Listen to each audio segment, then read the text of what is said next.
Wow. I think as long as we have a signal, I actually was paid a visit by the pernicious falsehood. I spoke with them face to face. Well, I knew who was on the line calling me.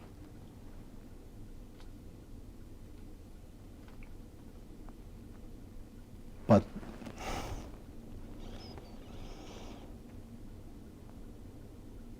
they told me that I wasn't doing anything. How do we know, even when people who we care about and they think they're doing us well, how do we know when we are being cared for? How do we know when we are being served and it's following through, when we are listening to us? Because it keeps happening to us. Again and again, we keep allowing and indoctrinating abuse. And indoctrination, after all, is a drastic limiting to allow only a bandwidth of ideas that supports and allows that abuse, that small knowledge of something that is keeping someone from ability and knowledge that would let them be independent enough to not be abused. And so we are indeed in a culture that does foster abuse. And it's difficult.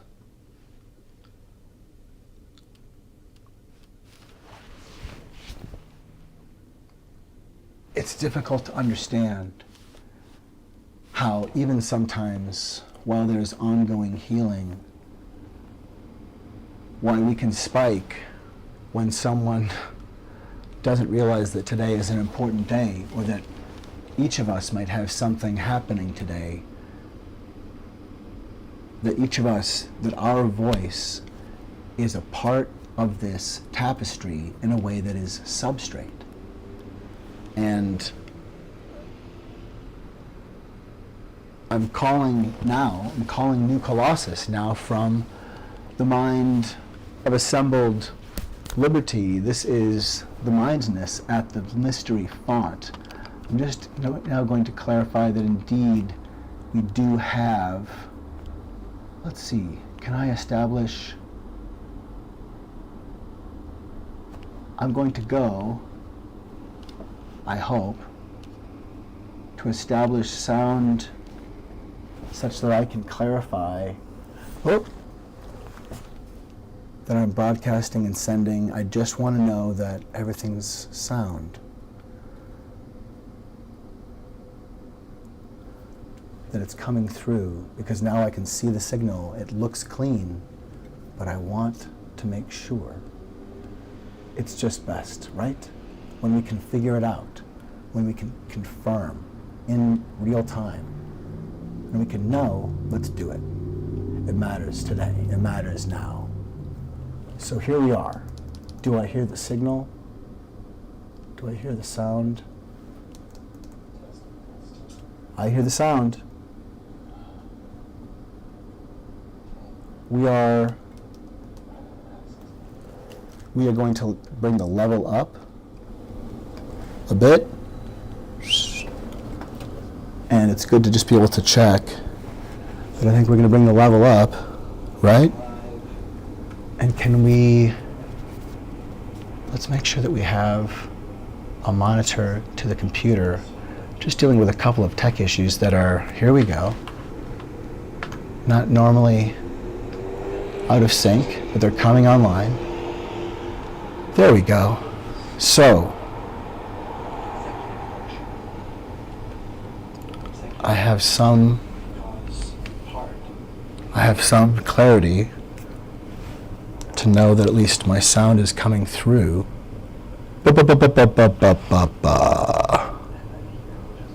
Come now. Tell me.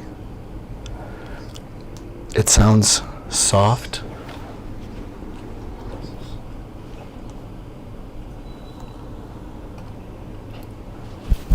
Check, check.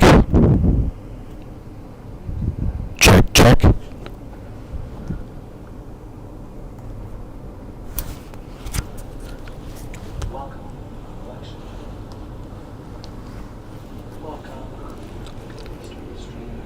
Check, check. Check, check. Check, check. Whoa! We're now super loud. There we go. Great. Thank you for being with. This sound conferring that we are there. Awesome. I am a solo endeavor today, so thank you for being with me. We are now at level.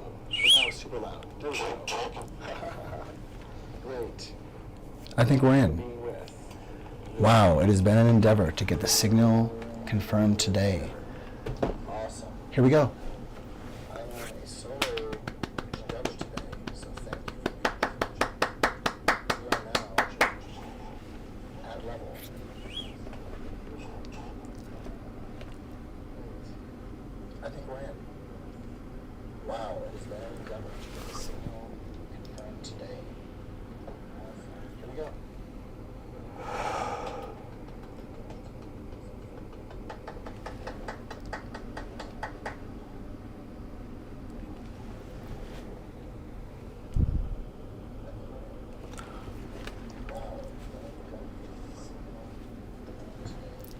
All right, so I'm going to share that we are now going.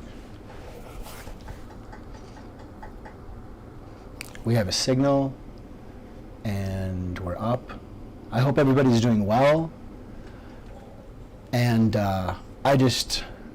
I'm processing, dealing with a personal,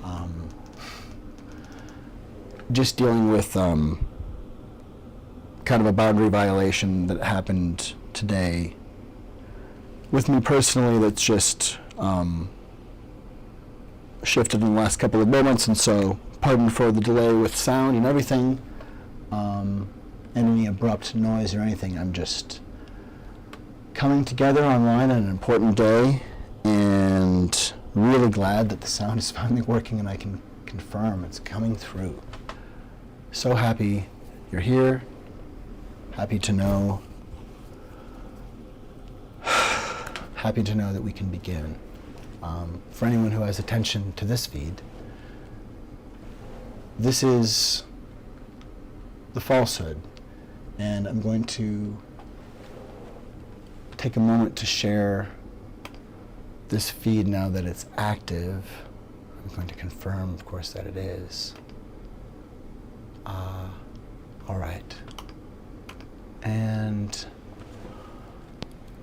just going to share where we're going now that I have a confirmed feed, because this is essentially a premiere of work that contains a song cycle, and it's not the first time some parts of it have been seen, but for some, there's a new release of 6 Feet of Separation that was just out on Halloween. So from this point here, I'm going to take a moment and solidify a beginning, and share this. So thanks for being with. If you're along for this, as I get the technical stuff out of the way, welcome. Hope your election day is going well.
into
This is the mystery font. This is one outpost of the imagination of democracy. And today, like any day, sometimes cruelty reaches out. And today, someone reached out to me and was bringing disbelief and harm on a day when I have something to share. And that may happen to you today, too. You know, sometimes when it's an important day for us, that's when someone who knows how important it is to be a part of the fabric comes in to challenge fabric. And so whether we're embodying that, and it's difficult to be called on that if we're embracing it and bringing that kind of knottiness in the fabric, or like wherever you are today, I hope you're doing well, and I hope that you're meeting it with kindness and understanding. It is the election day, and the mystery font is happening. I just want to make sure that I am broadcasting. I think that I am, and that it's known. And I want to share, let's see here. I want to share this signal. Here we go. Yes.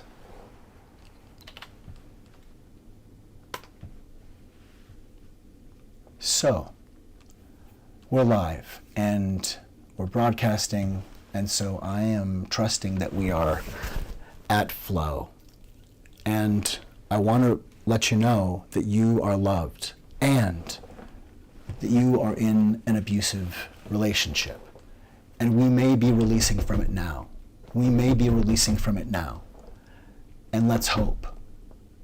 But whatever is happening now, whatever we have stated and are finishing, as polls close here in half an hour, and as they close in a couple of hours, we're going to know sooner in coming days not just how the vote came out, hopefully, but how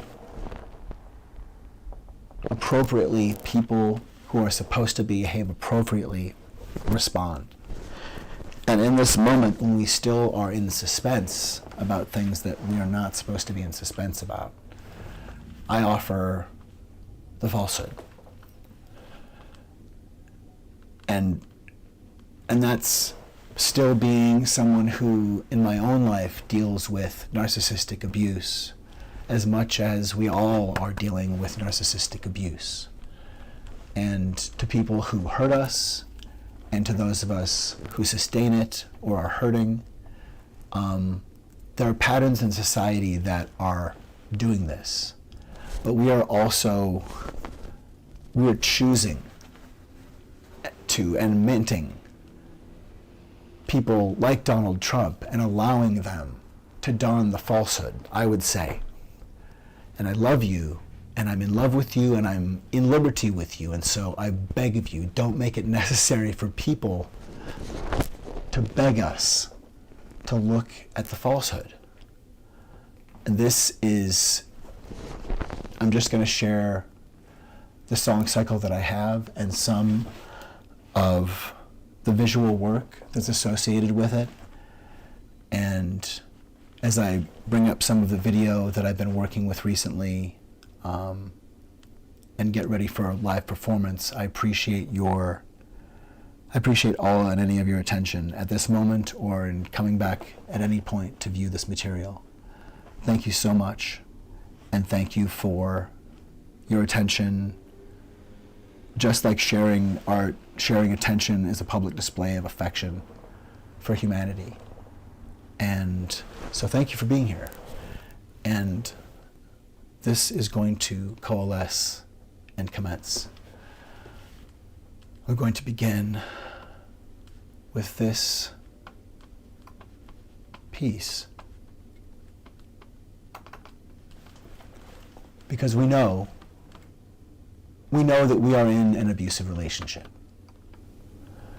We know that all of us, are experiencing an abusive relationship, and we do not deserve to be treated this way. Let this be liberty.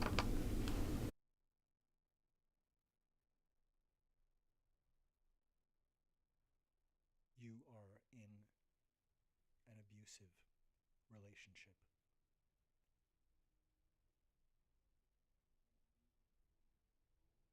Shocking boundary violations are one common grooming tactic.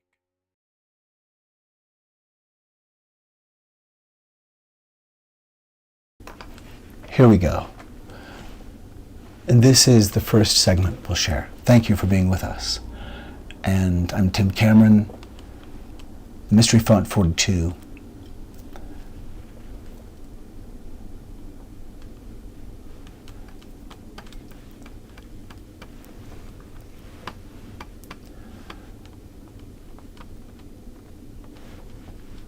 And you matter. You being cared for, you being seen and cared for matters. How is it that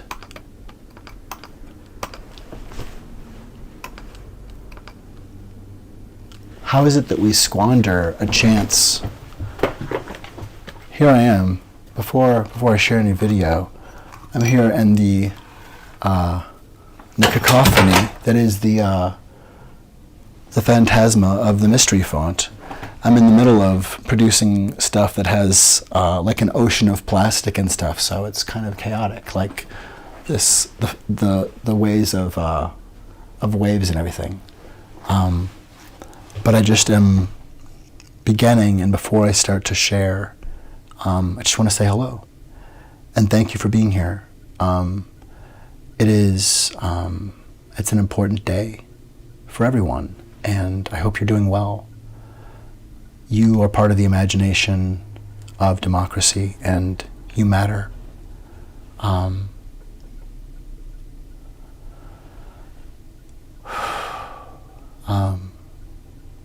This piece is about, in part, belief, and it's a personal thing that at some point we're all responsible to maintain and, of course, tend our own belief and as artists, no matter how powerful what we're working on, we do need to be the ones who fight for it and believe in it. And yet it does, just like with con artistry, it does make it very difficult, because that makes this valuable. That artists have something that is valuable, makes it interesting for people to, when they can monetize it, or can commodify it in terms of getting the juice of squandering energy that people have to offer. It's part of what I'm working with here, that the shape of abuse and the shape of the falsehood that is in each of us, that is all of us. The shape of the falsehood is in part about being able to look in the mirror and say, did I maybe step on their toes? Did I show disregard? Or without assuming that one is showing, there's an inability between like my generation and previous generations, because they were dishonored by not being given care, by not being given demonstrations of it's safe to make mistakes or something, but where like the principal's office is where you go to die, as opposed to the principal's office is not just where there's a person called the principal, but where maybe like the principal stands up for everybody. Like the principal is the thing, and the principal upholds it. Like our culture and our capitalism punishes and disables and makes our lives worse. And it's not anybody's fault, except let's not keep doing it. Because we don't really get to see what we're squandering, but people are simply at times finding it delicious to stop one another from sharing. And we don't really know. We're essentially just smashing each other's brains out in the snow. And we should let each other foster, our own paths.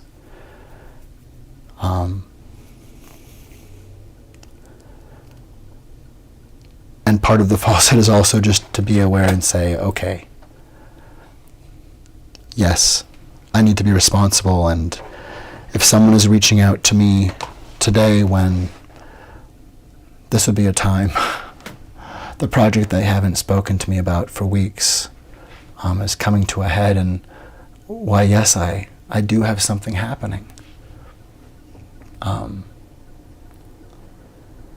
Our society, our shapes of our society itself put us hand in glove into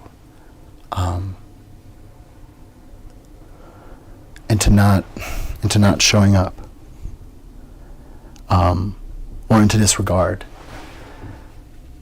And so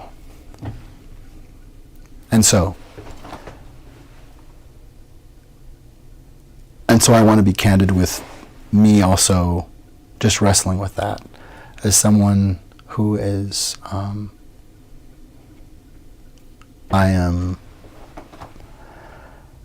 deal with post-traumatic stress disorder, and as an artist, also in an age of AI, the creative mind is under assault, and the point is, it's about belief, and it's about fostering belief, and that is an engine that is poisoned and terrorized and manipulated by doubt.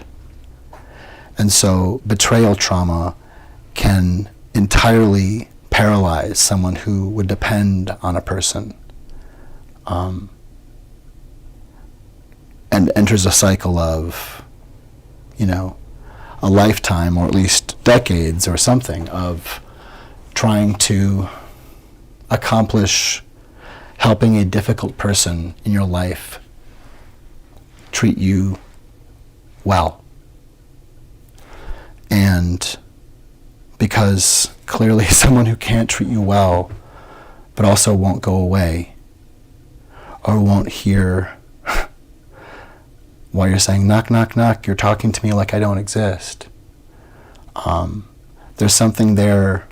It's not about a sense of blame. It's about, it's good that someone knows your name, and that when someone is reaching out, if they're reaching out to you in a way that says, I'm calling you because of course you're not busy when you're the only person for the job. It's not a sense of course this is meant as an insult, but it would be strange. It would be strange for someone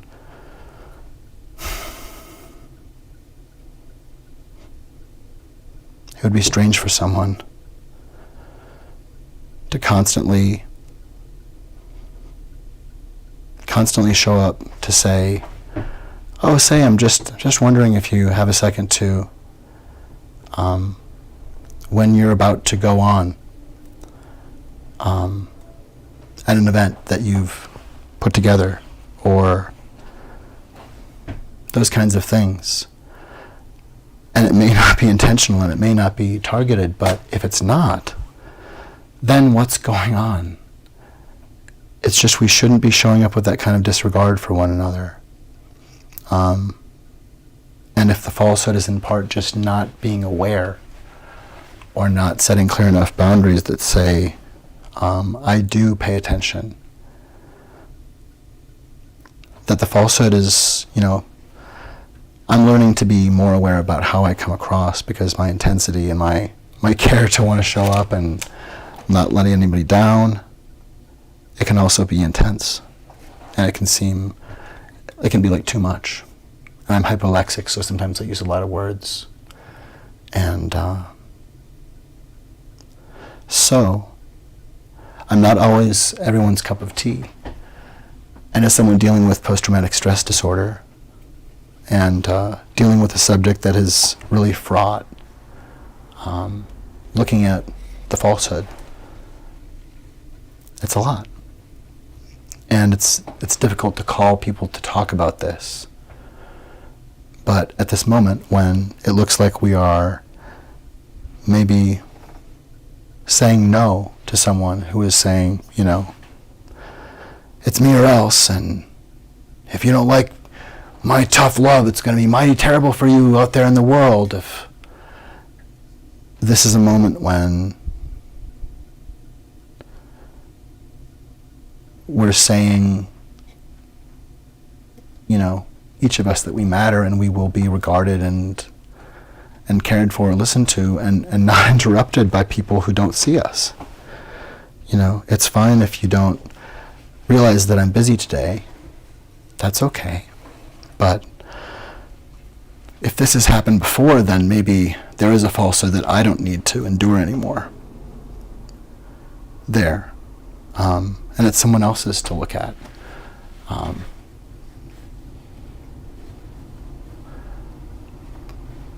But if you're not being seen by someone, and it matters that that person sees you, and that continues to go on, erasure, whether as a child or as an adult, the lack of communication creates shame.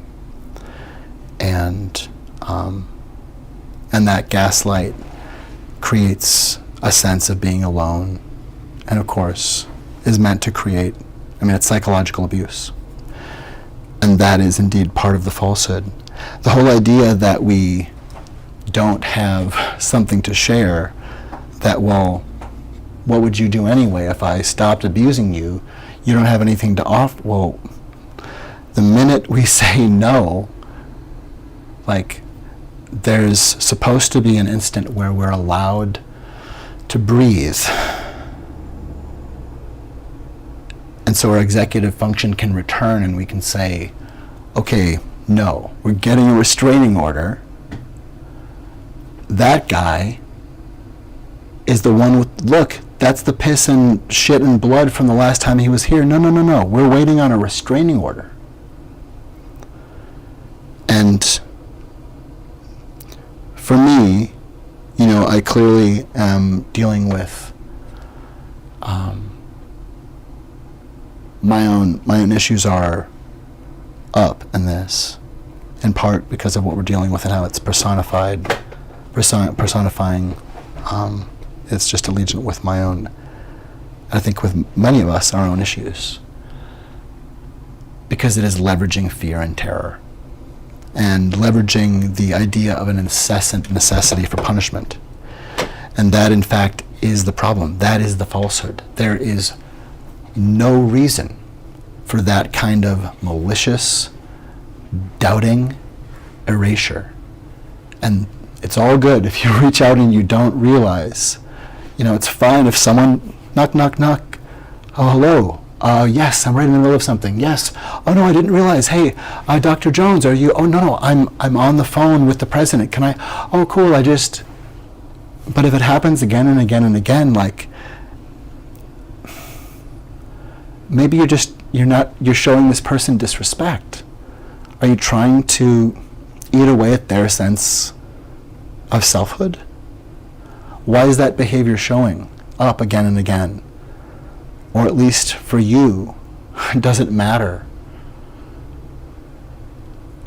Does it matter? Because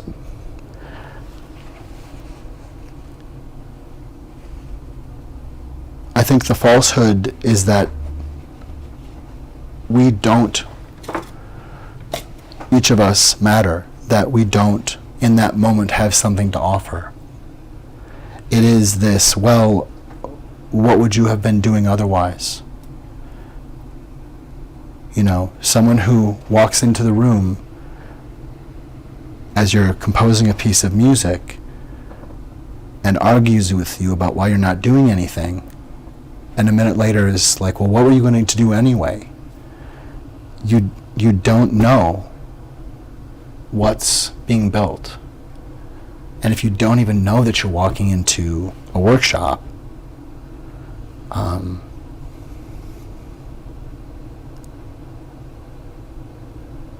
I think for me, the falsehood is a lot about the system of capitalism and how it makes all of us we're supposed to be able to click and instantly say, well, if the photograph was taken now, what in the room can we sell? This thing right here.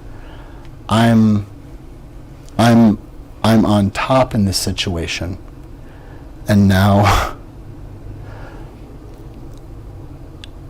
we're dealing with a reality, but the reality that collapses, and it's one of Gordon Gekko.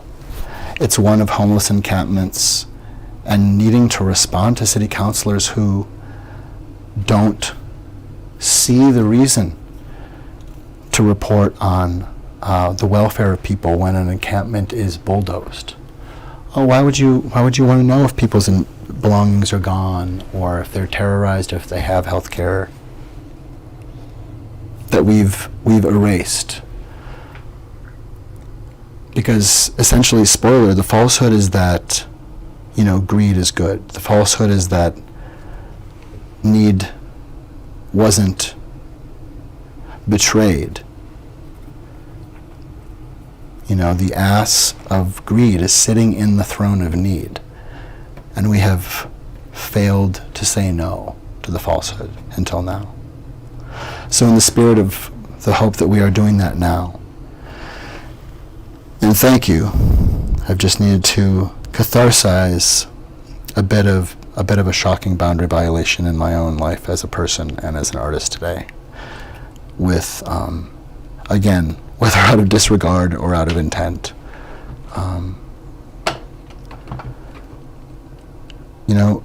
It happens, and it can happen with people who don't intend it, but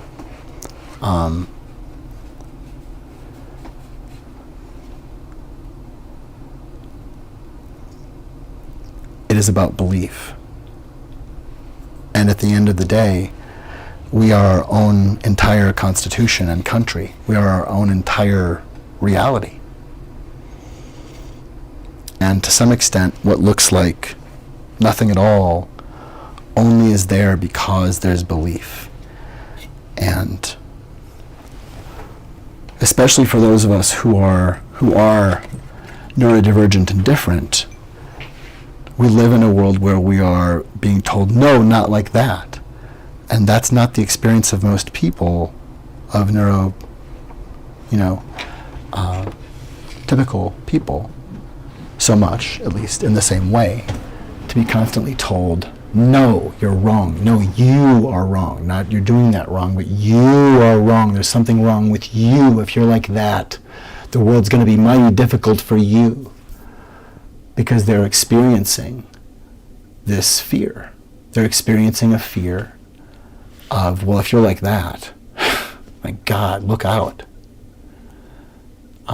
But digging into that, they're afraid for this person. They're seeing like they're going to hurt you. You can't, got to have a stiff upper lip, or you can't wear those kinds of flamboyant colors, or you can't care about art, or whether it's about an assumption of like homosexuality or being queer, whether it's about political affiliation, whether it's about creativity or being into literature, like being nerdy, being into science, having special interests, and talking and sharing about stuff as if you have something to say, which a lot of people are robbed and beaten and neutered of that belief that they have something to say. But the point is to foster that belief, because we are how the light gets in. We are not the poison. We are the medicine. And there's no one in the world who would do what you would do. And so we need you. And it's okay if someone's, knocks on the door as I'm about to get into my rocket and blast off and is like, hey, are you doing anything today? Maybe some people don't know. Or maybe it's a joke. And maybe it's just for me. Maybe it's just, well, I haven't been on one of these before. And, but for people not to be in touch in ways that are substrate and can be belittling, especially for those of us who are building things, when we are writing things, when it's coming out of our minds. And if it doesn't come out, no one will ever see it.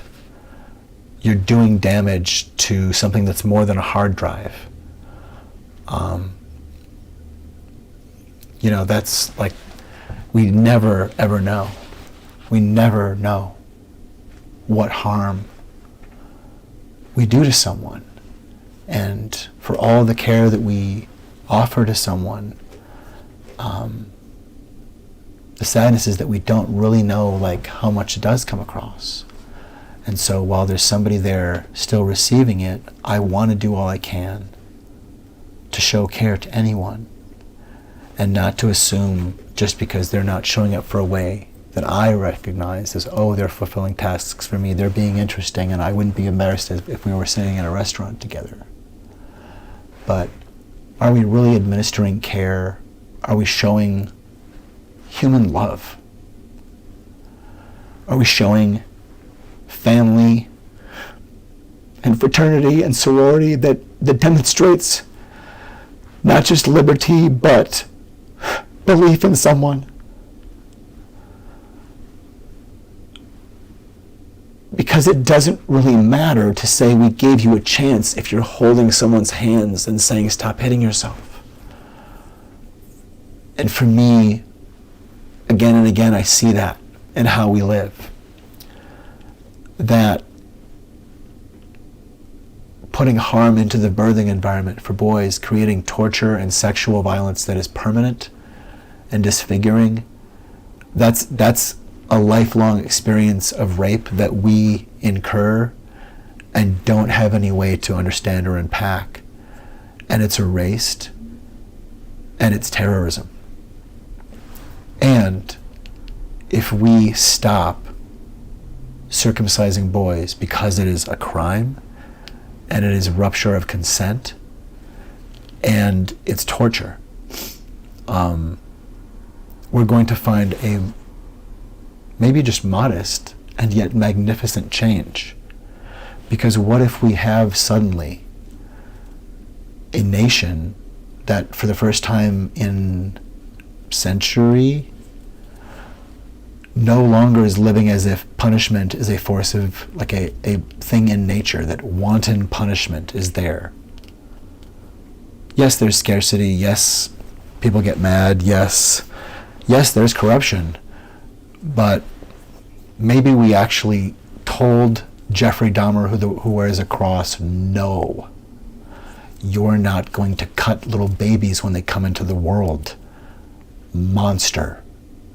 Whoever you are, whether it's some flawed medicine or some religion that makes you say you have to hurt to be here, and you have to run for your life, and you have to look like daddy. No. Absolutely not. You are terrorism. That does not mean that the people who are being told that should hear that as an accusation to their soul, but to say, you are holding weaponry. And this is the moment where someone has to say, like, for me,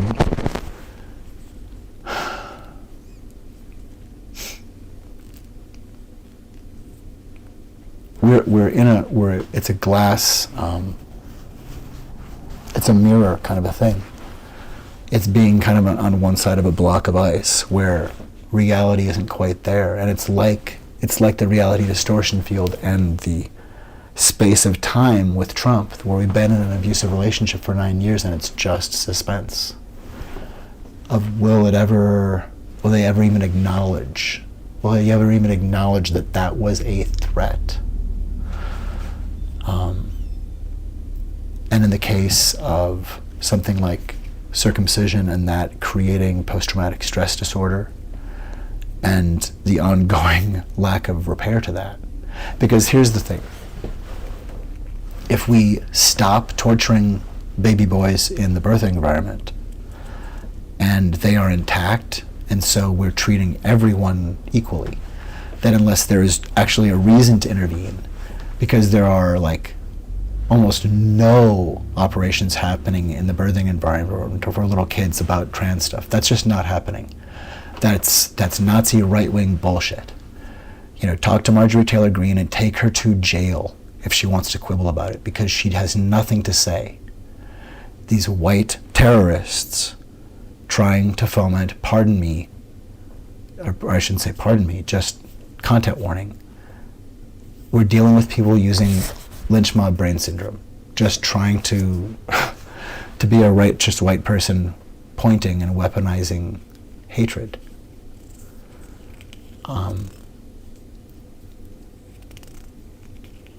It's really, really caustic. And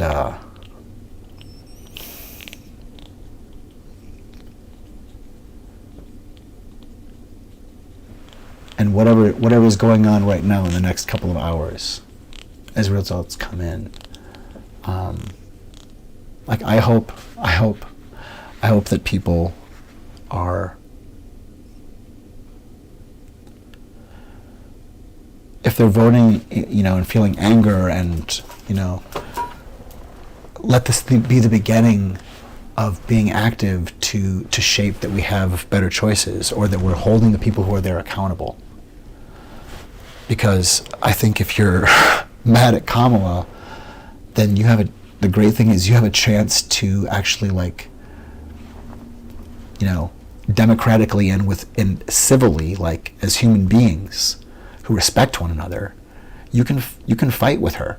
You can say, no, you're wrong, and this is why. You can bring your opinions to the table, and she's a leader who is going to work within democracy. And we don't have that with Trump. He's a bad faith actor. And other than revealing other spoilers to the FalseHood as a piece, I'm just going to say that I think I'm kind of ready to go here. But I need to be just honest about, finding that basis to begin, and starting stream and tuning in. The web series that I do here that I'm inviting artists to participate in. It's not superficial, and it doesn't need to be heavy, but I really want to respect people, and I want them to know that my attention is real and careful, and can be very gentle. Like, come in and share your idea, and we'll have you on camera, and if you want to share it, we'll put it out. I had an artist come here recently and just say, I just wanted to talk about love, and she talked for 10 minutes about, I'm not sure if we think about this or that, and it was beautiful. It doesn't have to be doesn't have to be anything in particular. But what I'm saying is, it's genuine, and it's also about really paying attention. And for myself, like, I matter in someone else's personal ecosystem. We all matter. For me, as an autist, I can be pretty fragile as someone who's been told a lot of their life, like, kind of shockingly out of nowhere. I feel like I'm safe and I'm trusted, and someone comes in with a finger of like, I knew it was one of you. And I'm like, who do you, one of what? I don't know that I'm part of any even group that I understand. You hate me, and I'm one of those. And just a sense of like venom that typically is about neurodiversity.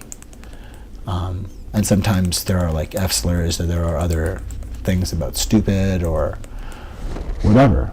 But when I've seen that, like, someone is embarrassed, or they don't know what to do, then I'm not like being intensely demonstratively masculine. So they're like, oh wow, you gay because I'm not snorting and saying like, I'm just taking up the space that I am.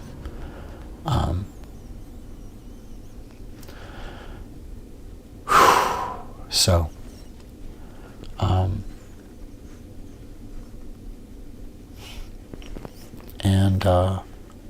and we all carry what we carry. So and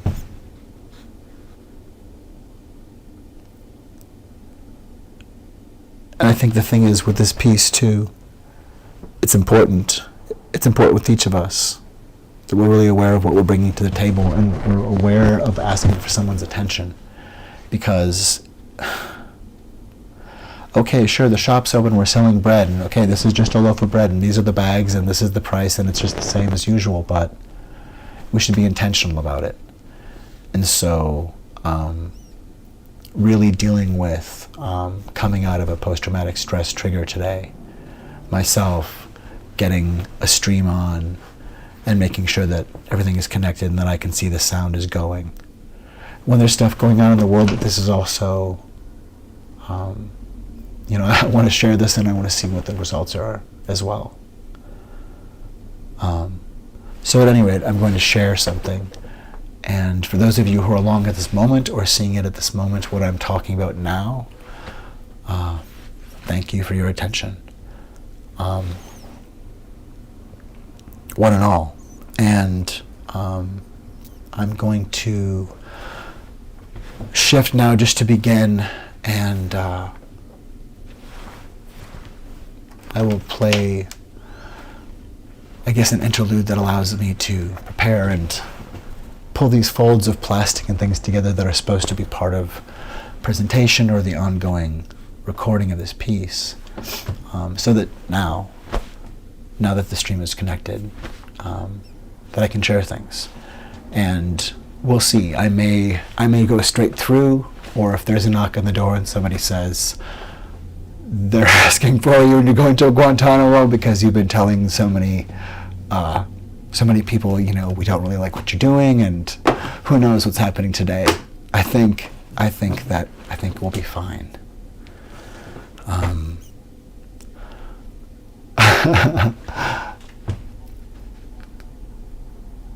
And this work may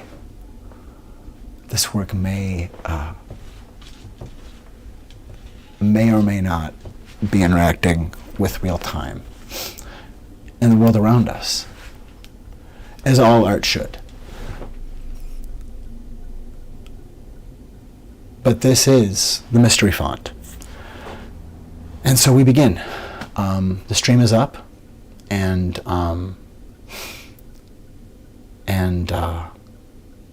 thank you for being with me. And if you've been here to this point, or again, if you're watching, thanks for letting me process. And it's all part of the piece. There's a lot that's gone on in the production of this piece. And part of it is that it's difficult with sentinel intelligence or seeing something that's coming that's really not fun to look at. And then it's maybe helpful to have somebody else saying, hey, how do we respond to this? Like the resistance, like theater, to some extent, it needs, the resistance needs reinforcements. Just like actors who want to create theater need some reinforcements to watch, or be collaborators as well, who are like, oh, our friends are going to come and watch, that we participate. And for myself, I guess that I know how to gather, especially if my work is weird or obscure. Oh, well, this is all happening in the dark and it looks like it's animation, and it's still, if it's important to me that this is what it is and this is how it has to be, then I'm asking for help to make it legible.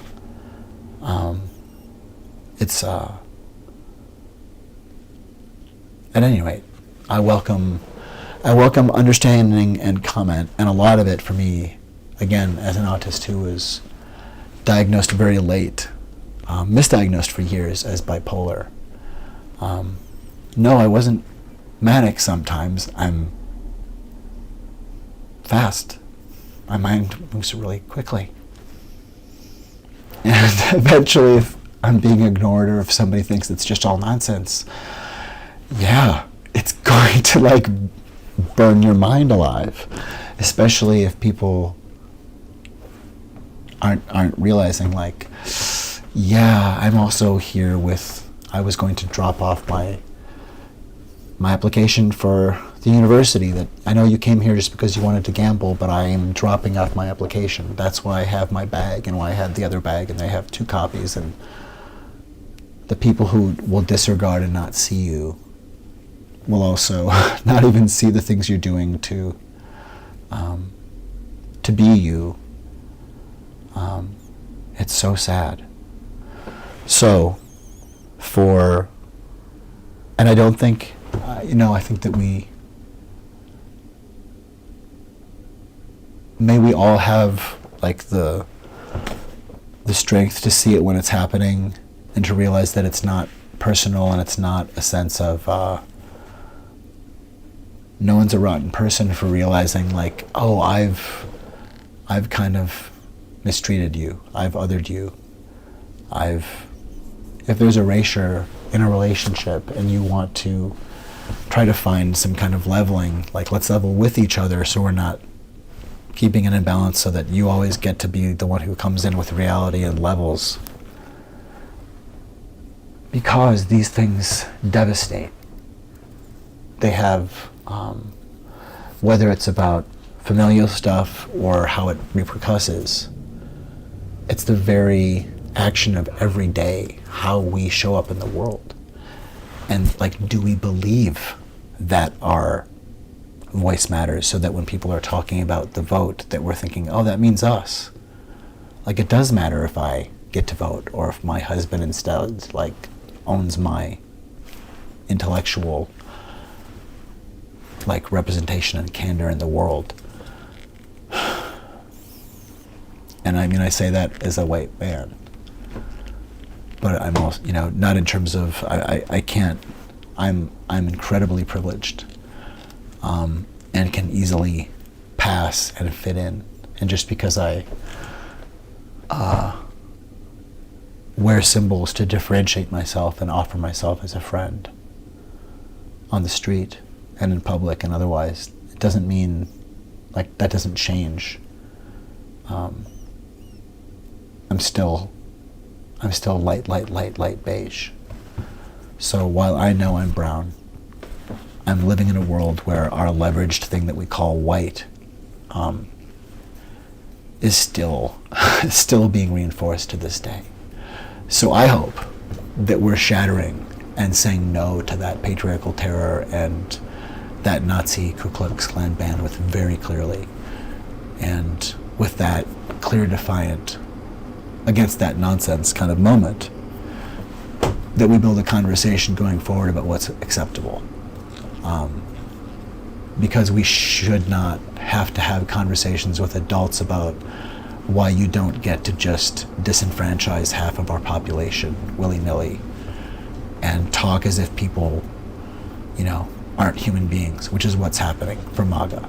Talking about women as if they shouldn't have the right to vote, normalizing the attack on women for their role in not being controlled, while I don't see men held responsible for having vasectomies or tracked down for their DNA. We're clearly looking at a patriarchal, terrorist, Nazi framework with Project 2025 doing harm. And it's crime. And anyway, enough after show talk back. I think I should share the work that this is actually on about. So from within the haunted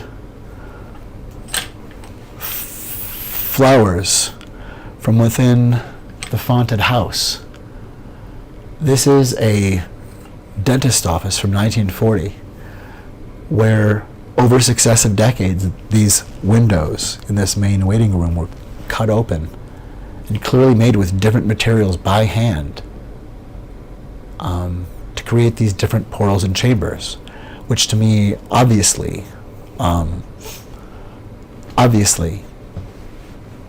if all goes well, this is where David Lynch and David Byrne and Kara Walker and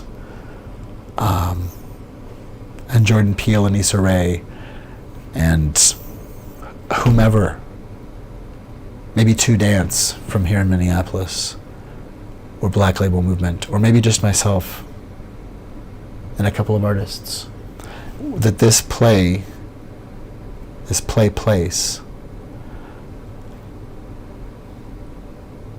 that the time and place for magic and belief and creation is always right here. And we may not see it, but there's always something incredible that's almost about to happen. And someone in the room, everybody in the room, can always see other things that are about to come in.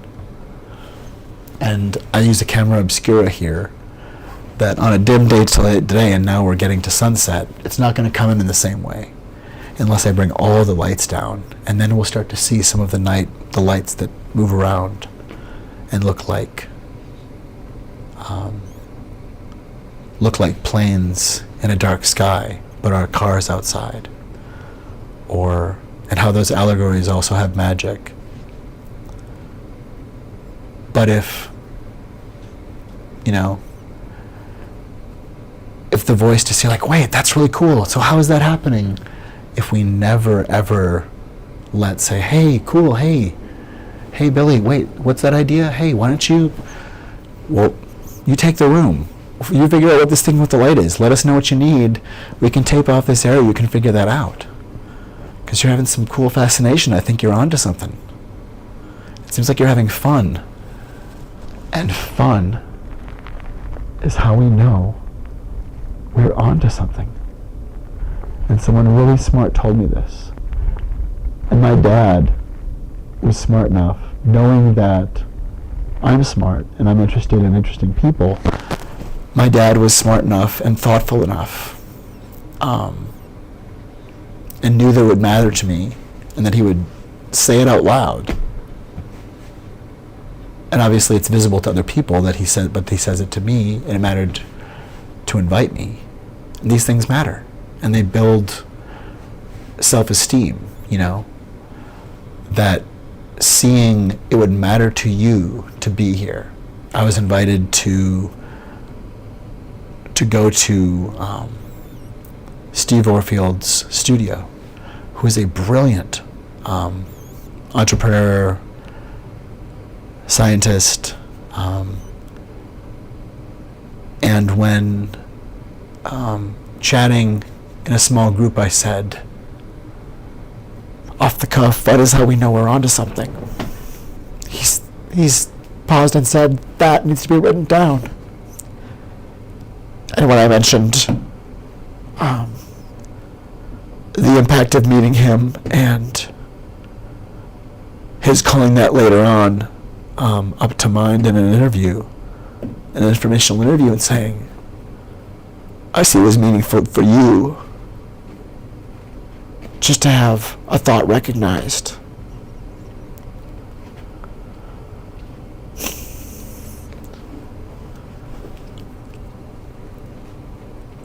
It's easy to say that we don't know what we're doing to one another when we use psychological torture to tell one another that we're here with nothing to offer. But we squander absolute riches. Not only would we be buying the houses that we could live in and stay in when people are sick and all that stuff, but if we don't know how we're harming people so that we miss opportunities and that we fail to generate something that was going to come, when there are things that only show up on a small scale and from one human that then becomes something, it's merciless. In the same way that one person becomes this generator of an idea that becomes a Manhattan Project, the same is true of powerful and positive things, or small things that are even not powerful, but by their sheer intelligence and how they're created, stack up to protect us from power. And we never really know. But I think about the potency of, and this is preface, I guess. This is all preface. And then I'll begin. But I think of a piece with Isabelle Huppert, who plays a piano teacher. And I think they call it the piano teacher, as opposed to Le Pianiste, which is the French title, but it was around the same time as the Adrien Brody film. And so they didn't call it The Pianist, because that would have been confusing. But in this film, with Isabelle Huppert, she does something really shocking to a student, an act of, wanton violence that is unexpected, like you wouldn't expect. The shocking boundary violation in Godfather of somebody putting a horse's head in somebody's bed. This kind of attack and surprise, like I'm getting you where you live, this kind of thing. That the falsehood that's being preyed upon there is like of trust, or of, you thought that you could trust that your sheets would be safe and soft. And that will never be the same. You thought that your happiness in bed was your privacy, and that will never be the same. And you'll always remember how when you feel uncomfortable, you'll think, did I pee? Was that me? Oh, I did something wrong. When you were smelling a smell that was awful, you were at first ashamed that thinking that you had done something. And I have to clean this up. When this was something done to you. That in that film, that her trust is that her coat is safe to reach into. And the falsehood is that, that sabotage, that the malice of not just someone coming up to you and saying, I'm angry, I'm going to hit you, but planning a surprise attack. That sabotage, which is where we are in seeing something like the malice of a weaponized death cult, of people who are really hoodwinked by and finding delicious the idea of violence, as opposed to like caring about, okay, wow, we do have to really sort out the issues that we're talking about here, but you do also, how did we lose track of like, no, you actually will speak civilly, and Mr. Trump, if you can't control yourself in a conversation, if you are addicted to like calling people poopy butt, like, have you been in public before? We've allowed this. At every step, we have allowed it and treated it like a movie, to say, no matter what he does, will that be good for him? And a media that should be supported while under attack from him seems to have been groomed to really respond to him with, wow, he's the one we love to hate. This is great for us. And it's just abominable, because it's the one thing that perfectly plays into, with or without dementia being a real thing or not, playing into like the only thing that's intolerable with him is if he's not able to do the unthinkable. Because as long as he's able to keep on doing shocking boundary violations that, like, you know, oh my God, what happened? What, he said this? Like, what is he? Okay, well, again, we're not paying attention to the things, we're not attending to what's what. And so, now to what's what. And this week, I'm going to put on 6 Feet of Separation, the new single. And thanks for being with me. I'm coming back. It was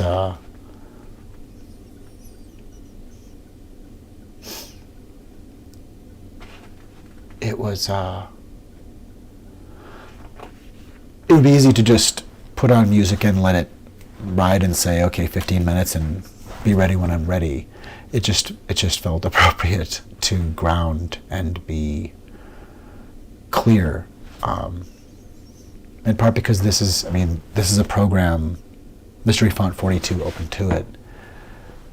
This is intended to be like, there's a transparency, and it's supposed to be genuine. And in dealing with something like the falsehood, in trying to evoke the idea of there being a bandwidth of meaning where we can share kind of what we see, or that part of what I'm trying to personify in this piece that I would like to build with others is the idea of, like, what do we see that we all kind of understand, so that if there are 5 of us and a cloud is cast and we can't really see anything, and we're like, wow, what's going on?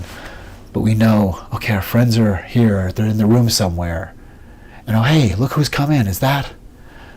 And we're just trying to understand what's happening, that we can sense the things that mean something most to us. And if it's a moment of crisis or whatever's going on, that we're like, okay, we matter, and this is why the subject of this moment, if we are all really in a moment of crisis, this is how we find common ground. This is how we de-escalate, and these are the skills we do it with, and we do it because we're able to all build back to this common ground place, and we have those skills. It's difficult, and we've had so little given to us. And as we work and call each other in to say, like, hey, it seems like I'm trying to offer an olive branch, and it's not being received as that. Not about I'm right and I did the right thing, but how do we start? How does someone who has been hurt and felt othered, or been black sheep, or been scapegoat, if they do want to continue relationship, or want to show respect or be available to relationship with other people in a family, or just, sew up expectation to say, okay, I understand, you're going to reach out sometimes because you like to use my bike, and if you want to use my bike, it's nice that someone wants to use my bike, but I need to sort out, when you're getting in touch, it's not the person who I thought was, my my stepdad and my, mentor, this is who you are now to me, or you're not my, I thought we were going to get married someday and now you're seeing somebody else. No, it's today. It's not, if there are unsorted things there, if you're family or there's meaningful relationship, like, if there's intent to continue being in touch, like,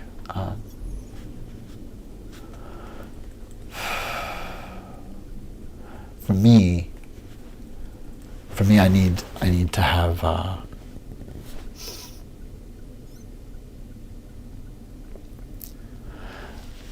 clarity, and I've had to go into a place of just isolation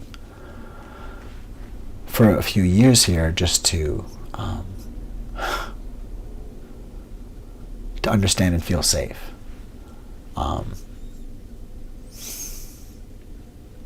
And there's a sense of like personal belief and all of that.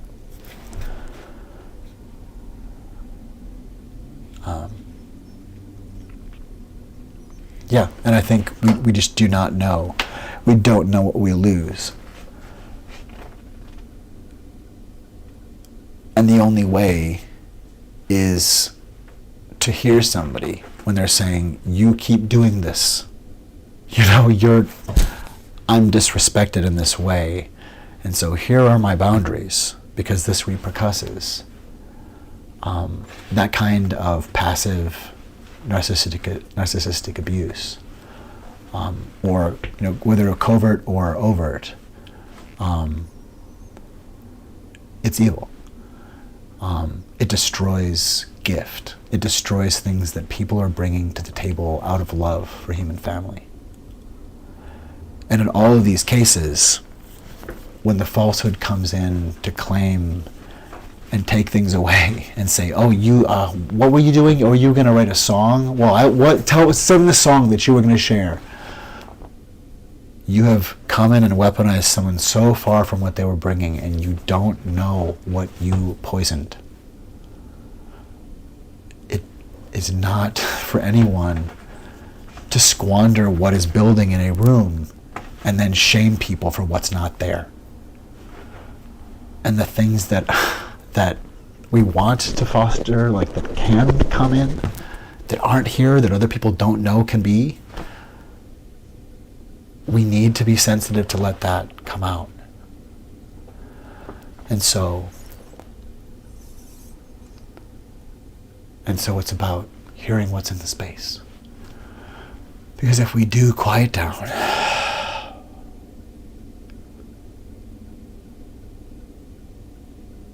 if we trust ourselves,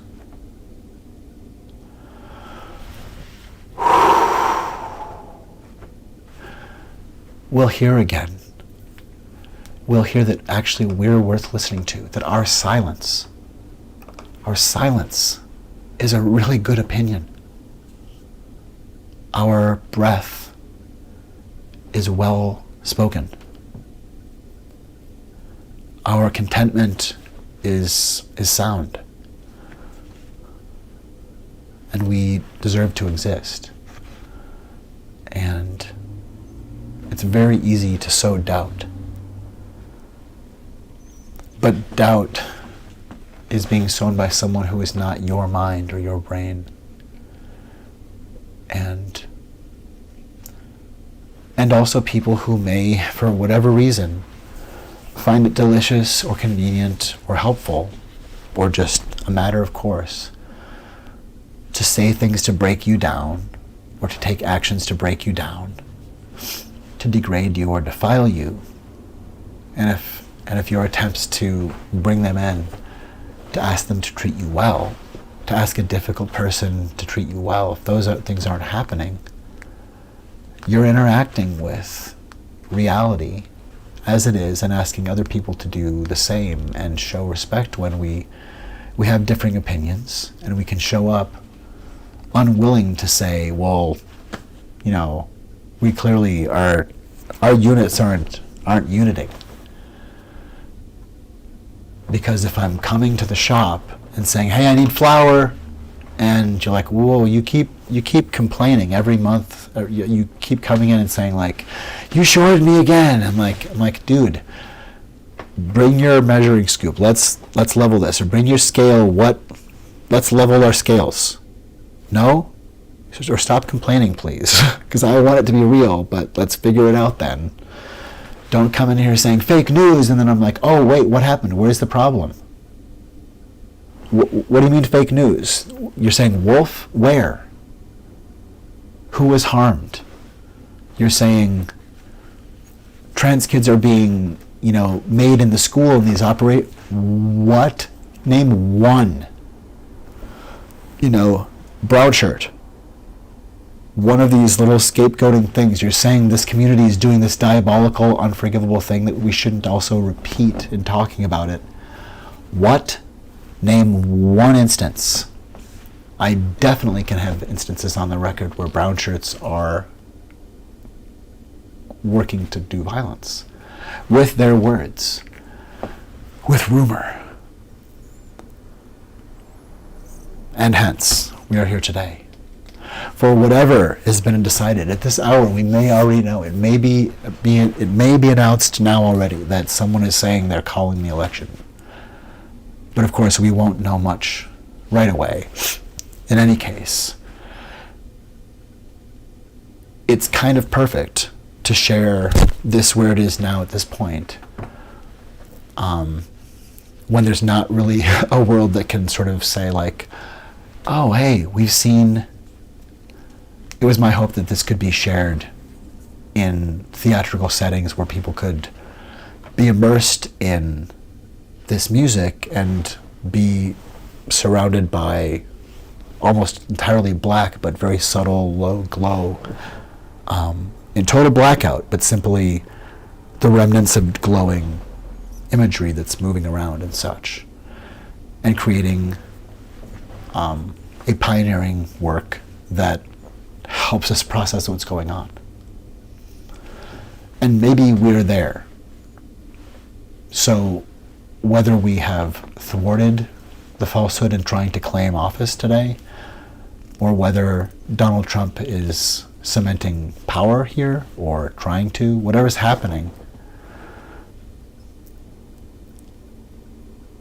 the falsehood is always within us and around us. And from time to time, someone does in history or in families or in culture don and grab an entire identity or a place or a sense of power and privilege or deference to say, I will be seen as this. It's this way or the highway. You will refer to me as this, and people are made to do it. I alone deserve immunity. And not only do I get to demand that, but you have to acknowledge it and say, yes, it is so.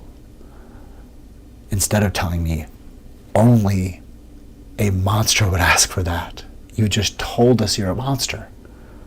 That request is a confession that you are a psychopath or a sociopath. You just told us you're a monster who wants the license to do the worst.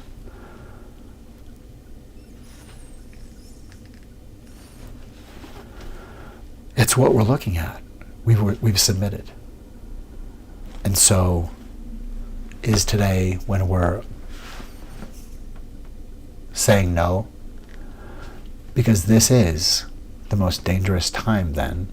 One of the most dangerous times is a real breakup with an abuser. This is when we are vulnerable.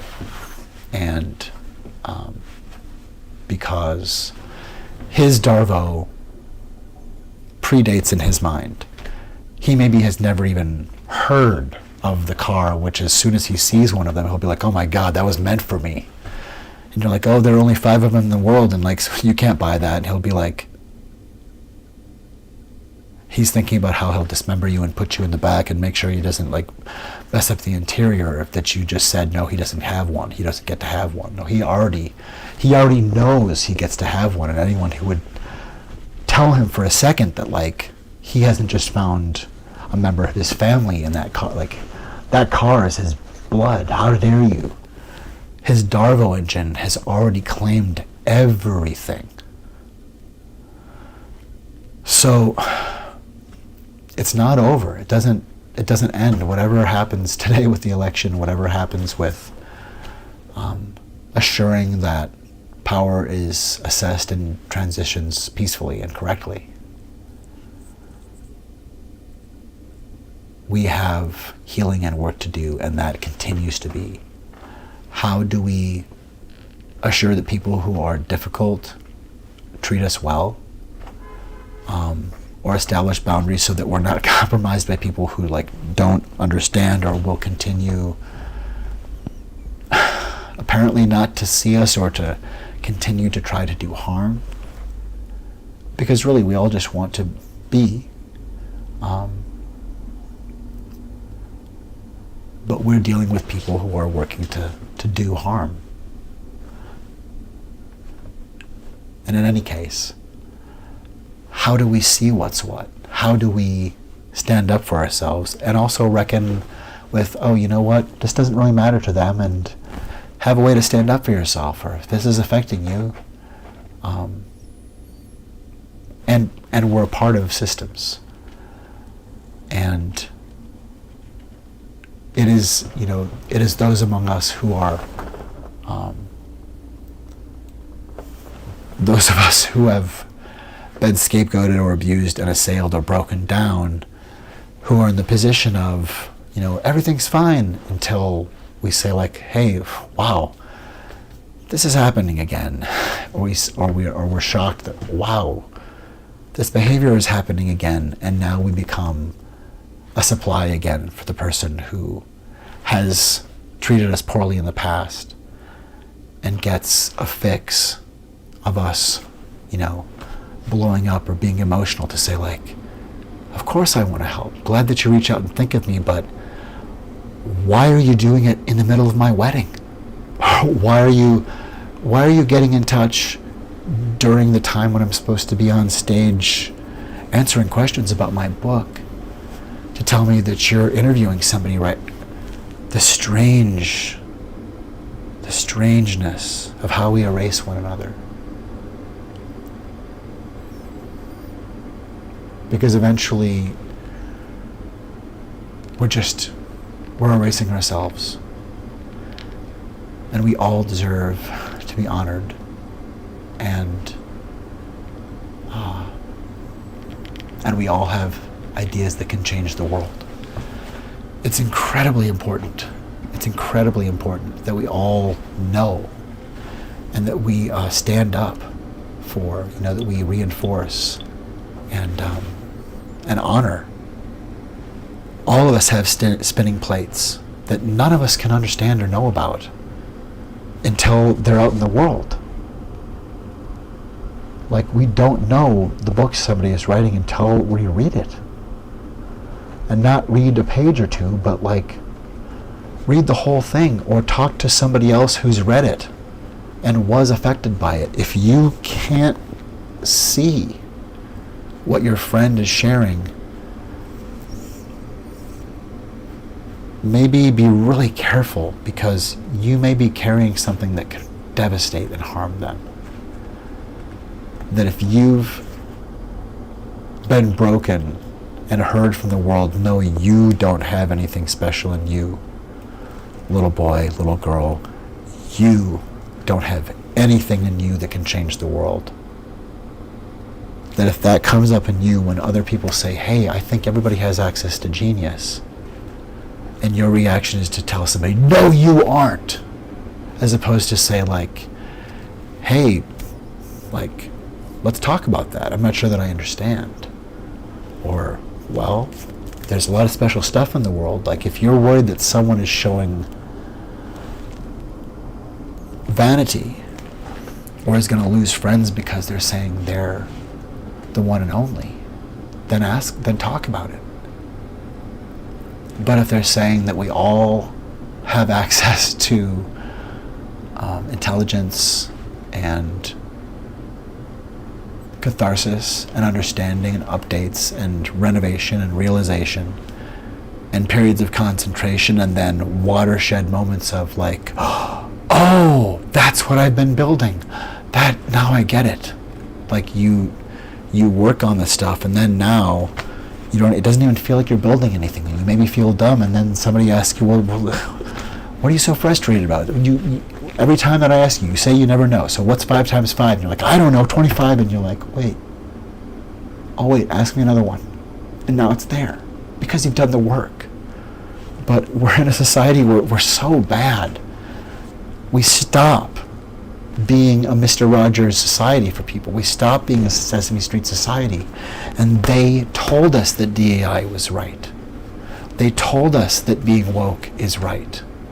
Just like Jesus, or like Muhammad would, I believe. Just like Buddha would. Just like Tim Walz would. Just like John F. Kennedy would. Just like Ronald Reagan would before he got caught, calling someone the N-word probably. But at least in public, he might also know and show, be friendly. Even people who are mean, even people who do hold the falsehood and sow venom against other people and genocide, are in contact with how human feeling matters. And those of us who are on a pathway to being a little bit better, or healing that generational trauma, or pitching in when other people say, hey, I know this sucks, I know you didn't invent it, but you're kind of passing on something, can we talk? Can we stop it? I don't want to receive this anymore, but I'd like to receive you. Cannot not be stalked by this thing that keeps coming in with you? It's not you, right? You're not the thing that comes in and stalks me when you come in to talk with me? How do we stop it? Because the thing is, these behaviors, when someone says, hey, what are you doing? Now suddenly you're accused and you didn't build the shape of, you didn't build the shape of a world that says our narcissism is wise and safe. But here's where we'll begin. That there's something with AI that's really insidious, and it will kill us because we're telling it to. That Oliver Stone wrote in Wall Street, he wrote Gordon Gekko talking about how greed is good. And I believe that the throne of greed was looted. Pardon me, the throne of need. Did I say that correctly? The throne of need was looted and stolen. That's supposed to be a place, need is not supposed to be assailable. Human need is supposed to be sacrosanct and holy and endowed. That we provide for need, because we are need. If there's sensitivity, if there's something wiggly, if it's soft and whatever, it doesn't have to have a blade and go that's me, to deserve protection and to be valid and to be unassailable. You don't need to be able to pay for yourself and manifest a banana stand overnight to have to move your foot. You deserve to live. You deserve to live. And there's enough. There's enough. And so in the spirit of that, from the intersection of free humanity and the meaning of life in Minneapolis, I'm going to share the falsehood. This piece in the form of a song cycle. And again, soon we'll be checking in on the election, and if there's anything definitive coming in, I'm sure it will come, but I want to share some of this while there's still a bubble of what's happening next, because that's where we've been. And sadly, we will in many ways still be in suspense. But ultimately, it is us, and it is an abuse victim saying no and establishing a new pattern of behavior such that further incursions are now working with a new system of management. So that going forward, let's hope, we're just seeing incursions happening from the military, the political arm, I should say. Boundary violations from Stephen Miller and Kevin Roberts and Greg Abbott and these Nazis. We will be able to take this kind of incoming attack and menace and big lie, terrorism, recognizing, okay, this is, the American Taliban is getting in touch with us to tell us that we're evil and like, whew, until we've got these people, like getting people who need deprogramming into therapy and getting them healthcare support to like rescue their families, like rescue their place in society, make sure that they're not going to like hurt anybody or themselves or ruin their lives. The way that Donald Trump has devastated people and the way that Fox News and OA and other groups are playing along, it's absolutely predatory. It's absolutely predatory upon these people who you can, if you can hoodwink people by just tailoring and telling them, oh, it seems like you're kind of mad that we said this about, what if we had a show where it's more of this, and it seems like you kind of like to show up for that. And now we have a group that will only, as long as you don't poke fun at this thing and like, oh, we can give you this, we're sculpting a landscape that should not be called news.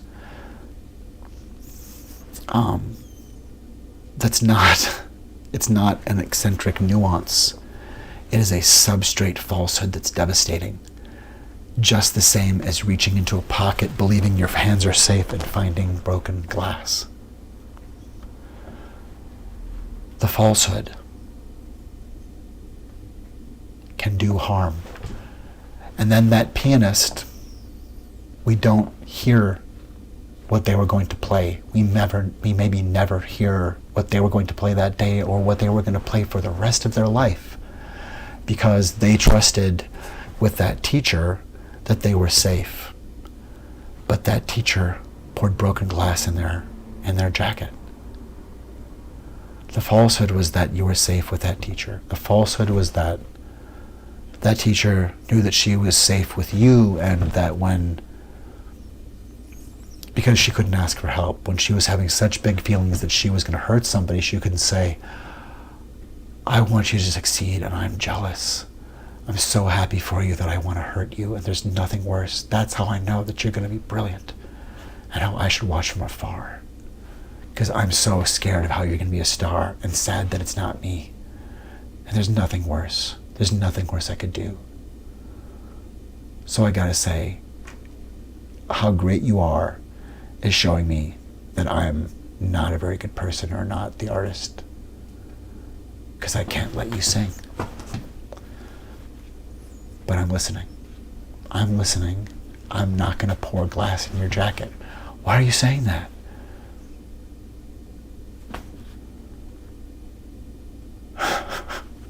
Why are you saying that? You would never hurt me. Well, let's hope. Let's hope that in these moments, or that seeing a movie like The Pianist, that somebody says, that actually does seem less horror movie. I've seen people do that. God, yeah, that is harrowing. Wow, this isn't a very fun movie, but God, maybe it's incredibly important that this very discomforting, disquieting, harrowing movie is so bad that I realized it's not bad. It's talking about something that's really bad. That we would stop gift and be able to say, yes, there was nothing there, when we know we silenced it. So, knowing that any one of us can have genius at any moment, and that if you're listening now, you're listening.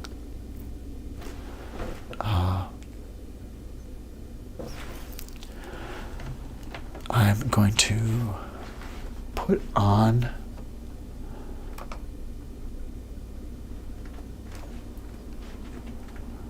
this is the single that was first put out a couple of years ago.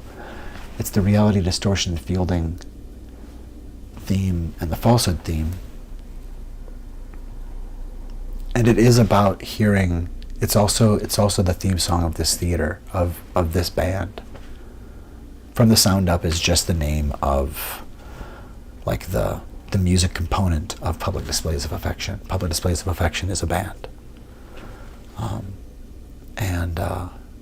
That I do theater and film and other things, like it can be many things, but it's a band. You could call it a company, but the idea of it being a band of people on a mission, and that right now it's just me, and there are people who are my compatriots, there are people who I've worked with or would work with again and hope to work with, and I hope to draw more into this band to be, ongoing members. It's not that I'm alone and that no one is a compatriot, but at this time I am a band of one. And I'd like more than only compatriots. I'd like other people to join this band. But, or to more succinctly and for like a project length, like say something with the FalseHood, for instance. Because this work, as you will see, is working with a bandwidth that, like anything else, like it's better if there's somebody else to play along, because we can build architecture and stack things. And so part of the sensitivity of me in this moment and being fragile, and my sense of self and worth and all of that, and my belief being fragile, is about the fragility of the work too, that to generate it, it's difficult to call people into a theater already to say, hey, we're going to be here in the dark, but I'm doing something that sharing this previously, people haven't seemed to recognize what it is or understood, like, oh, that thing you're sharing that looks like weird animation or whatever it is, whether the aesthetic isn't there yet or they don't know that it's theater. There have just been multiple kind of bumps in the way of like being legible and having a crew come together with it. But I think mostly, besides my own, personal issues or people that I've offended or being in a relationship like before I understood how I came across that I was with someone who experienced a lot of abuse previous to me, and I needed to go no contact with someone we needed to go no contact because we couldn't stop experiencing triggers together. And that's essentially how I ended up being alone here at the beginning of pandemic. That I was grateful to have a space where I could have my artwork safe and I could live and heal from PTSD, and was pretty quickly after that in 2020 diagnosed as autistic. And no, you don't have bipolar disorder. You're definitely hyperlexic, and you should talk to Mensa. You should find other people like you. There's a reason. Yes, you're on the spectrum, kid. It would have been cool if they would have told you this when you were a kid. But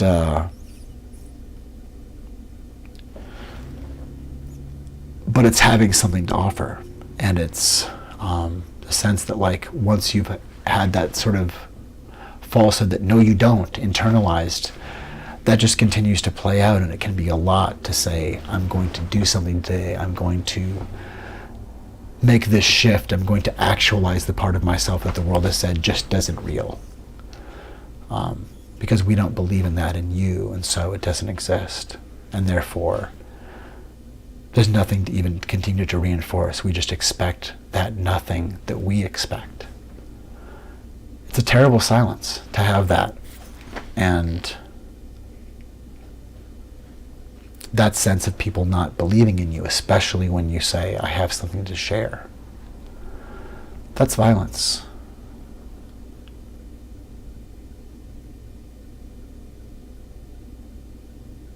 That we foster belief in one another, and that if we don't have time to listen, we don't say, I don't believe there's anything in your song. If you don't have time to listen to the song, don't dishonor that that's a song going unheard, or that someone else may want to listen, or that that person who's offering a song that's not going to be listened to is a singer. All the same. We are the reality distortion fielding, and beyond the personality issues and whether or not we like one another and these things, we're the human race, and fostering the idea that we all deserve to grow and be believed for who we are and not assailed and broken, that we shouldn't just be wrestling to ever have a real conversation. We're never going to get anywhere if we can't just be taken for who we are and met halfway. Like, are we here to actually make something happen?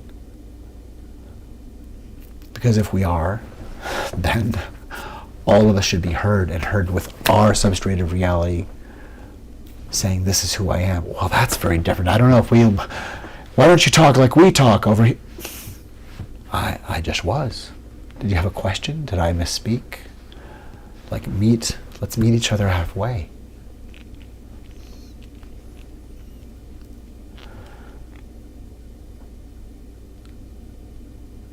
And it is listening to what's almost here. And so for this song, when this first came to me, the words, we are the reality distortion fielding, it's about belief. It's about a shared sense of belief, and about, in theater or in film and storytelling, a willing suspension of disbelief. That reality distortion and a shared reality distortion field is theater or a game or play or a story or an improvisation. That these things, these fantasies, are reality distortions that we're sharing, and that's really powerful. And clearly we're dealing with reality distortions with Donald Trump and people who would create cult.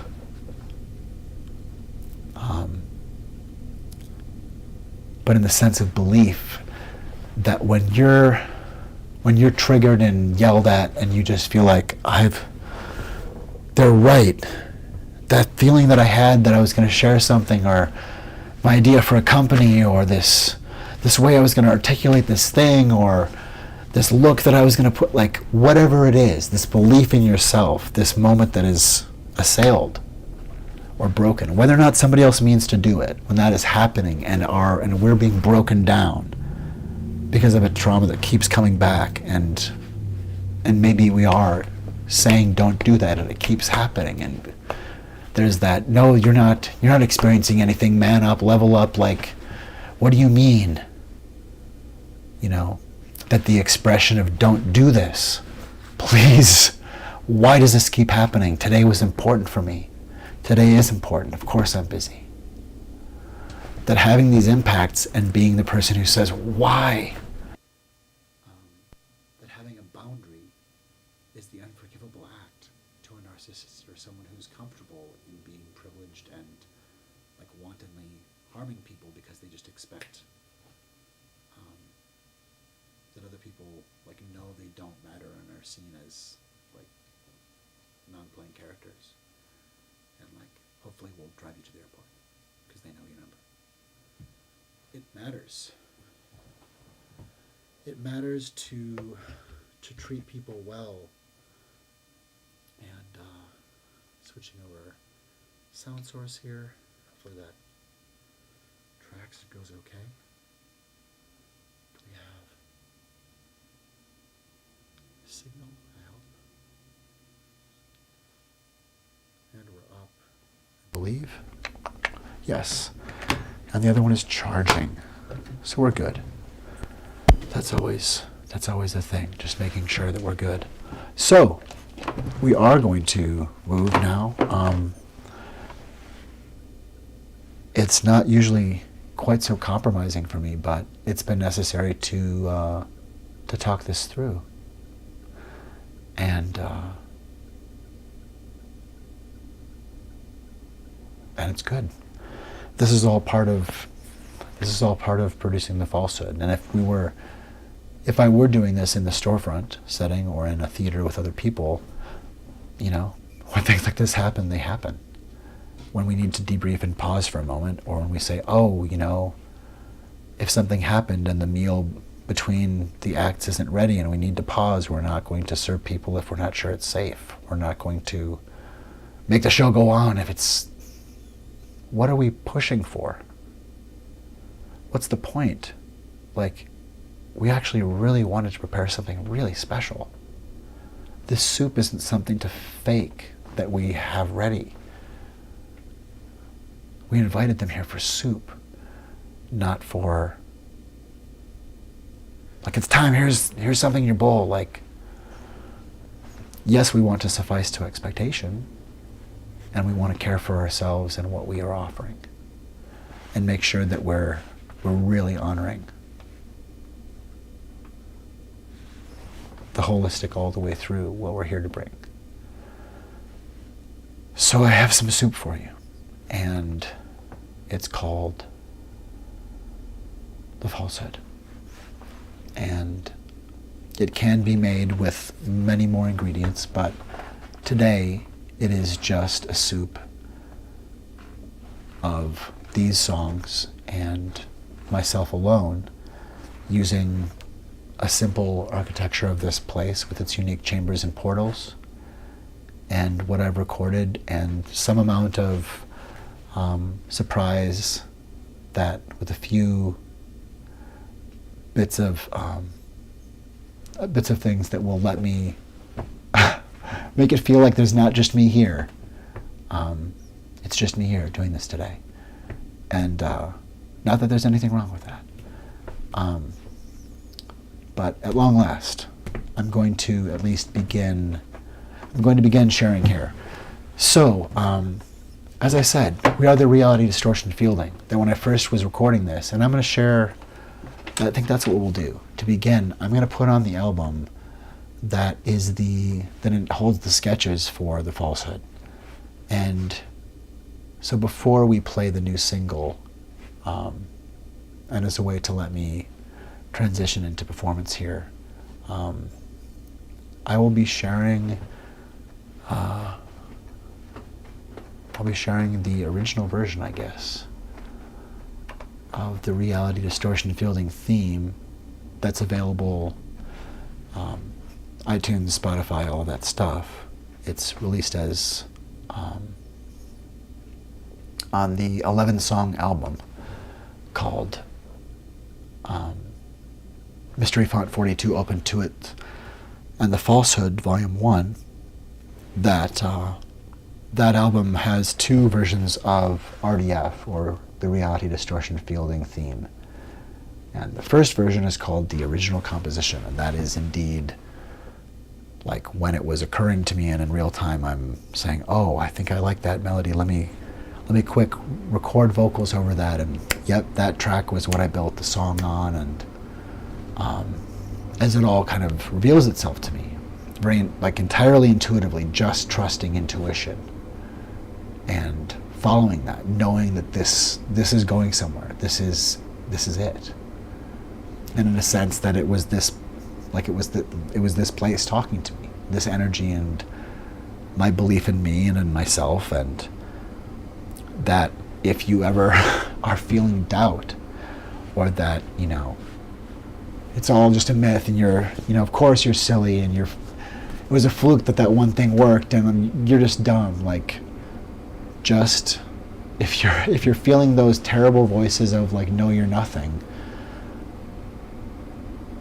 hold yourself gently and be there and tell yourself that those voices are wrong and that you have something beautiful to share and you know it. And then listen. And if there's nothing there, you'll hear it. And you'll know what to do. And what you'll probably hear is the room singing to you. It might hear itself, it might sound to you like the voice that you would use if someone needed to be reminded that they were the solution to everything, or that we're all friends here, and that someone has to be able to say something. And it's so silent. I don't know if there's any hope at all, but maybe.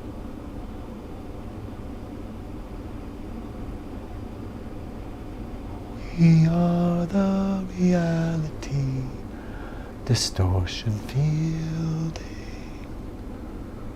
Like a little whisper, or like a car went by outside and some old song was like, what was that? Whatever. But like little spiders, or a little bit of steam, or the house settling, or something makes a sound that sounds like somebody going, "Ah," and you're like, what is that? And if you would just listen, you would hear it saying, we are the reality distortion fielding. We are the very synaptic grips and blips and synaptic anti-eclipse of haptic happening. This is a resonance that you are mapping. There's something here. You're not imagining it. We are connected. We're not just hard drives. Or if we are, we're still connecting and mapping together a coalesced understanding that we're all colluding with to some degree in ways that don't need us to get together and meet and talk about it with cigars to say, we understand what's happening. We are the reality distortion fielding. And it means that it's repairable. We can update and share and learn. And if we are the abusers, we can learn how not to be. And we can learn that there's not just an original punishment structure and that somebody's going to lose and that person was always bad. And that's a childish, terrible little nightmare game. And we're supposed to go to an adult space where we process something new and build a new foundation of what humanity is beyond the silliness of normalized violence. We are the reality distortion fielding. And so we see among us that kind of corruption and say, oh, we're going to establish boundaries from that. You know, or whatever it is that doesn't feel like respect to you, we're going to apprehend it and say, I see your offer and I don't accept that. It's fine that you have people that you talk that way with, but I'm not going to normalize that kind of thing with me. I hear you saying that thing you say when women walk by, and no. You saying that to women when they're walking by, and I'm standing with a group of you and we're all men here, and you just say, you're making me a catcaller because you're saying something to a woman you don't know on the street as if we're all just here looking for meat. It's and so we are the reality distortion fielding. We're all carrying these things about and they get normalized. You walk in somewhere and you're like, whoa, they have it. Why are they treating each other this way? Where are these lines? Where does it come in? And it's just normalized, and the punishment isn't dealt. It's just this is the way we do it. But we're renovating this. We're alive and awake, and we're responsible. So when I heard these voices, like the song started coming to me, and it was just like these little tiny voices were my own belief singing to me, saying like, hey, as if all the spiders or particles of belief or the memories of when I had an idea and it was like, oh yeah, I forgot what it was and went to bed. They were all like, hey, where all the moments of your belief that you said, hey, what happened to that? I was going to do something tonight. We are the reality distortion fielding. We're this thing, we're this belief, and we're with fostering. We're worth improving. We're the amelioration. We're the spinning plate. And we're not too late. You know? We're that sound. It sounds like a spinning plate that's gonna break, and maybe that's why I'm thinking, oh, I should get a beer. I should order for a 6-pack, and yeah, that sounds good. I should really do that. And why do I want to quiet that little voice? Isn't that the voice that I'm learning and looking for people, somebody to say like, hey, that's a good idea. Wait, tell me more about that. Am I trying to quiet the yearning because I won't listen to my idea? Am I getting in the way? So I'm going to begin by playing this song that told me to start listening to it. And so I did. And so this is the first song on the album. And it is the original version of the reality distortion fielding song. So, let's see. How should I play this so that it comes through correctly? I'm going to do it. There we go. I'm just got to figure out so that this is the right, actually the correct version, you know? I think the way to do it, I'm going to keep the phone connected. Thanks everyone thanks for just meeting me where I am. And I want to make sure that I track and I'm not losing track of what I'm doing here.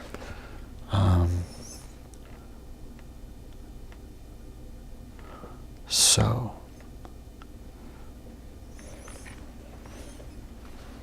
do I have, what would it be? I was really flummoxed by this interaction today.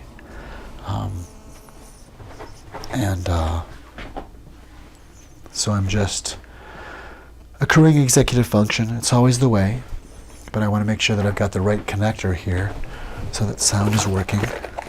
And I have, it's about taking the time just to make sure that executive function is reminding me of the way to share things that makes the most sense. I think so long as I can assure that this doesn't keep connecting. We'll try to play it from my phone, and I don't really need to keep telling everybody what I'm doing so long as I'm able to make it work. But it's a lot of stuff to do.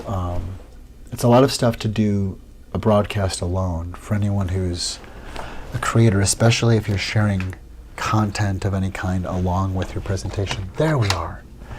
And it's just the little tiny things that, without the connector that you need, that you always have with you, and just a little shift, a little change in how things are going.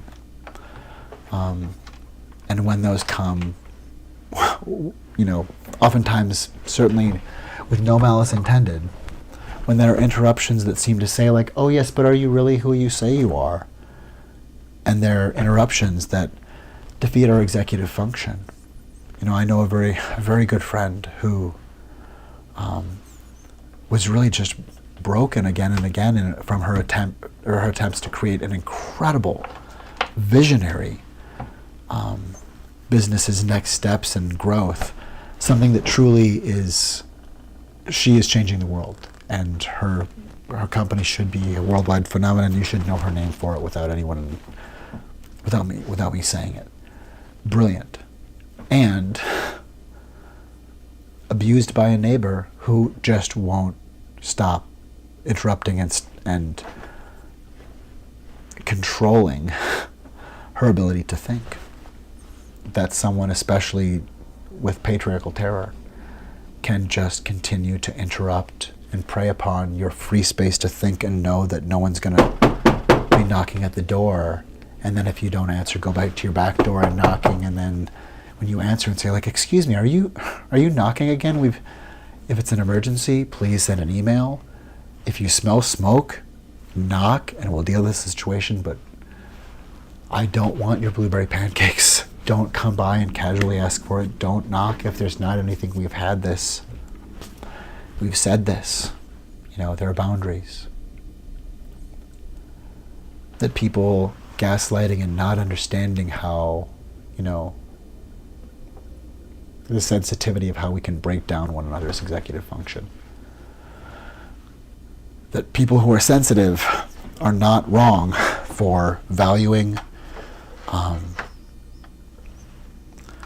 and for having sensitivity.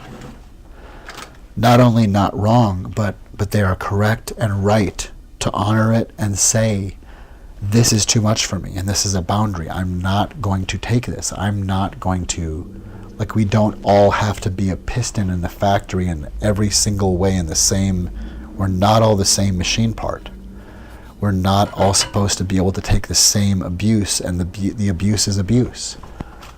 So instead of saying, nobody else has a problem when I talk this way, if you're having a person who says, you know what, that's not for me, I'm not going to interact with that, that when you're finding people who have a boundary that you didn't expect, that maybe they're standing up for you too. When someone, if you're feeling angry because someone is saying, hey, that doesn't feel very nice, and it's like, well, wait a minute, I'm thinking I'm a nice person, and now you're telling me that I'm not thoughtful? I get it. That's difficult to hear. It's difficult to hear somebody else suddenly say, well, you're a terrible person, when you thought you were coming to the banquet with such nice party favors. It's not fun. It's not fun to hear somebody say, you are being mean. And that's in terms of if you really do care and you're a friend and you're there and it matters to you. You get joy from people enjoying the gifts you bring. You get joy from sharing the songs you sing around the campfire. We all matter. And just because someone doesn't know what you're enjoying about the night that we all share together, it shouldn't interrupt what you bring, and it shouldn't interrupt your enjoyment that is an entire world that other people just may not realize. They may not realize that you're writing the musical that's going to show up on Broadway. They may not realize that you're a teacher who has changed thousands of kids' lives and will go on to do it tomorrow, whether or not anybody in the room asks you a question that opens up all that you are. People may not recognize you, and you may be ostracized. But as someone recently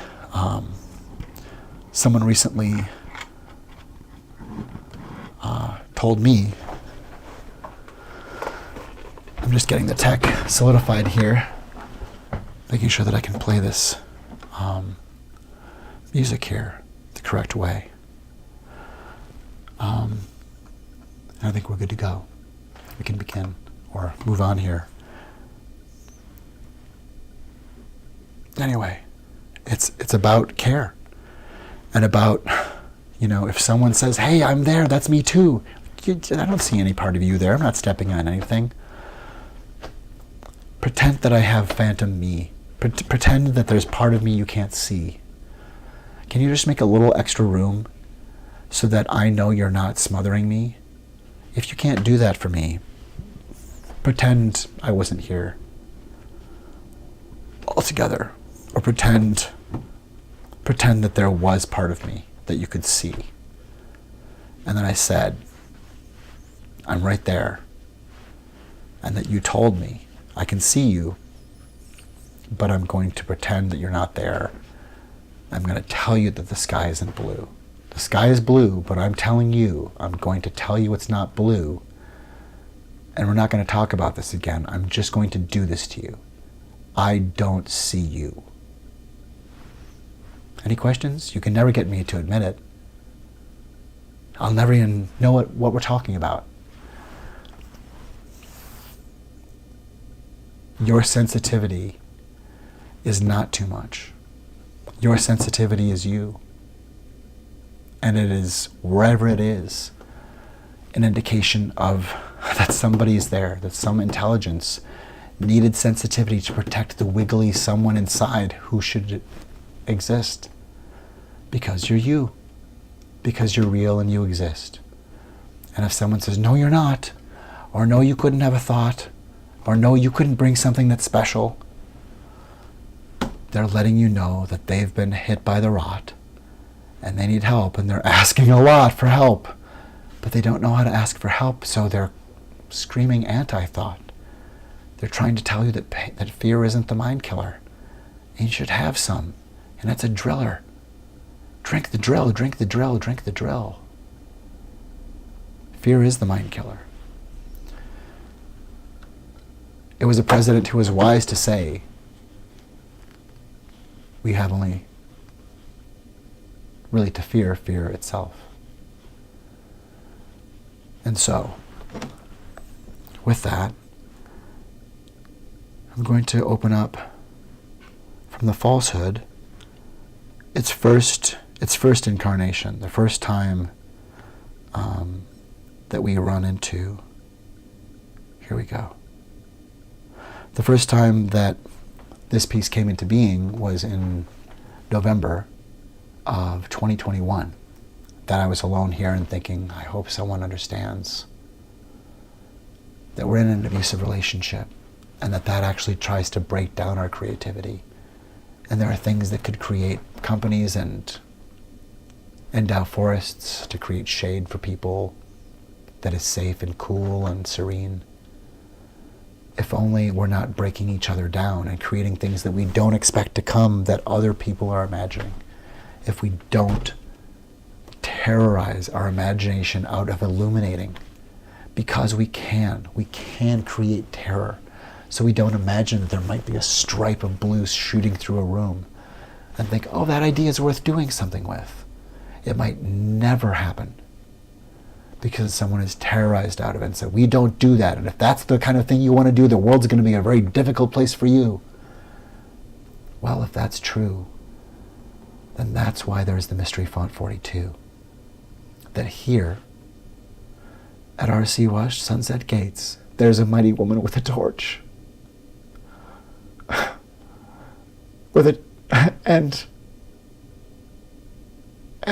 And that torch is the imprisoned lightning. And from her hand glows worldwide welcome.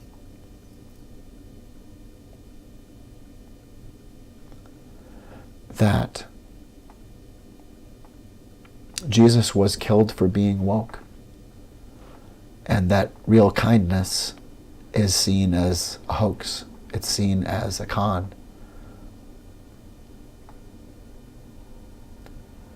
That actual kindness, that it really is coming from where kindness comes from being kin. That's all we have. Ultimately, we are the reality distortion fielding. And let's see if I can make sure that we're hearing this. Make sure that we're getting the sound coming through. It's going to be on here, and I should come through. Does it play through? Just want to clarify that we've got the sound.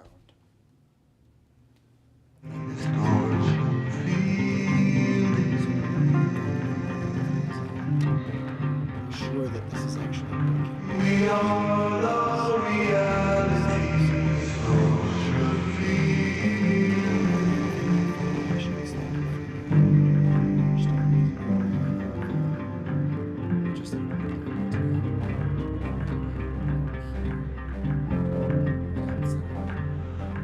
We are the reality distortion field.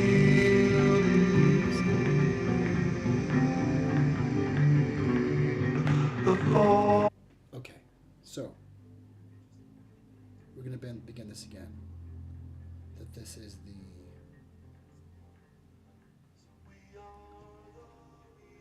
great. So this is about to pause. Huh. Do we have? Oh boy. Yeah? Pause, pause, pause, pause. I'm having issues with the test again now, with the sound test, but I'm not sure it's coming through. Great.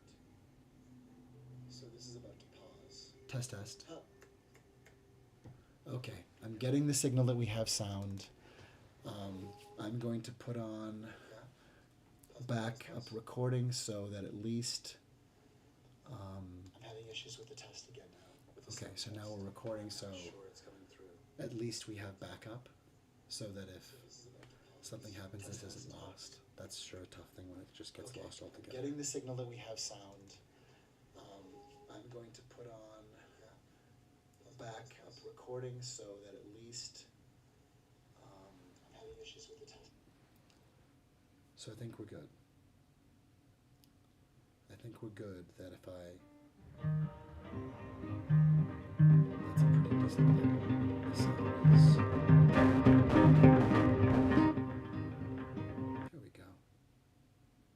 So, we're doing...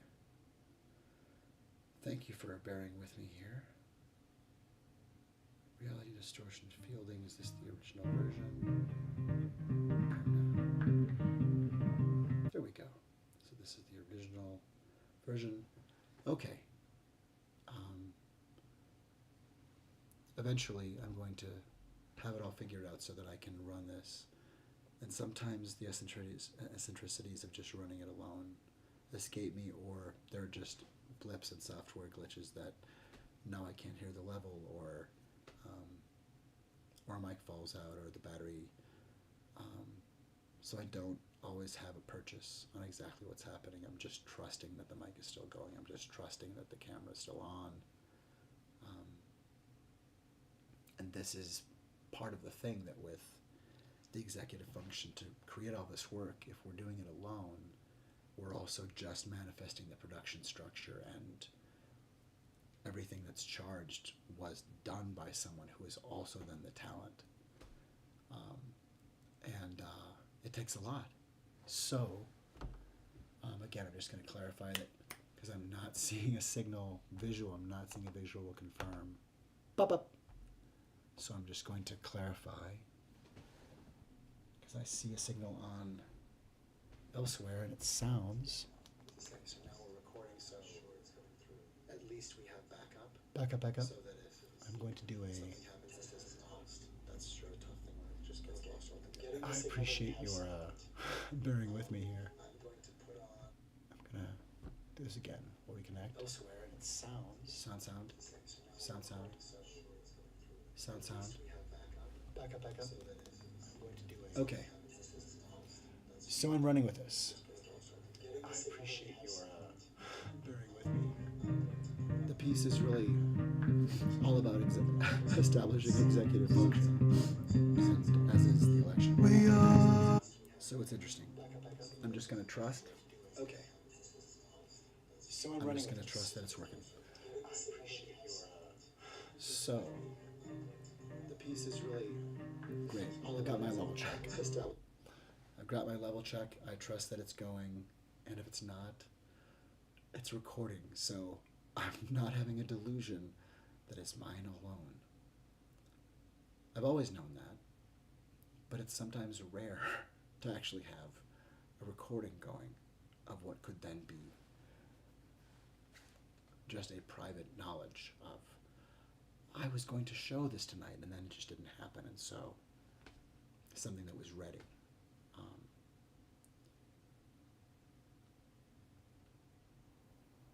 We don't know what we harm when we harm people. And we should get out of the way and let people share. So, here it is. This is the theme, the original theme for this band and for the FalseHood. You'll hear the theme again tonight, but this is where it came from. And from November 2021, it's a voice saying, we are the reality distortion fielding, and we are a repairing framework that can detect falsehood. We can see it, and we can know what to do. We're strong enough to take it apart. We are the reality distortion fielding.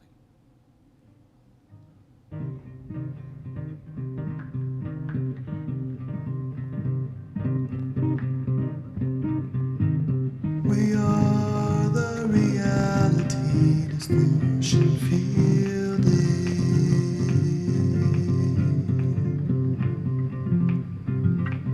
We are the reality distortion fielding.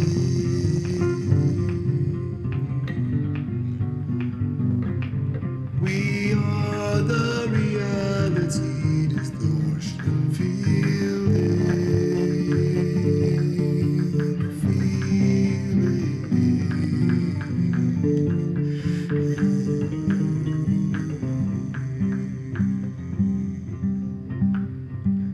We are the reality distortion fielding.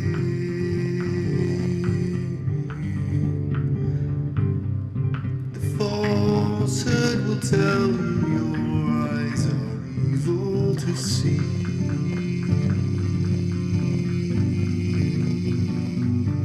The falsehood will claim the press is our enemy.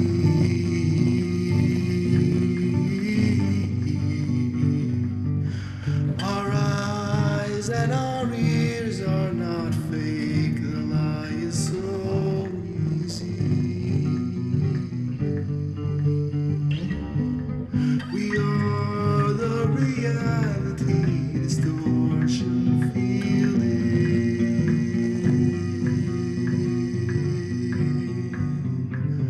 We are the reality distortion fielding.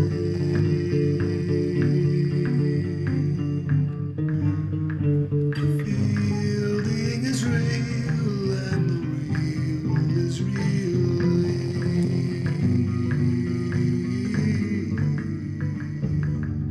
We are the reality distortion fielding.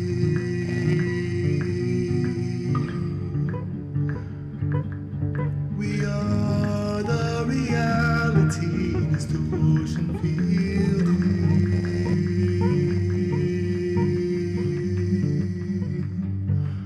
The falsehood will tell you intuition's faulty.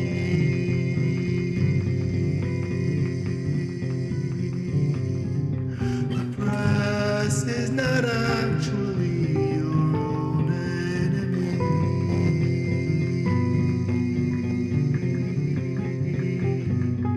We are the reality distortion fielding.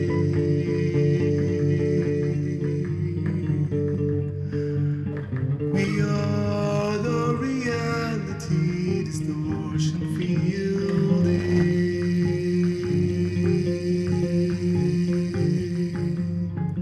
We are the reality distortion fielding.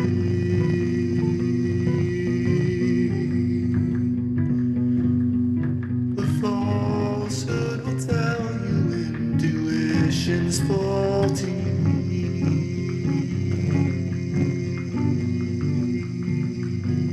The falsehood will tell you intuition's faulty.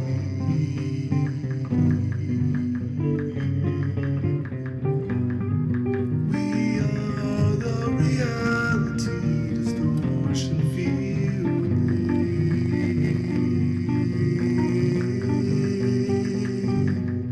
We are the reality distortion fielding.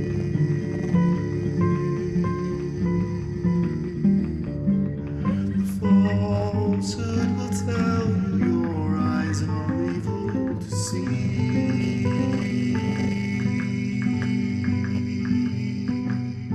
The falsehood will tell you the press is our enemy.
this, and now there will be sound.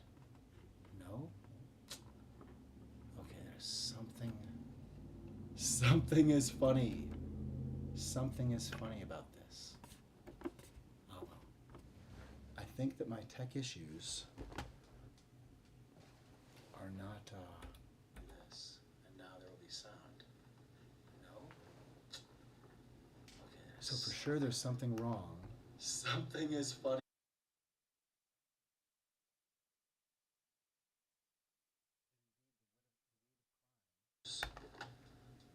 Indeed, the weed of crime. I'm finding that there's something wrong with the send. Let's make sure there's something wrong. Something is funny.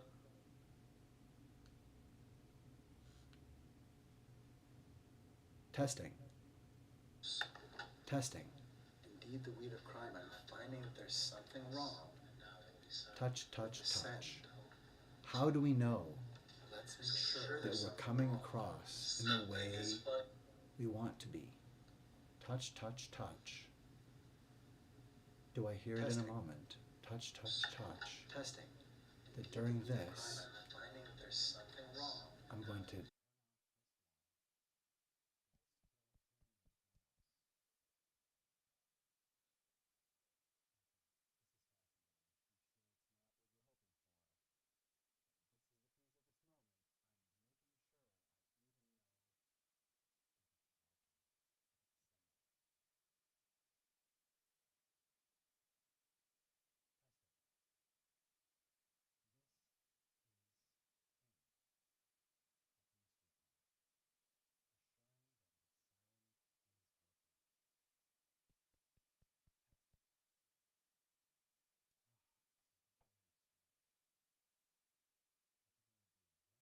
Does that change it? Yes, it does. Wow. Okay. Testing. Okay. Thank you to my father and mother, to my family, to all people everywhere. Does that change it? Who Yes, has it ever does. been part of any moment in my life, Okay. because it is now connected. Testing. Who knows why it was so difficult, Okay. but I've figured it Thank out. you to my father and mother, to my family, to all people everywhere. Does that change it? Holy cow, it is Yes, it finally does. part of any moment in my life, Okay. because it is now connected. Testing. This Who knows why? it was so difficult, Okay. but I've figured it Thank you out. to my father and mother, to my family, to all people everywhere. Does that change it? Holy cow, it is Yes, it finally does. part of any moment in my life, Okay. because it is now connected. Testing. This Who knows why? it was so difficult, but Okay. I've figured it Thank out. you to my father and mother, to my family. Does that change it? Yes, it does. Okay. Because it is now connected. Testing. This. It was so difficult. Yes. The falsehood. Who is the falsehood? That's right, ladies and gentlemen. Siblings of all ages, tonight, it's the falsehood. Brought to you by public displays of affection and the Goodrich Safety Silver Town with the Lifesaver Tread. You know it. You hear it whiz and whistle as it goes down the street, and you wonder, does it cost a little? If it does, it's worth it, sport. Good golly, a safe, smooth ride, and a savvy local pilot. And let's just say it. A car like that, that's driven by a pilot. Well, welcome to you, fair steward of the highways, you sensible few, wise enough to sail the roads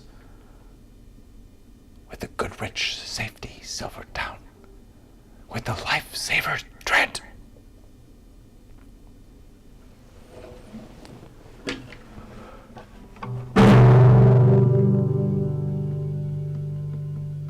That's right, ladies and gentlemen, siblings of all ages. A true chord is known. Was it a G? Well, G, it sounded like music to me. What are we talking about? What is a joke? Is the point of the meeting going to change why it matters? Is an era going to change why it matters?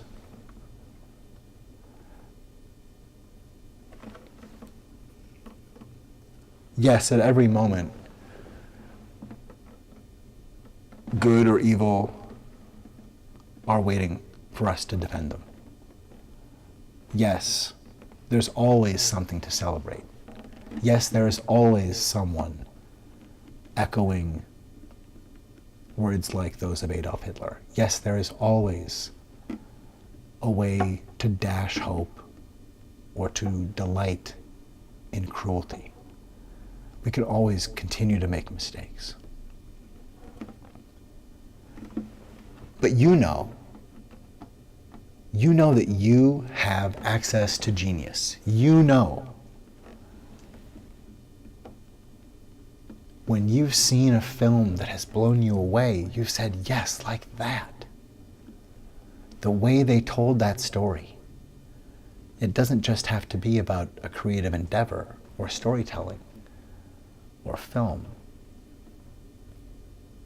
But the idea that in any field, in any formulation of anything, you see something, whether or not you were trained in it, or people recognize it as part of your faculties or what you know, and you say, I understand that. I see part of this. This is something I have to interact with. I'm supposed to be a part of this. We are the reality distortion fielding. And if you believe you're part of a field of something, then you're already there. And you're learning to understand. And maybe you were already there. Morphic resonance is about memory and tendency across time and space as the memory of nature, potentially. And that the bandwidth of thought is access to us and nearer and easier to grip and understand and see or know how to liaise with for those of our species or of our family or who speak our language, potentially. But that DNA memory is in some sense passed on because we know our stories and we know the voice, or we know we are. It's like something laid upon everything else we also know, that if we just knew, yes, in fact, it's good that we have this genome laid out, but we don't really know how these things constitute a body. Until Rupert Sheldrake said, maybe the way that we see birds assembling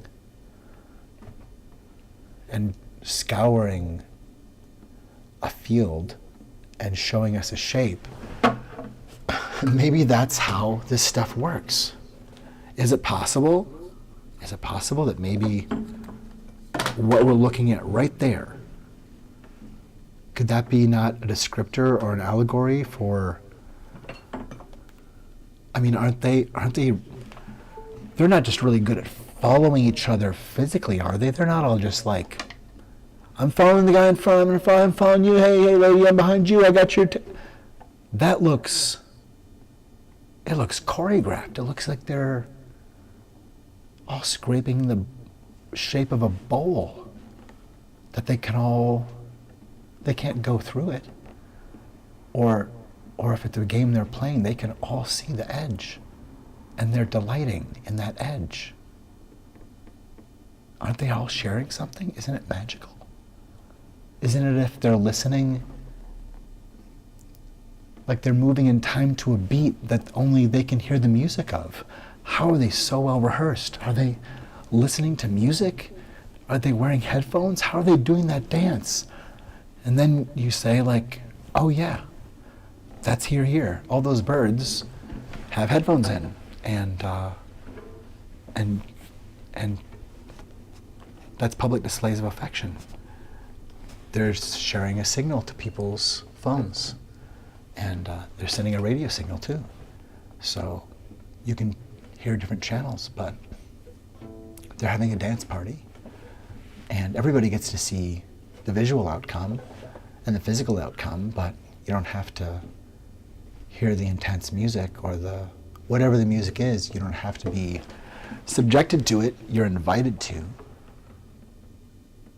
have it introduced to you, but there are layers and they're consensual.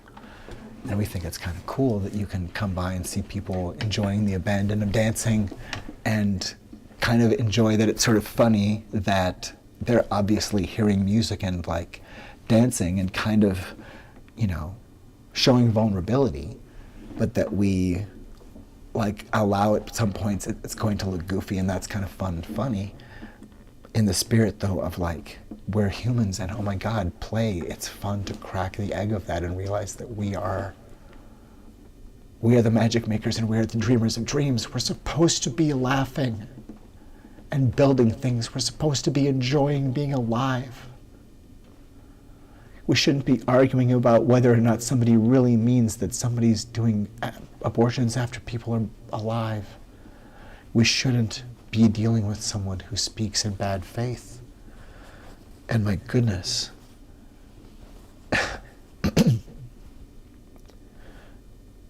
you know, if Jeffrey Dahmer just had somehow normalized, he had just chosen to do something differently so that we just couldn't call him on it. When we found his fridge full of half-eaten people, he just leaned into it and was like, well, oopsie. You know, how does Donald Trump begin that oopsie? It certainly was with lots of money and just beginning to outrun things. Because if you don't care, if it doesn't damage you that people think you just shat your pants and that you're falling apart and beyond, you know, issues of incontinence being nothing to be ashamed of, like as far as what seems like potentially the usage of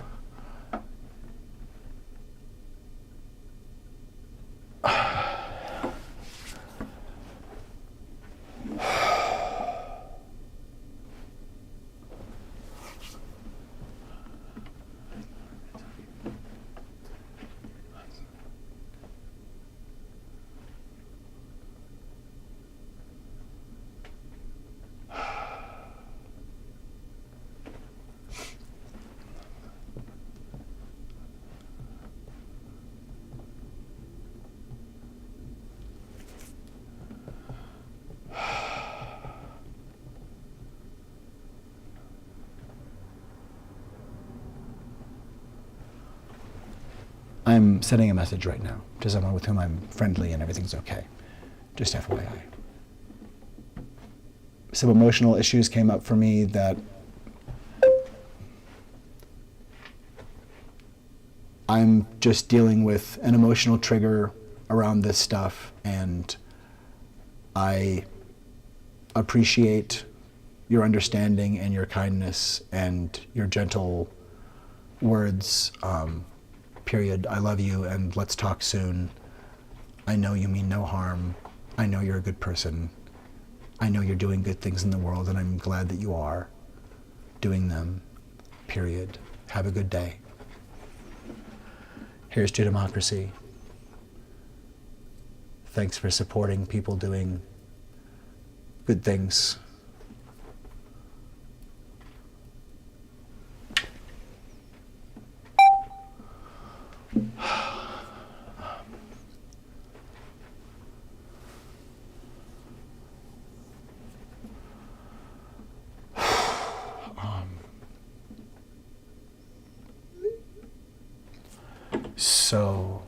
So yeah, it's okay. It's okay. It's okay. It's okay. It's okay.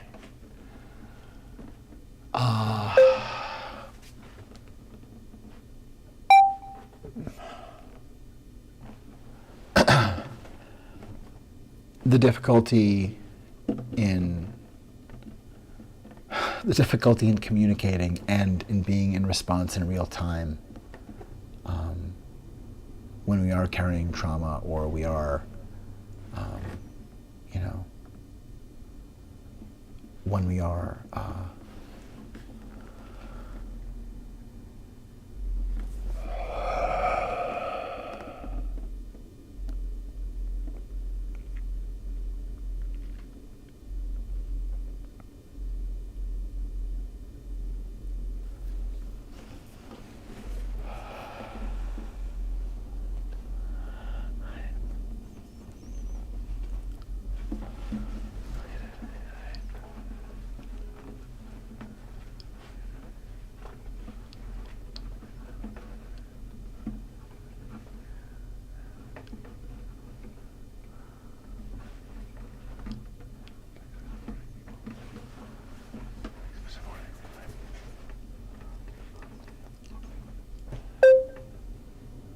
I'm getting weird typos happening, but I think you get the idea. Period. I love you and have a good night. Let's talk soon.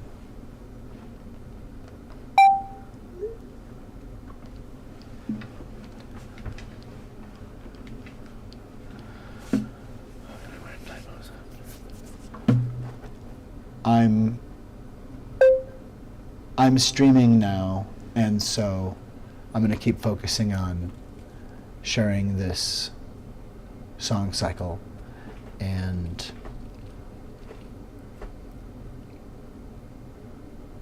I appreciate your kindness. Have a great night.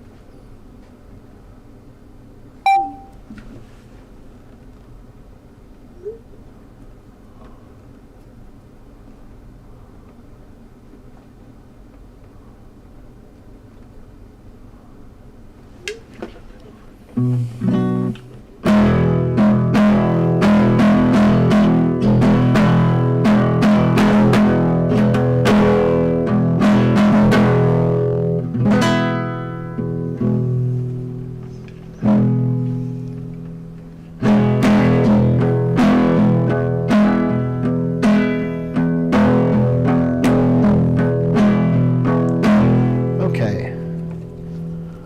Well,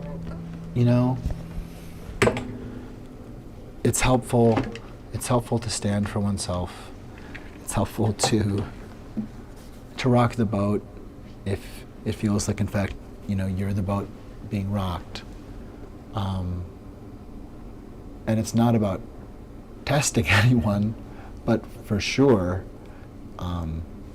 we should all consider ourselves vital members of our teams and families. And if we don't like how we're being treated, or if we're finding that we are not showing where we are, we're not being a squeaky enough wheel for people to be like, oh yeah, there's a wheel there, like if we need some grease, or like if you really need some cinnamon on those bananas and that would make you feel loved this morning, I want to have cinnamon on those bananas for you.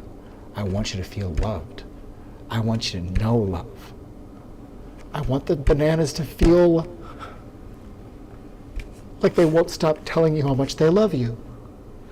It's supposed to be good here. We're supposed to know that we belong. I think that we're supposed to find it easy to recognize the sickness of someone hugging a flag, no matter who they are or what party, that kind of wanton display of maudlin, superficial nationalism is dangerous, no matter who you are. And it shows someone devaluing, that they would do such a gaudy display. It would be like walking along a lovely lane with your special sweetheart, and someone says, oh, Miss Mercury, look to the camera. And suddenly you're, doing something you wouldn't do, like you're throwing your tongue down your partner's throat in a way where they're like, what's happening? Because you're putting on some show. What are we? What are we here for? How do we lose track?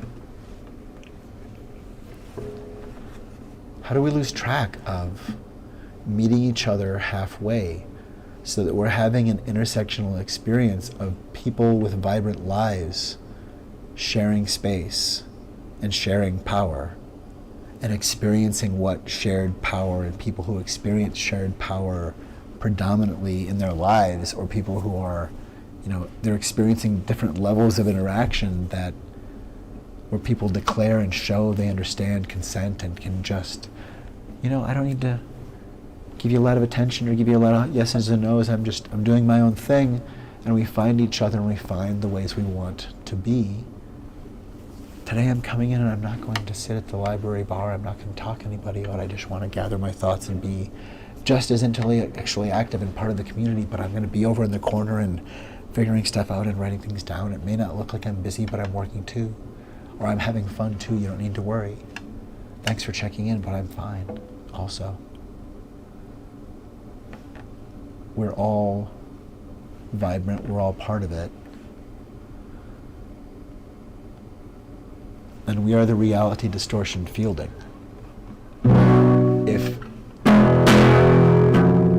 you think that there's part of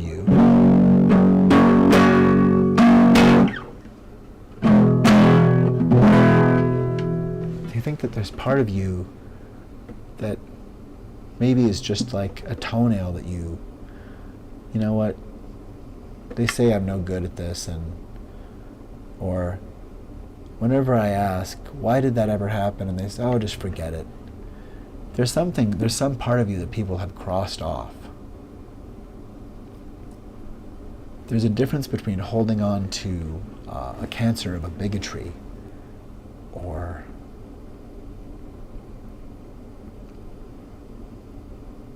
because we're supported. There are shapes in society, there are falsehoods that these bigotries, these are dangerous. These are deadly. And what would we do if we did not know? What would we do if we did not recognize that it was safe to question things? What if we didn't realize? What if no one had told us, hey, you endanger your community? There's something to be said for keeping one another honest. And that's also something that leaders know, Nothing to fear but fear itself. That's partly a community project. That's not fostering fear so that we're not needlessly giving each other reports of, hey, did you hear what happened? As if it's really a thing that we need to worry about. Like, hey, we're not around the campfire and everybody's gathering for a story. What's really germane? What do we need to know? What do we really need to know?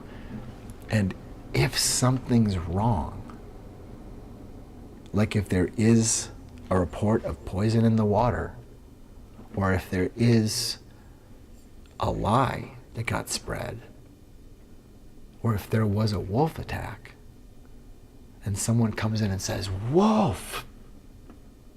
There was a wolf! Someone was murdered by a wolf! Okay, wow. Tell us more. What happened? They scatter off. What? Well, that doesn't seem like the response you'd want. Like, you ran in. Is the wolf coming to get people who report about the wolf as well? Do they target people who tell about them? Is there some reason you didn't give us more information? Like, if there was something where you were a person for some reason you had information about your community that was important, something was coming. Like maybe there's a fog rolling in and you're the only one who sees it. You have a little lovely hamlet, a little in this hamlet where you live, you have a view of this little valley, and sometimes you see the fog rolling in, and it's beautiful in the morning, this like dewy, beautiful light, and you see a really strange cloud. You're like, that's not a cloud. That's a cloud of something. That's not normal.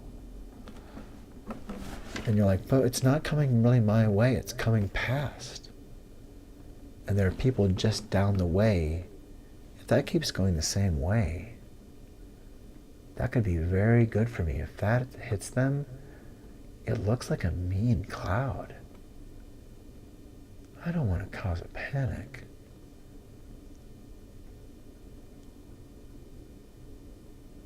Dot, dot, dot.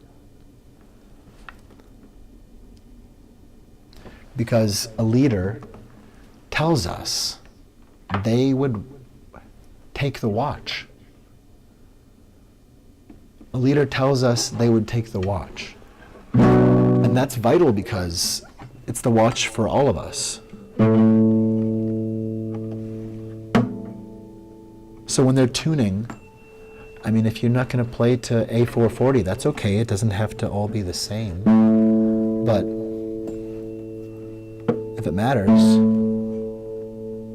so that we can play to the song again and have it be in tune, or so that if we're in different continents speaking different languages and they say 1, 2, 3, and we all start, that it still sounds okay,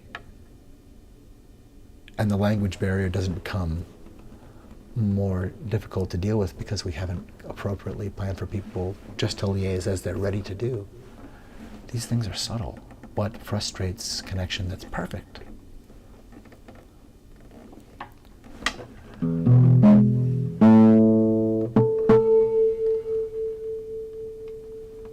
I'm worried too, you know. It's funny that with all of the pitch correction, all the things that we do to software, all the things that we do, I think it's going to be hard.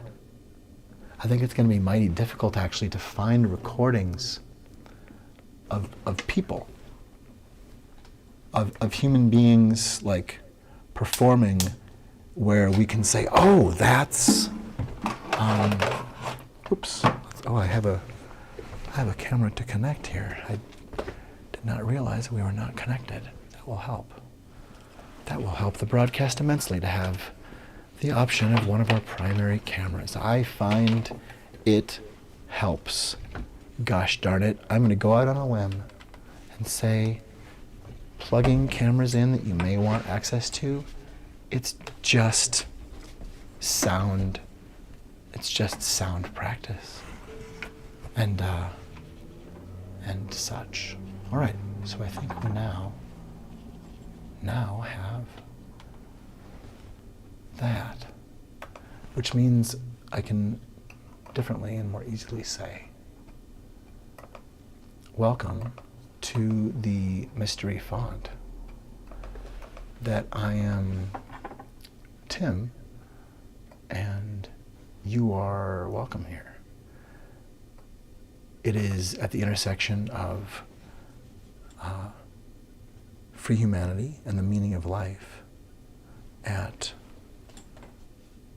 Fremont and 42nd in Minneapolis, Minnesota. And I am Tim. This is Mystery Font 42.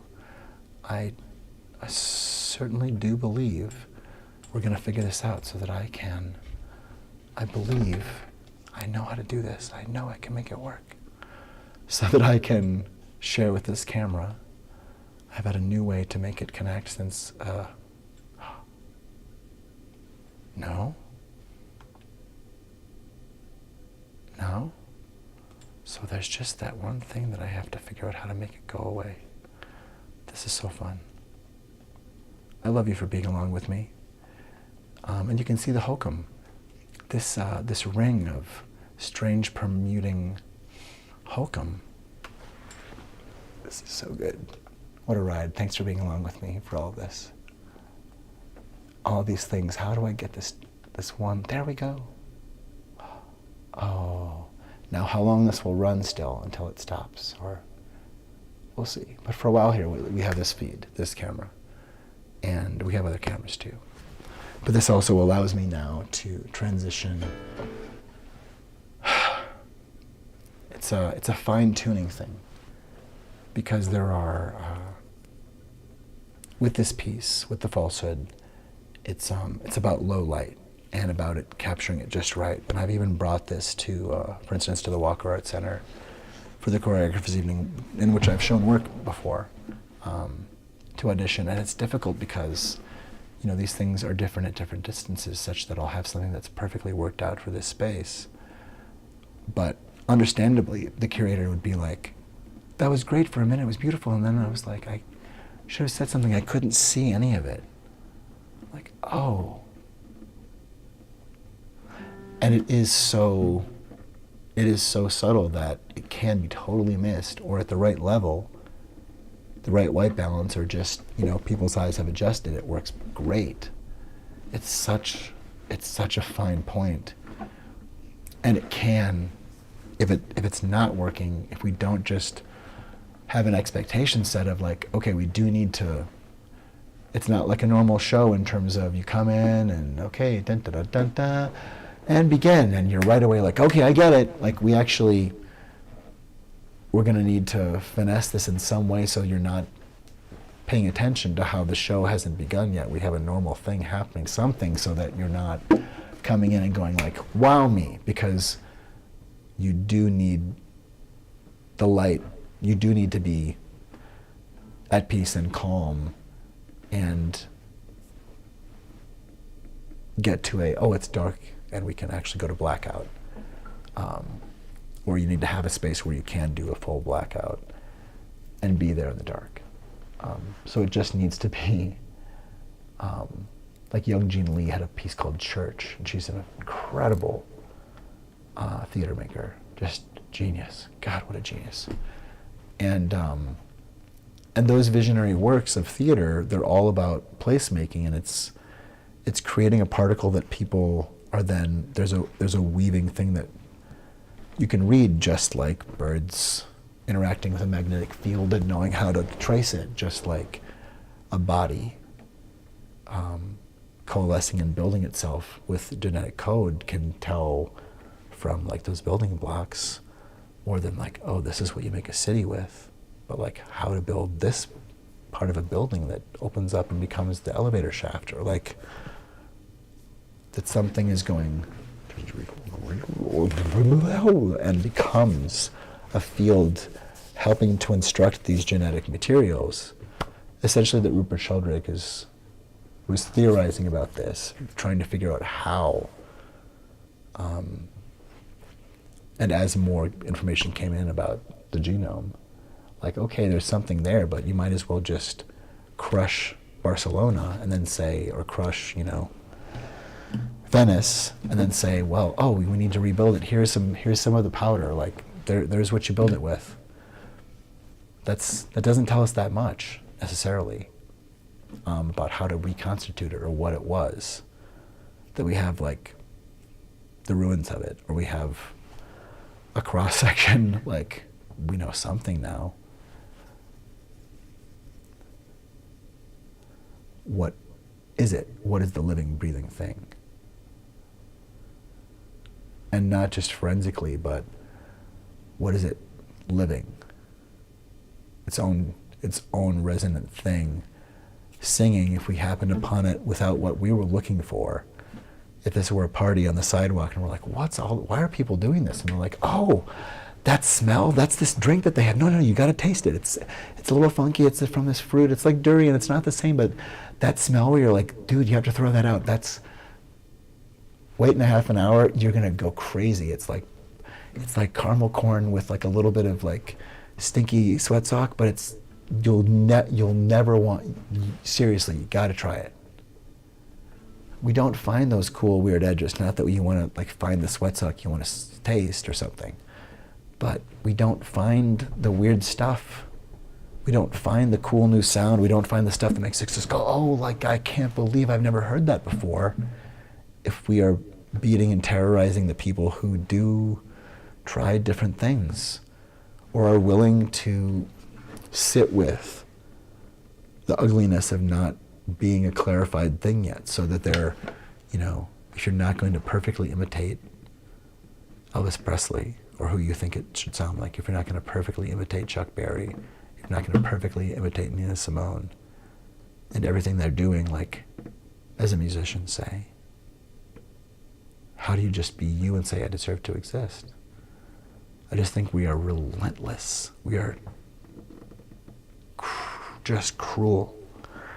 And it's interesting, as we criminalize homelessness, while we invite the homeless here, while the new Colossus says, there's room, there's enough, like, come on here, like, build, there's room to build, we need you, you have a good brain.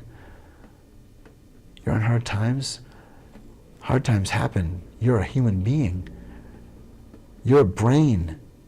Do you know what that means? We can do anything. Get over here. You wanna? I left my lamp beside the golden door.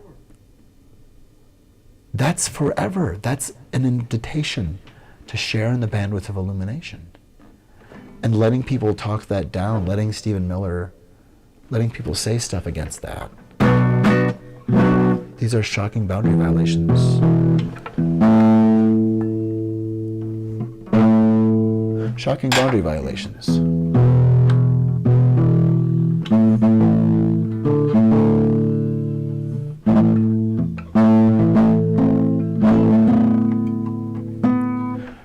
Like the Hitler taking the Sudetenland.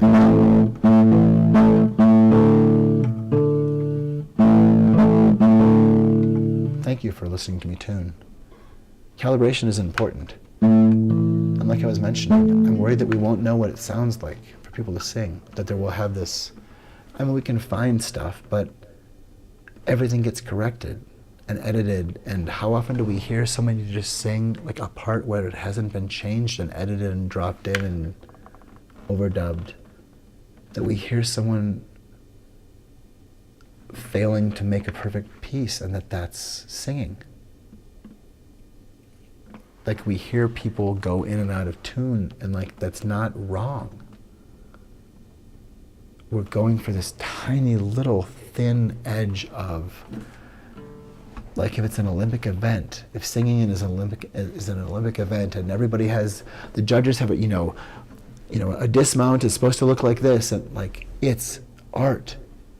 It's your voice. We're all supposed to say, baby, like, we're all supposed to do exactly this, and if we didn't do that, look, it's a voice. It's us, and we're like, okay, look, if you want to have everyone, okay, work with that, take the time. Find people who have that intonation and everyone's locked in. Or you rehearse it again and again, or you take the time on the day to let everyone get there and calm down so they're really tuned in and hearing it. It will be amazing.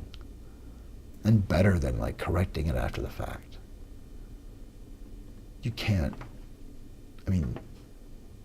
if it's actual, it's irreplaceable. You almost can't break it. But those things that are actual mean something, and it's like diamonds in the rough. It's not just like, oh, put in some rough and then put a diamond in there. Like, these things are an ecosystem. And when someone's like, oh, well, I'm not sure, wow, they're, okay, it sounds like they're coming to the chorus. I hope this goes okay. Let someone cook. We're all here with something to share. And we don't know what somebody's putting in the soup. Definitely listen to them if they're making jokes about pooping in the soup, because they might not be the chef you want. And I think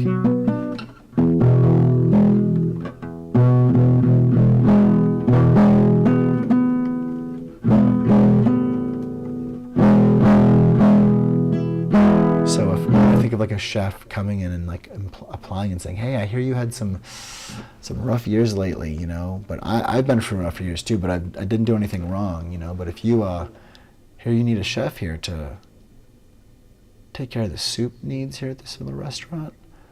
You got me and soup. I got this really nice umami thing that I do with soup, and you want to taste it. I know you want it. It's kind of too earthy, maybe a little nasty for you. And they're like, what are you talking about?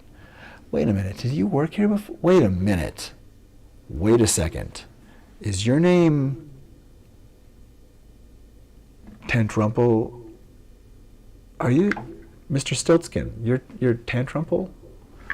What do you call yourself, Tantrum? And is it Mr. Stiltskin? Did we fire you? Are you the guy who did the soup? The soupy soup, you know what I'm talking about? Well, I don't want to know if I want to talk about, I think that's off the record. I'm not gonna. Oh, you're thinking about the future, you say? Huh. So we had somebody who was making weird comments about soup and umami nasty soup, and we found fecal matter in the kitchen, and there were some people who got a little sick. It was terrible. We had to shut down. We almost lost everything. But worse than that, than losing everything, and that was a terrorist attack on what we love. We care about people. This is our neighborhood, and people to feel safe, like this is our family. And people came in here, and you shat in our kitchen. That's you, right? Why do you come here? I mean, isn't there a court case? Is there like a restraining order against you here? Why would you come back here for that job? Why would you come back here for that job? See, there we go, it stops. We'll see if we can get it to keep going. I'm not sure. Can just make it keep doing that, or I'll move to a different camera. But wouldn't we say, you know what? It's weird that you come back here for the chef job. Like, we got rid of you here because you did something bad. And then you apologized and said, hey, I shouldn't have left that simmering for so many hours. I should have said something. I just, sorry, it wasn't so Master Chefly of me. Whatever. I didn't do anything wrong. You liked it. If you didn't know what it was, you thought, I didn't know that they put that in there. I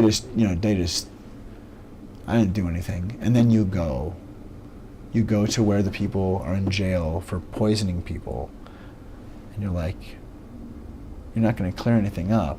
You're not going to say, hey, look, you're all human beings. I don't think you're evil, but guys, I did not mean for you to go into the toilet and take some of my shit and put it in soup.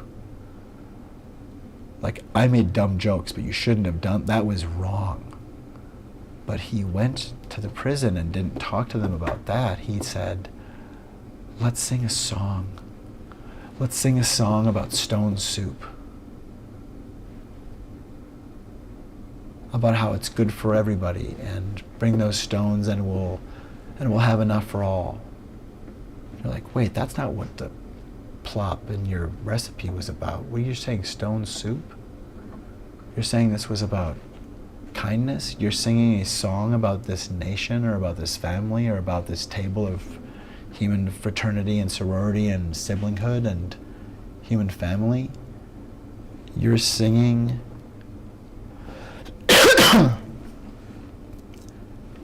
for someone to sing, to create a choir with people who attacked the nation, and sing that song, a song of our nation, with them, is an act of war. Fact. It's a yell of allegiance. It is a pillaging. It is a rape of that song. It is a direct gaslighting of anything that stands for, just in terms of, pardon me, in terms of like fealty, or saying, what we hold in union, like what you're safe tonight. I'm not going to come and burn your house down so I can take your land next week. You know, we have goodwill and we aren't predators. We've only been able to build things because there was trust. And the more we foster it, the more we can build. And it should be also that we don't always have to build, we can also just be. And that just being is a part of building. That we're kinder.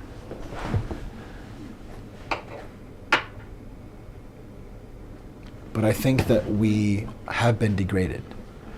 And that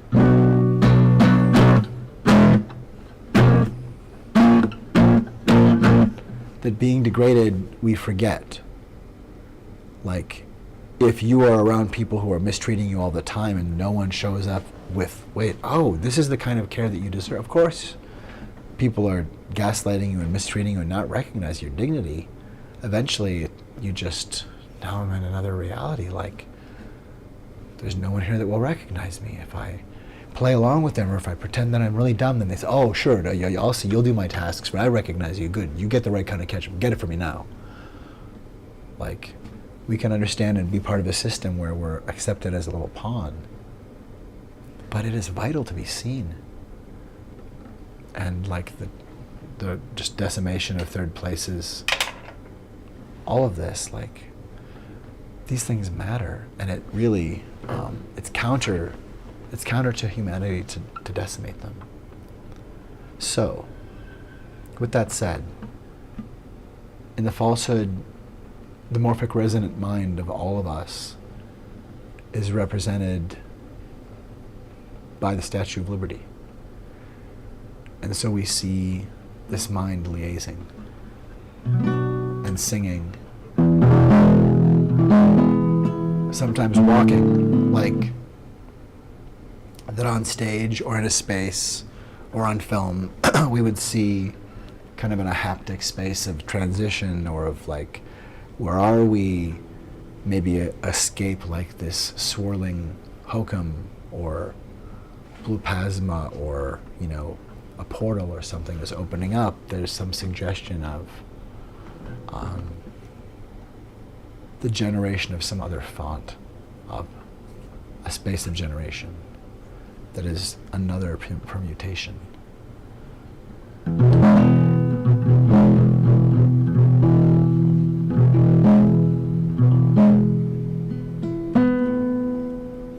And in the falsehood,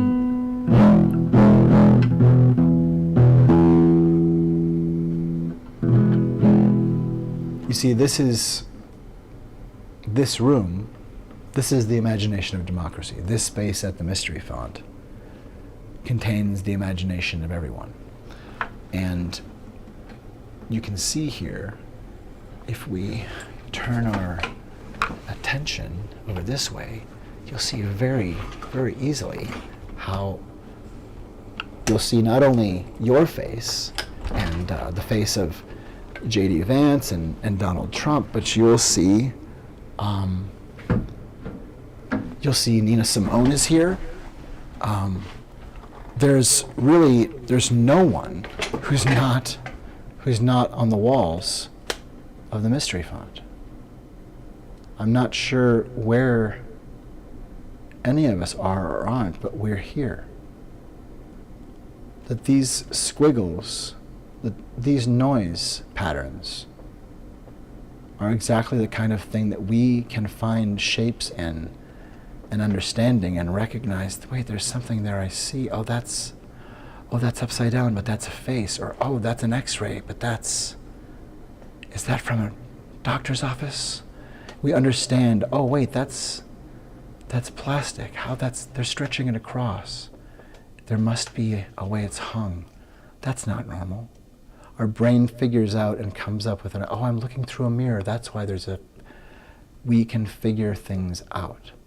Our brains have that capacity to understand and map, and part of that is that ability to see and recognize faces. And when we've just been yelled at, we're going to see a different face. we're going to see a tiny little gesture about how this little dot and a little surrounding area of negative space seems like an eye that is waiting because it doesn't want to make sure that it's letting people know that it's seen. Like, maybe you didn't see me back here. I'm just going to be quiet. Or maybe it's someone laughing.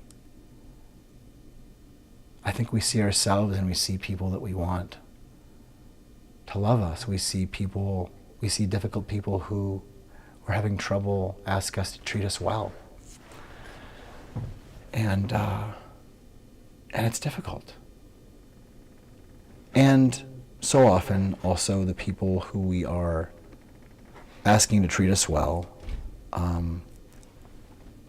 are both maybe instigators and indeed abusers in this way, but also maybe both dangerously and deliciously out to lunch about it, and it's part of the pattern. But for better or worse, and like, the thing is, this society, we are our codec is narcissistic.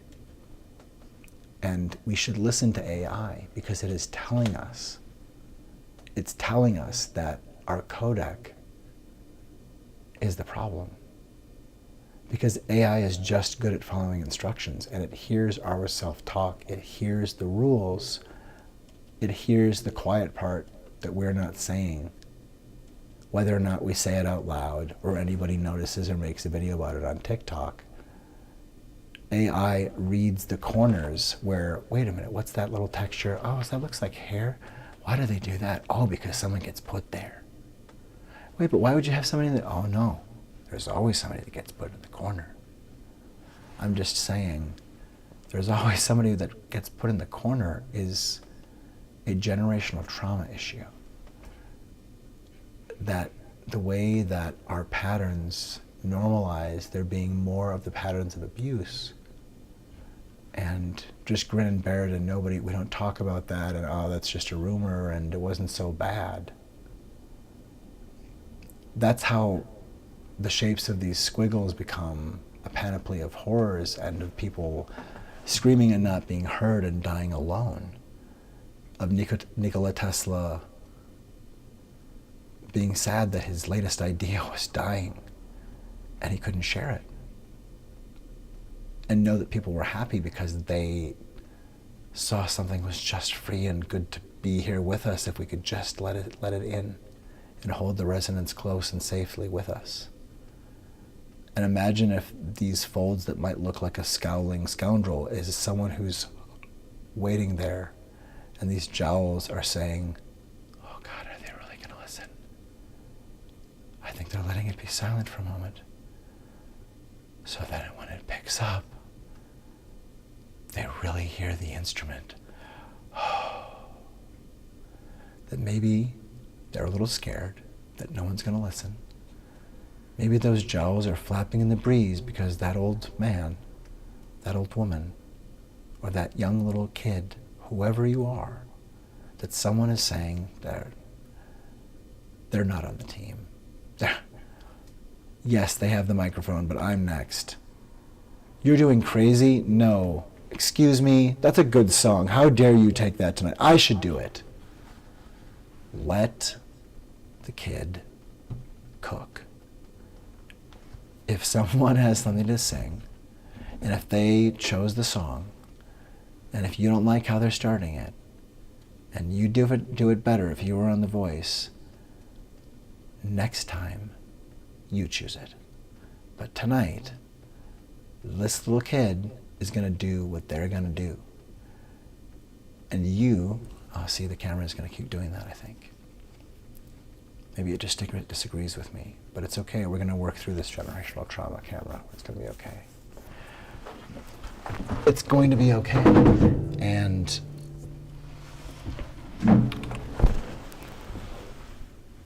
And we make boundaries with people that we want to have in our lives. That's real. We really do. We have difficult conversations when we care about the boundaries there, when we care about those people being still in our world to share with us. So this is a song I wrote for my mother, whose name is Constance, or Connie, and it's called Kindness Come. And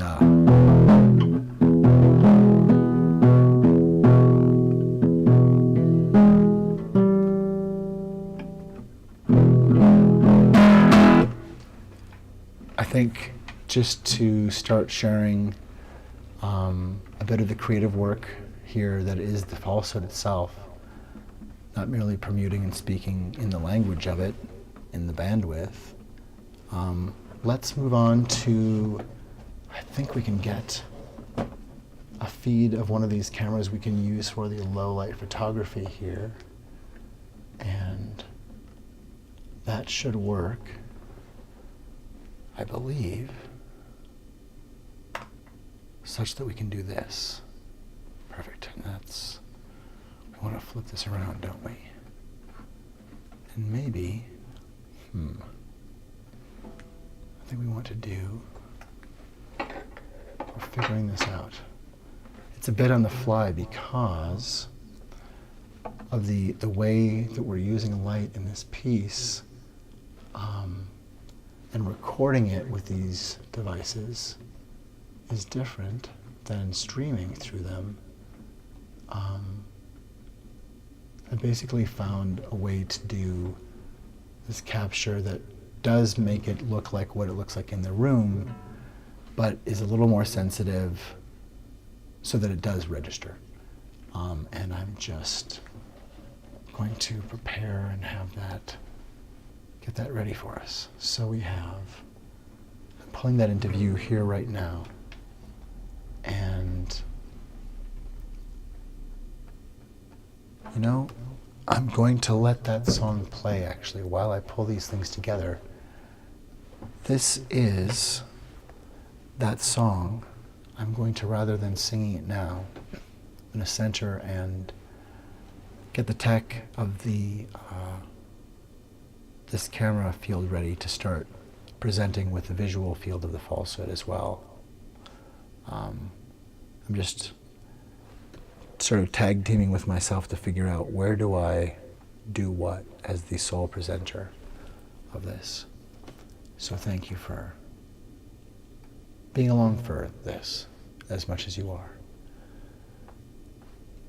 This needs to show sideways is kind of a funny thing here. Let's flip the image and we should be ready to go, I think. Oops.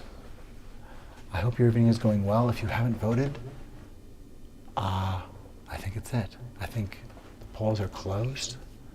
I haven't looked at what's going on yet.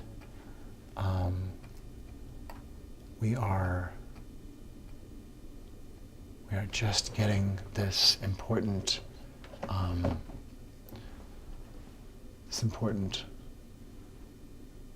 mechanism here of how we capture.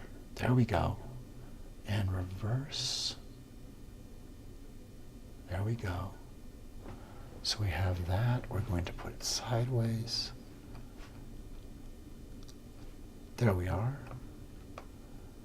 And it is rotate.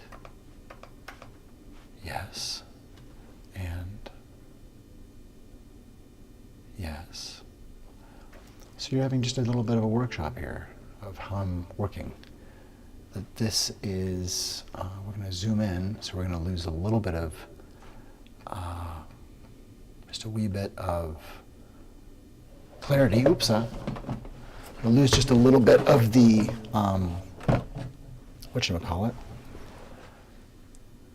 It's going to be slightly less fine-tuned in grain, the resolution.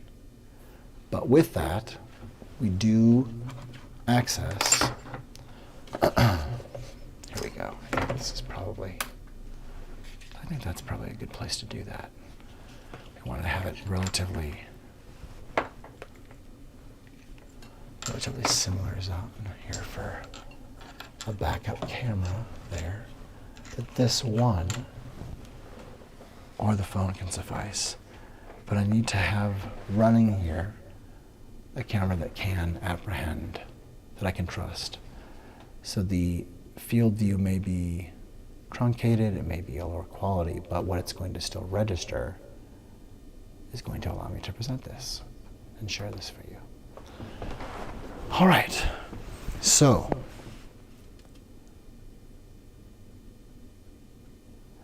the weed of crime bears bitter fruit. Crime does not pay. Who knows what evil lurks in the hearts of men? Tacity. The shadow knows. Something maybe grows there beneath, under the shadows of the nose. Is that a mind of shadows?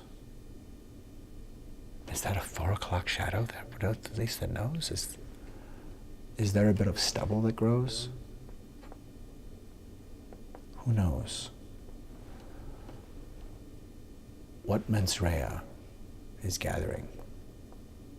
Who knows what evil lies in the hearts of mendacity?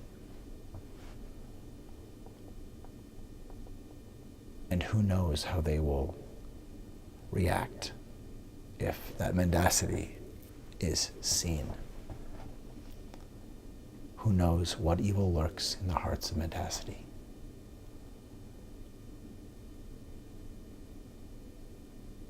We are the reality distortion fielding.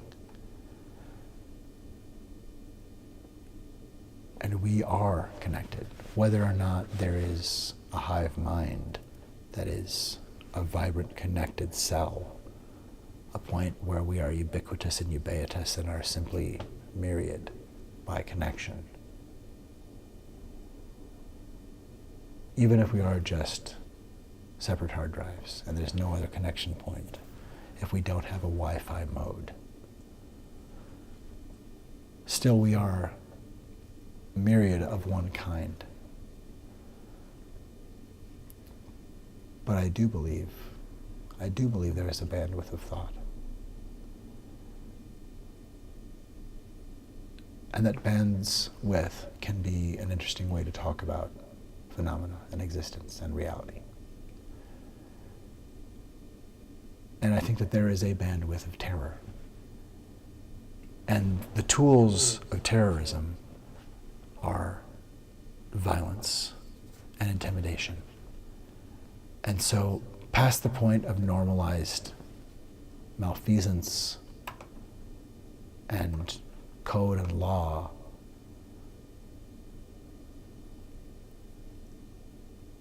there are things that we can do that break down one another. And here enters the falsehood. We all care. But it's possible, it is possible for lies to be weaponized. And that does, while it can be claimed to be smart, threaten us. And it's easy to, in a moment, just let it pass. Well, I guess it's not such a big deal if you don't do that with the gloves on, and it's just a small little thing. But it gets folded in, or someone gets folded in. How do we know?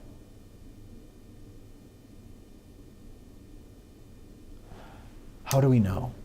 And why would someone lie to us? Why? If there's something wrong with a virtue signal, isn't there something wrong with someone who's telling us that we shouldn't have virtue or want to signal it? Isn't the only thing wrong with a virtue signal ultimately that you would show up and find the source false? What's wrong with virtue? Have you looked up the word? I'm not talking about a medal that I wear of being a hero in an obvious way. Have you looked up what virtue is? And what the virtue is of ignoring it? We are a kindness come. Whoa! Funny noise. We are a kindness, and we're a kindness come, and we're one humankind. And we don't deserve to be degraded. And when we do, it diminishes what we're able to do.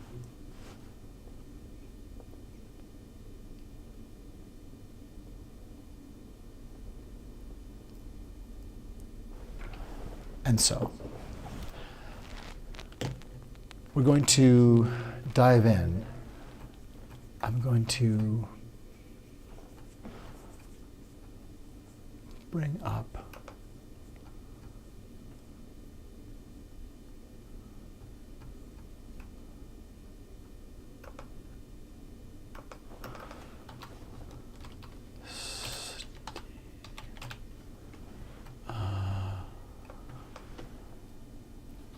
not the question, I think that's what it is.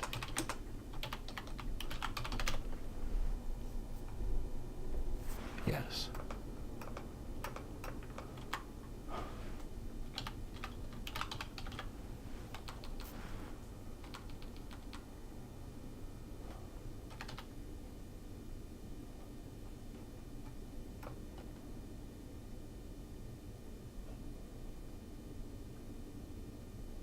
Where are we?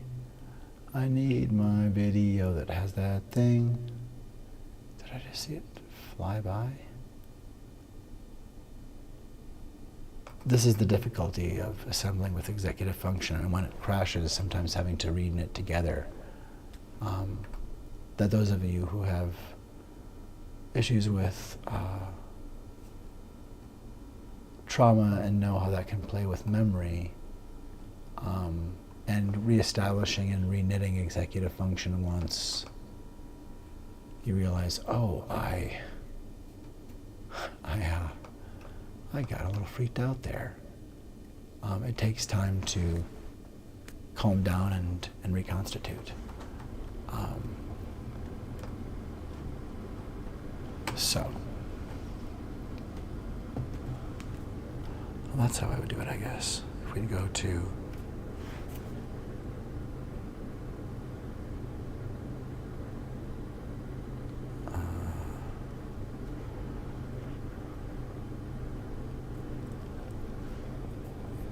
I did, and the thing is, people are just busy, but, which makes sense. But I swear I did put an ad out for a stage manager and to have another performer to work with me tonight, and it just didn't work out. I heard back from people who I think I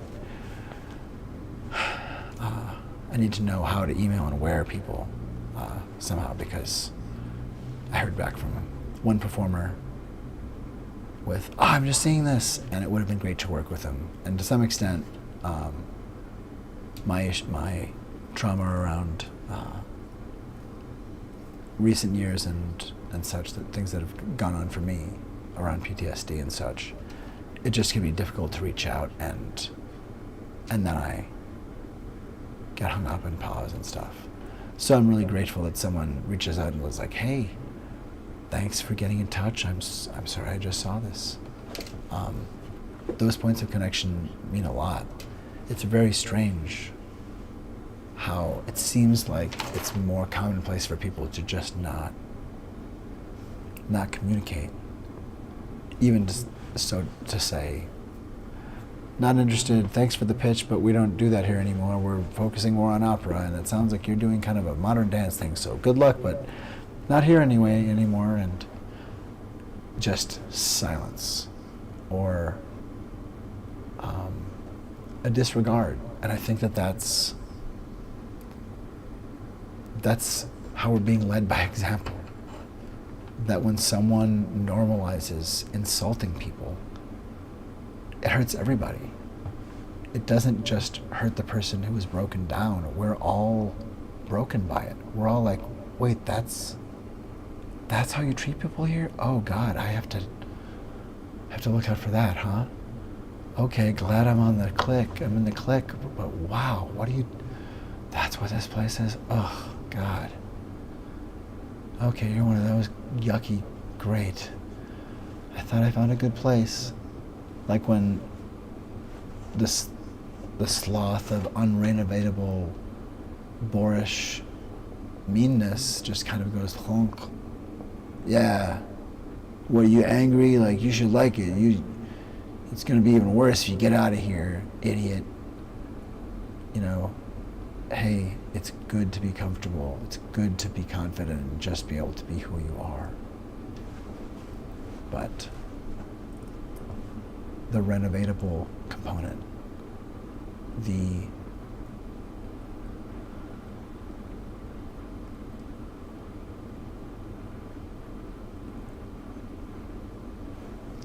strangeness that we have someone who would say at once two very different things. Who would say at once,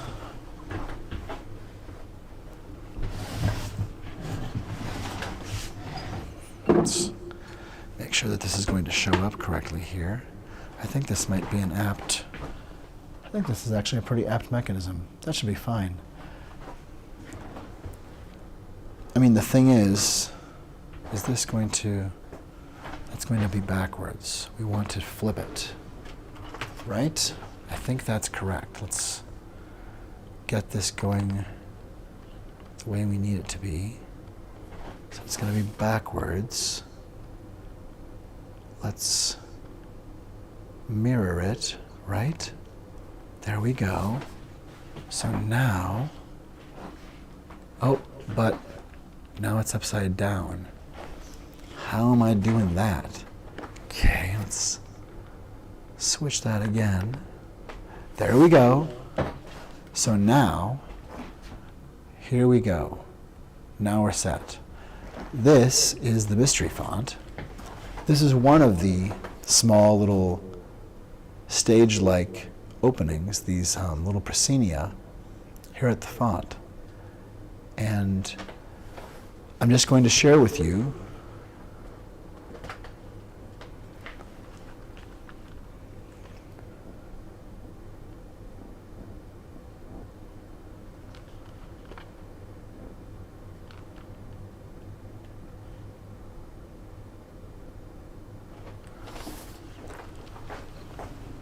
from right here. You see,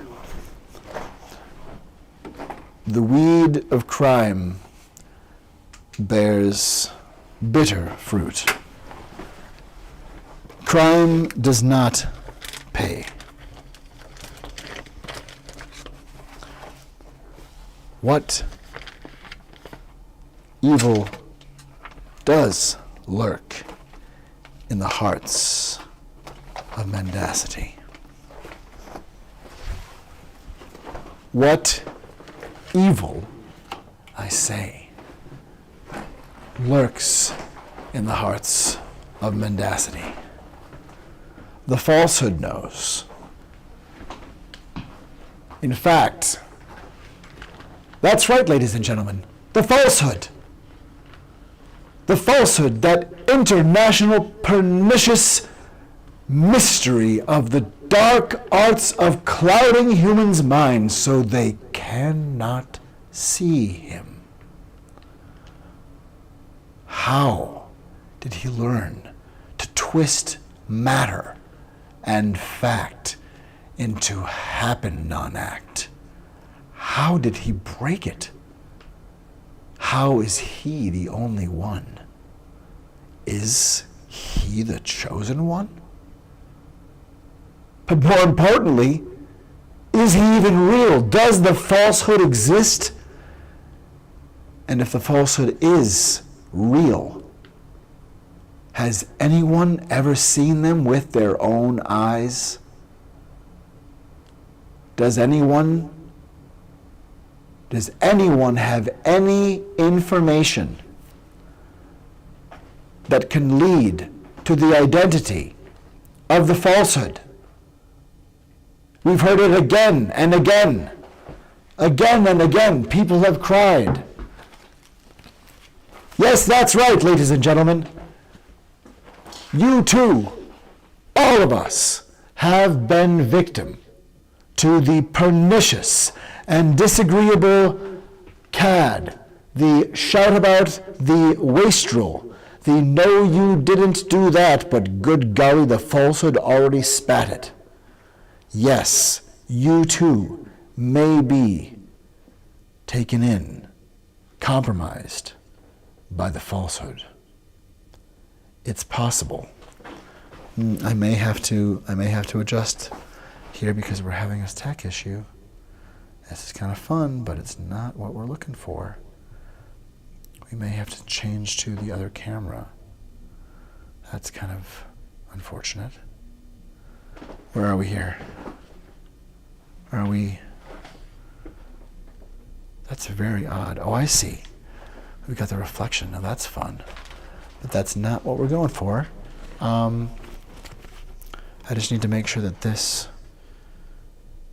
There we go. I think with that in a recording mode, it should continue. So we should be all right. I'm just going to bring up the contrast a bit. Okay. I think we're good. And that should work fine, I think. Just a little closer, maybe.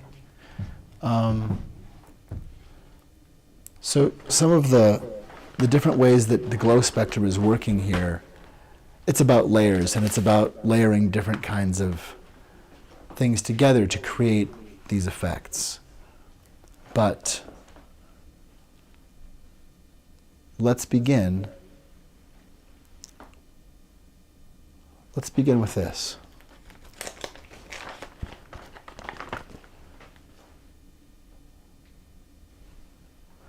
I'm going to make sure that I have,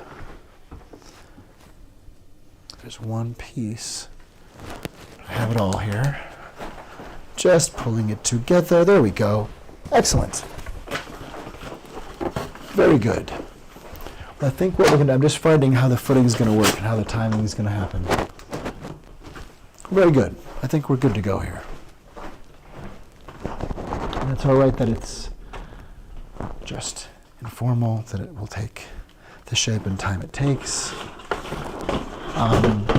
So, in the frame of keeping it simple, taking a step at a time here, because really, I have recorded alone and I've streamed this alone, but this is a very directed attempt to, other than the live performance I did at the Fringe Festival in Minneapolis a couple of years ago, or a year and a half ago,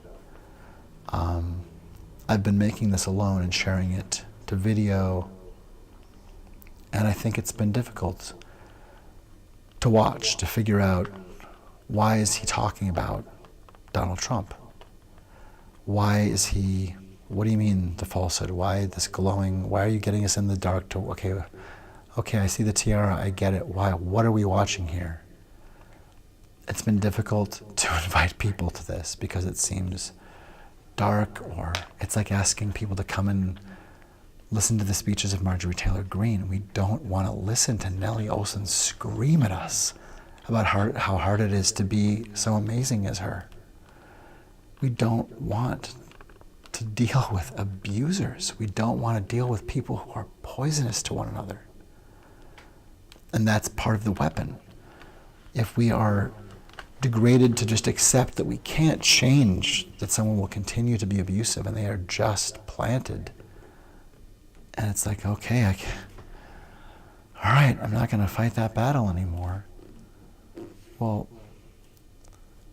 we've really done it to ourselves, because Donald Trump,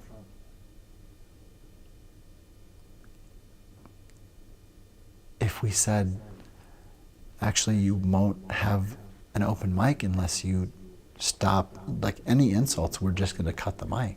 So please just tell us how you feel about the bill. Well, this stupid deep. Okay, Mr. Trump, again, the mic is off now. We just want to make sure we make it through this meeting. Just pretend you've never done business before and you've got a resume and somebody said, hey, we'll give you a trans. Mr. Donald, is it? Go ahead. Now, tell us, kid, what is it? And if we hear you talking like you're a mogul, we're going to know you are not ready for this, Mr. Trump. To not be just called in the same way you would with a child, to say, called in to say, you won't do that. You won't be invited with me to meet people again if you terrorize them and mistreat them.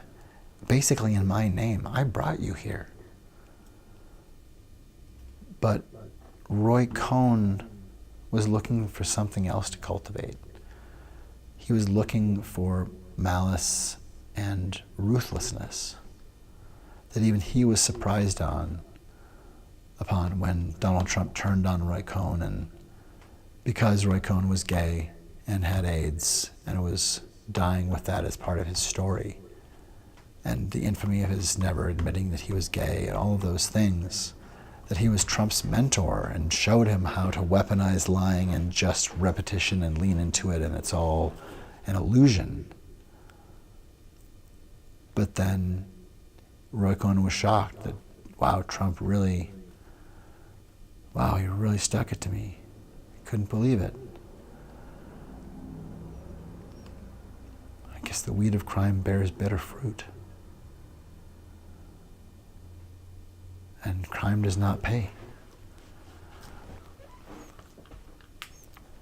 And it's good to know, it's good to be able to read what is happening around us. It's good to be able to know, is there a shift in how expectations are playing out? Are we being told, is something changed? Am I not safe? Is there a reason I should be concerned? Now wait a minute, do we have the feed? Okay, so that's still here. Are we? Okay, good. Yeah, so we're, wow, is that? So I think we're good. Yes. Well, we're just gonna go for it. We're just gonna try it. And if it is not, let's see here. I'm gonna test the boundaries, and we'll bring it up to. Let's see.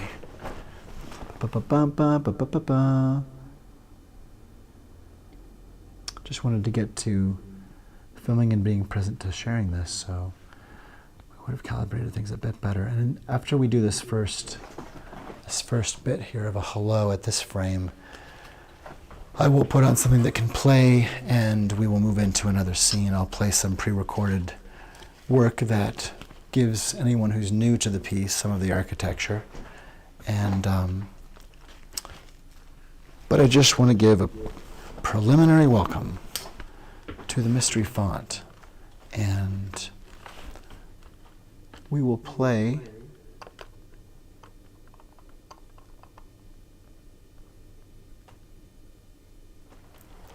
in fact, we're just going to go straight a cappella, because it is really the simplicity, it is the essence of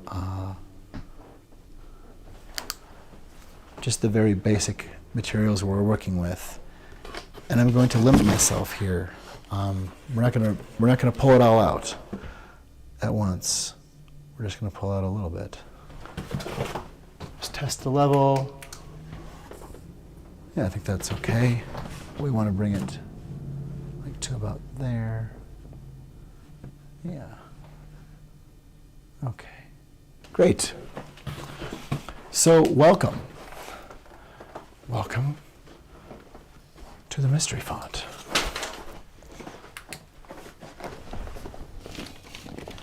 We are in Minneapolis, Minnesota, and I've been here since 2020, at which point I recognized that I needed somewhere to be safe and have my art and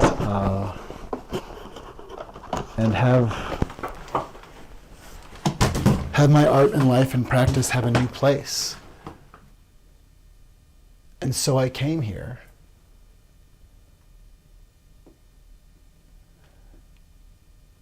Fremont and 42nd. And Fremont means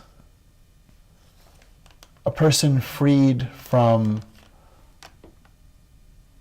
servitude or bondage. Fremont is a free human being, a free man.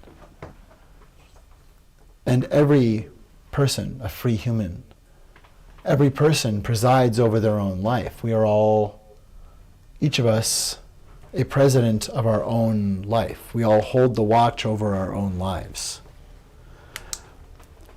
But there was, at one point, before we had the word con artist, there were still people who were con artists. That didn't come from nowhere. We just knew at some point that someone was showing up and that there was a form dangling there and we didn't know what was happening. And pretty soon, someone was spinning something.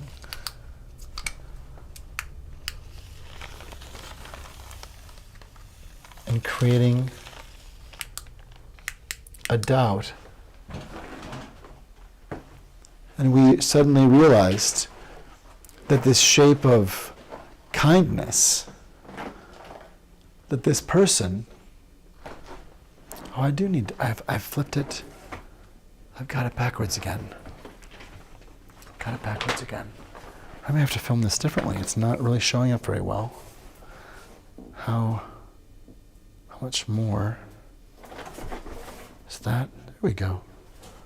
Because that's about how it is in the room. And yeah, there we go. But the focus, is the focus sharp enough?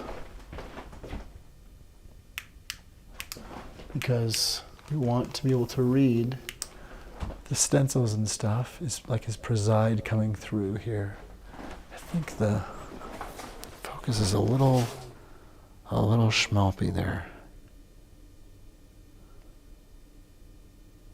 Let's see. Come on.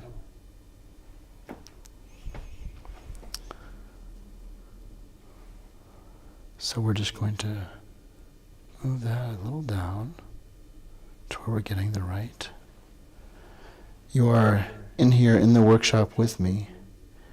It really is a workshop tonight because we're doing the practice as it is to make this function, this particular little zone where if you're here in the room, it just works. You're just seeing what it looks like. But to get, that's just about right there. That works pretty well. We can get this a little faster. Get that to there. And bring this up. And then, yeah. That's what we want. That's what we want.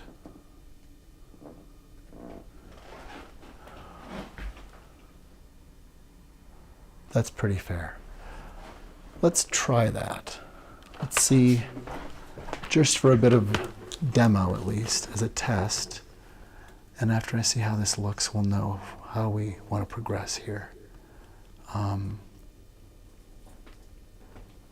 Because to some extent, I may prioritize just singing the songs and beginning to actually just fine-tune recordings of these things, because if I can't get it to register well in live performance, just doing it alone, making sure that the levels are right and everything, it's not quite exactly what we would want. And I want to make sure for this to be worth our time. But we're balancing in. We're finding the fine tuning for this. So that's all right. Let's give this a go a bit here. This is just going to be a demo for how this is supposed to work. You see, he told us how he would do it. You remember, right? He said, I'll keep you in suspense. And that was like a scream of threat. We should have heard that megaphone and heard that scream of his and said, we're in danger. I am going to need to shift out the light here. It's a little dim. But if we take the time to just let it sit, it will also charge. And slowly and surely, we'll see that this starts to become something we can build on. But he told us he would keep us in suspense, and then he did. He did keep us in suspense. And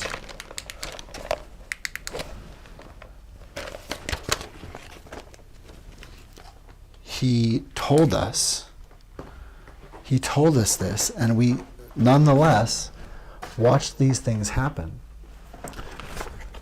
And we somehow, we allowed this. We allowed him, when really, if there was something wrong, we should have, there's a way. If there's something wrong, there's a way to talk about it. Certainly, there's a protocol because it's so serious to question something. But the sheer idea that someone just flouting convention and rocking the boat and this, he tells it like it is, idea, what is that? What is the willingness to kind of just say anything no matter what it is? Because that may be a very good quality. But what if it's not? What if that's exactly the person you do not want?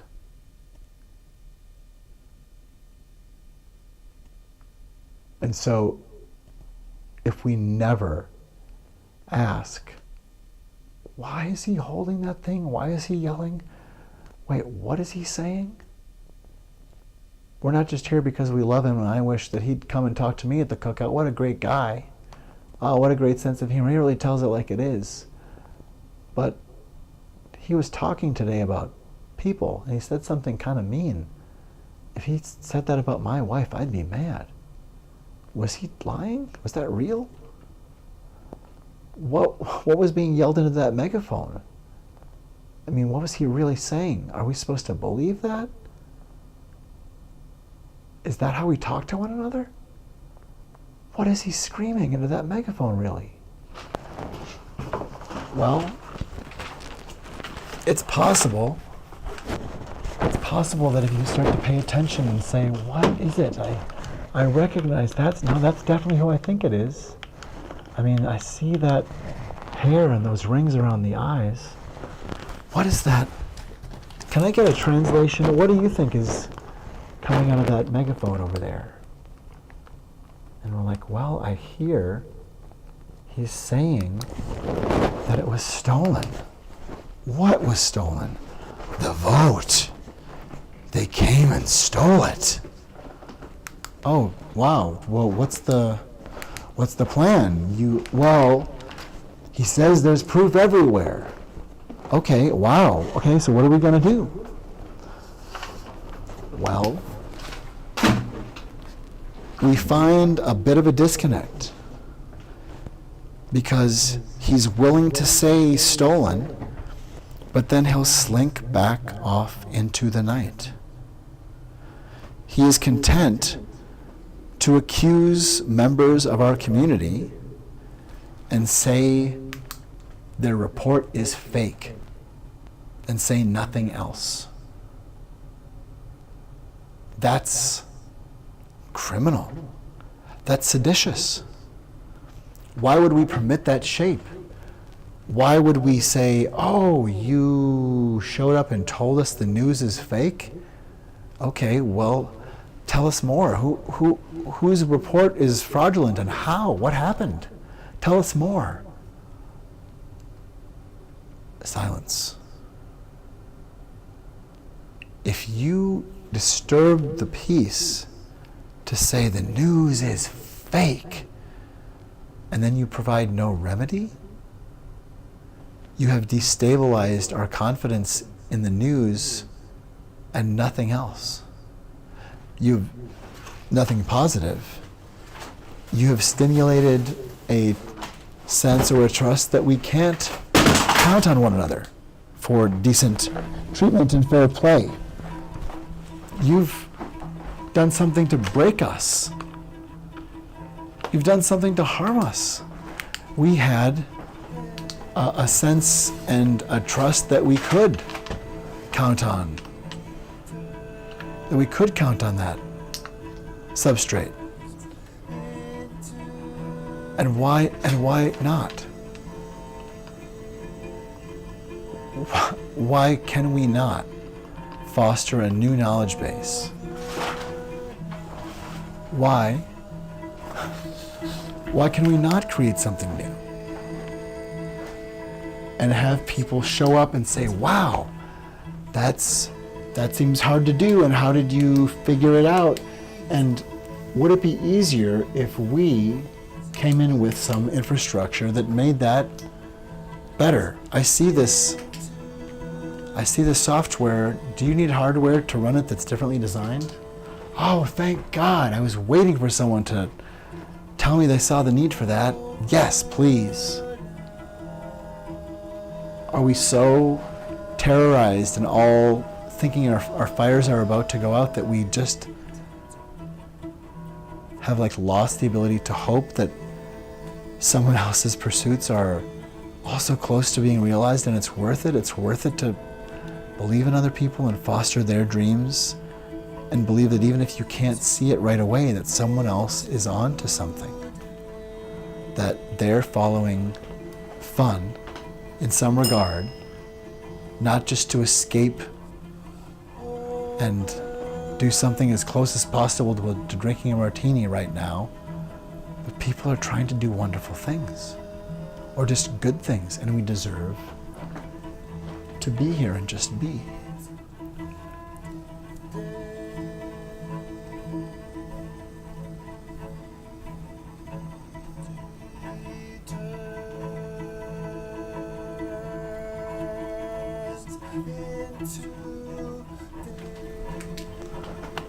The falsehood will tell you intuition's faulty. And I think that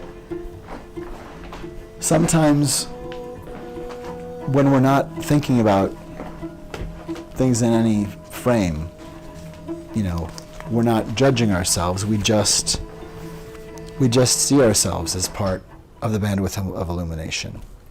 We just see ourselves in a hat with glowing, stark, bright, glowing equal sign flashing from our mind to the whole world. We might see a double halo around us, knowing that this is what we want to bring, and knowing, well, maybe it doesn't really show to anybody else. I just thought my hat kind of looks cool when I do this thing, and I made sure that the band in between so that it looks, well, lean into it.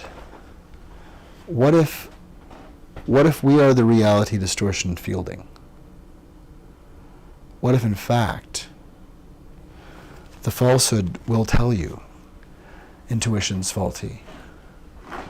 What if, in fact, the falsehood will tell you facts aren't factual, actually? And we are the reality distortion fielding.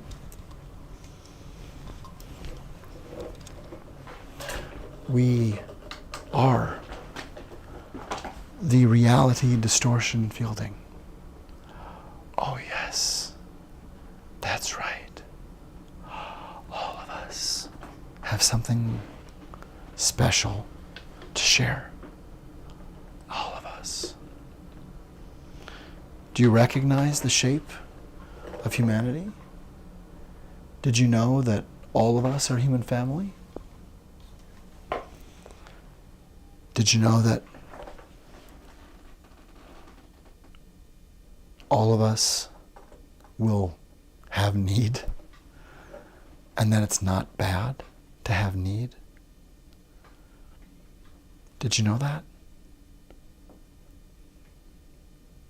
It's vitally important that you know that.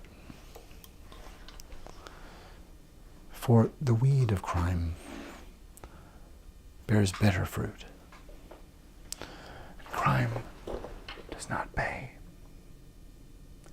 You see, evil lies in the hearts of mendacity.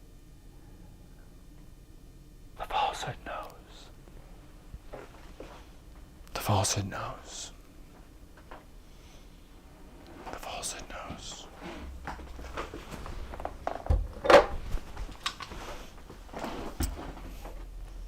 I've already sweat away some of the material makeup that is supposed to be for some of the characterization here, so this is all good. This is all good running information as I start to do performances here, even as the months get a bit cooler. Obviously, it's actually pretty warm in here, and I'm going to need to figure out how not to lose the middle of my face and have my nose show up when I'm doing these sequences that are supposed to show kind of an entire face. Stephen Miller, for instance, is supposed to be personified by this, with the ears showing as well, and we're just going to let the eyes be empty. Well, I think we're gonna, if we repeat them, it's fine. I'm not gonna worry about making everything perfect here. I'm gonna get to sharing. I'm gonna get to sharing some of the music here, and sharing it in real time, because it's all one. And I want to make sure that I share this music, that I get this stuff coming across here to you. That at this moment, while we're waiting to hear what happens with the election, that I get an opportunity. If you're watching right now, I get to share something with you about humankind. And this is for my mother, and it's for you. And it's called Constance, or Kindness Come.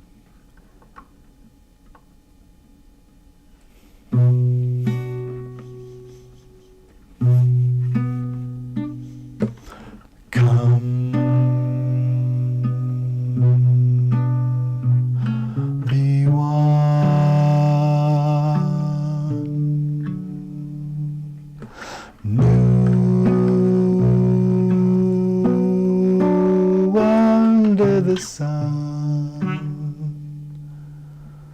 We are a kindness come. We are a kindness come.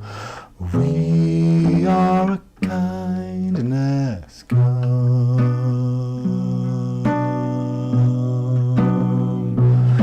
Be one with us.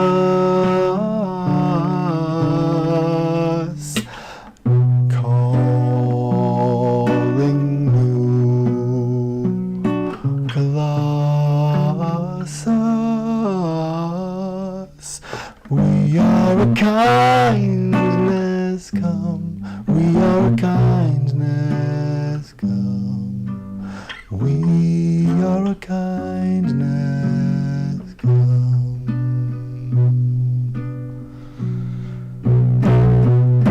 Be one with us.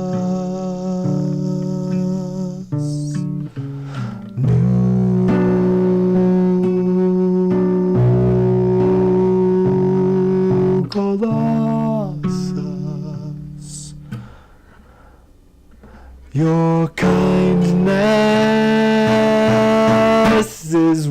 your kindness comes from. Please remember you are one human on one spectrum, with every symptom you are a kindness come.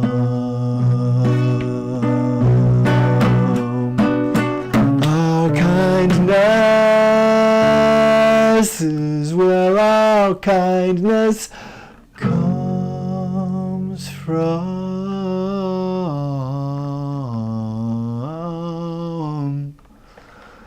You are a kindness come. You are a kindness come. With every symptom come,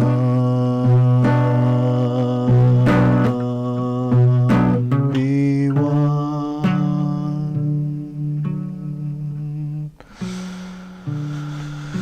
New under the sun, we are a kindness come.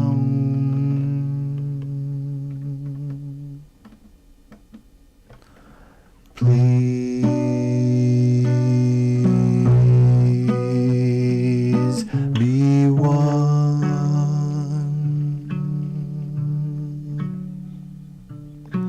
New under the sun, you are a kindness come. Please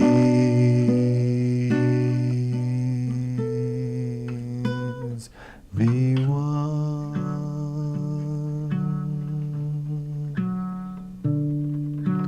Please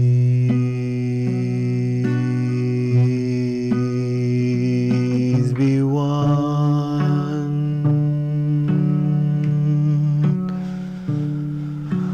Please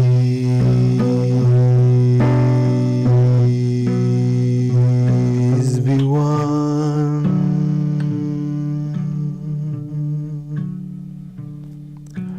Please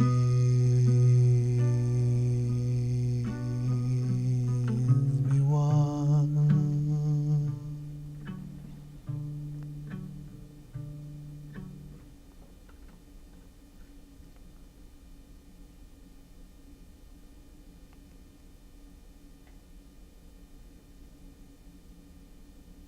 The weed of crime shares doubt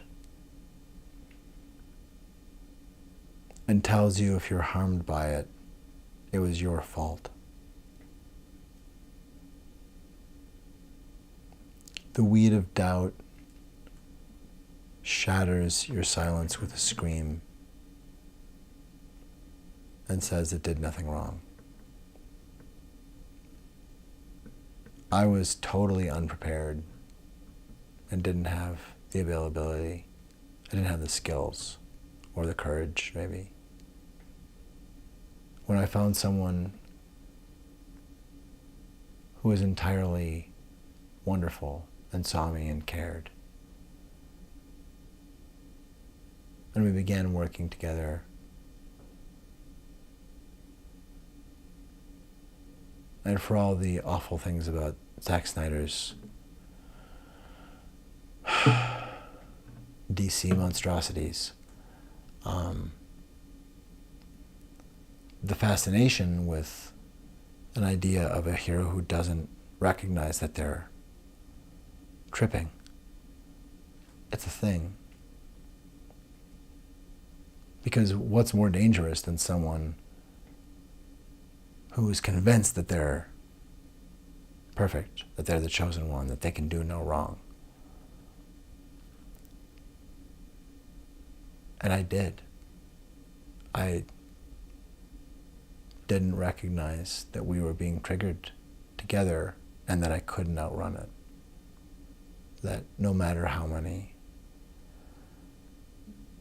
exercises and things I did, ways to figure out how to understand when my partner was afraid of my voice because it sounded like her torturer, and that I had a chance to calm down and recognize she didn't mean to attack me or scare me or verbally disembowel me. She was afraid. And I could make sure I wasn't standing in the way of a doorway. I could recognize that my face had become tense and that there was a misunderstanding and that now she was really scared. And I did so much, but it wasn't enough. And I failed to get out of the situation. I failed to see because I didn't want to let her down. And I loved her. And because we both were scapegoats, we were isolated.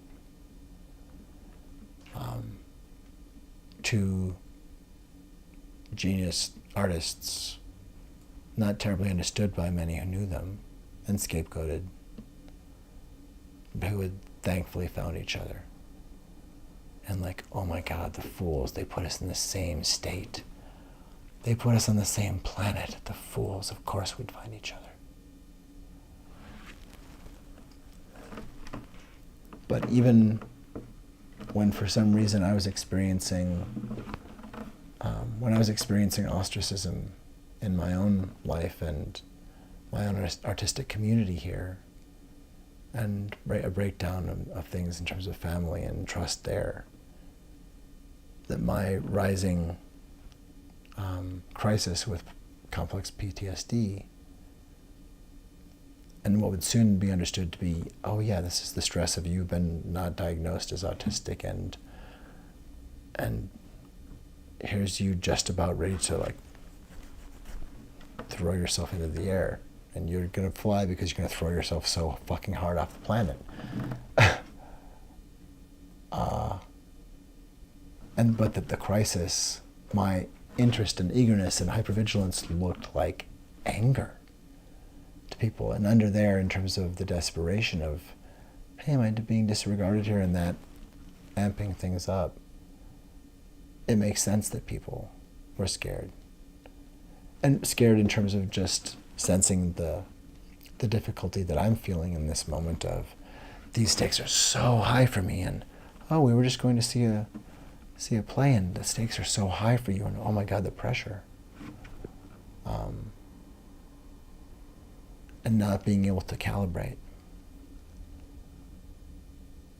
I think there's something so deep and massive, and again, kind of a stop hitting yourself phenomenon to a plan of attack. Because we have just a phenomenal amount of punishment, and the normalized and illegal consent rupturing circumcision of boys without consent is an ongoing human rights crime. It's torture. It is rape, and it's rape that lasts a lifetime. Your every experience in some form is your body re-experiencing and telling you that part of you was dismembered from you. And there's supposed to be one piece.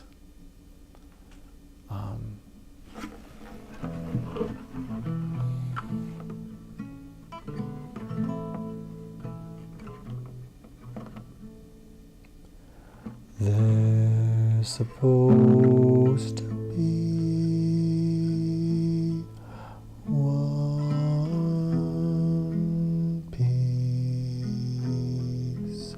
There's supposed to be one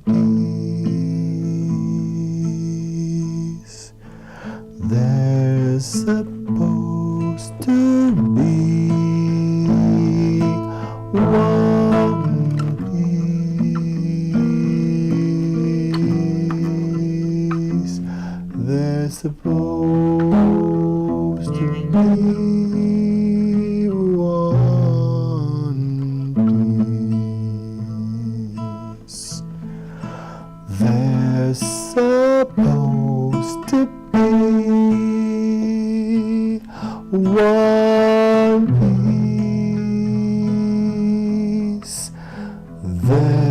supposed to be one piece. There's supposed to be one piece. There's supposed to be one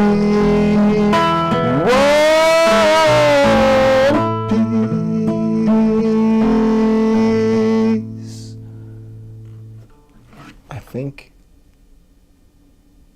if we could all count on there being a version of peace that actually just holds for everybody. Everybody gets consent. Everybody gets to have that protected. We're incepting a knowledge of violence and a culture in which if trouble happens, it gets sorted on and bangs and that's done. What?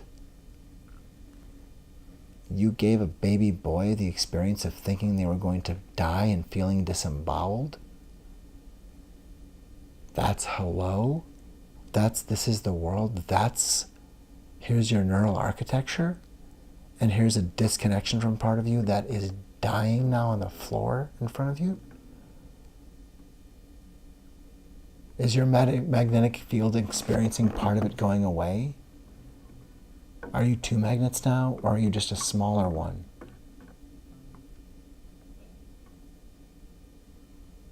I think it's insane to think that someone who's attacked and doesn't have any language for it, going from feeling comfortable in these arms and the smells that seem sort of, oh, where am I?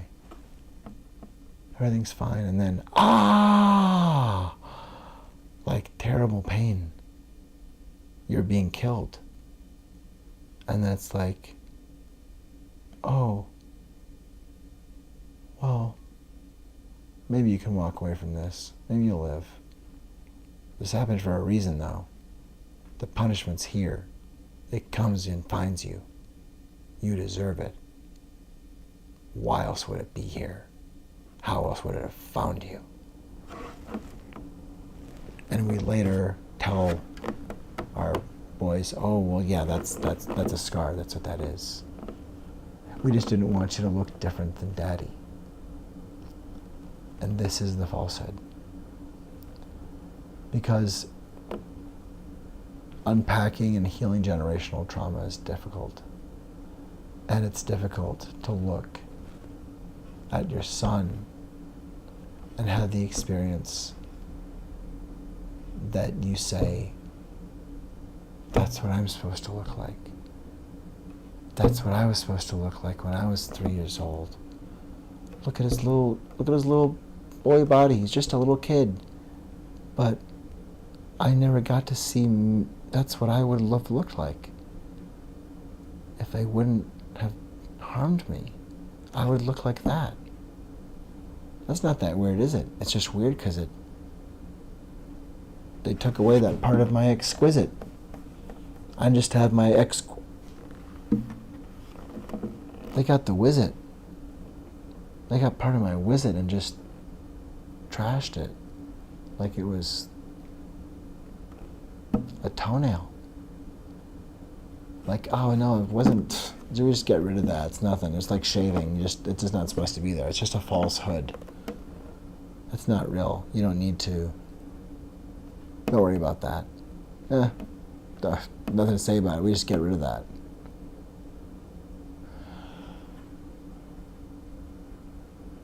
Are you telling me that nobody experiences that and has instant lifelong trauma to know, like, oh, wait, so that is a scar? Wait, so what's happening?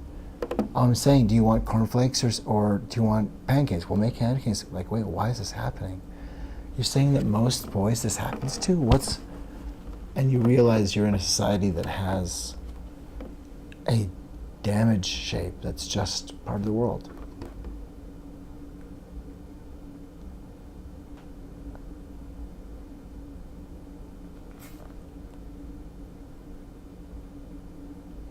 We're the magic makers and we're the dreamers of dreams, and we're also the minds of consequence and the keepers of it.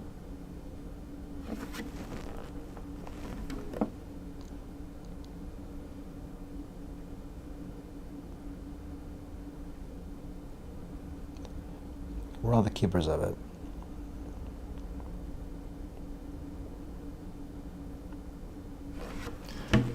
I'm going to share a pass through. I'm actually going to start to pull in the material that's pre-recorded here. I think just feeling the hypervigilance of dealing with a trigger today.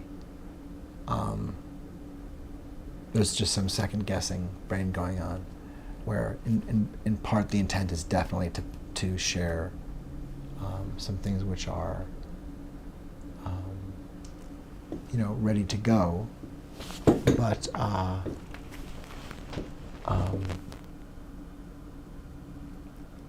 the interest in demonstrating a live capacity of here's the show, or I'll sing a song and maybe get some other things going.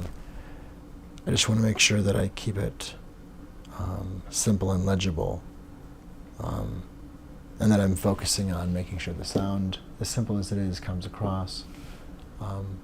But also the particles that I have made, nothing wrong with doing them again live, but I think they're so distilled here. Some of the ones that I can share as I maybe redo or do a different makeup or prepare for a different scene or thing that I wanted to share. But let's get through sharing more of the music. And so, this is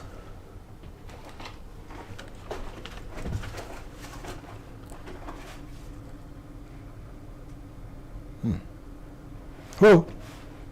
Right. There we go. Wow, it's bright. It's so very bright. Let's maybe move our cameras about. There we go. Much better, much better, much better. And we're going to pull up, yes.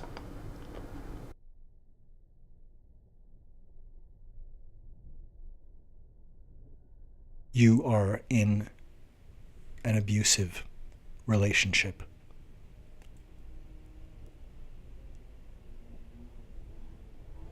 Shocking boundary violations are one common grooming tactic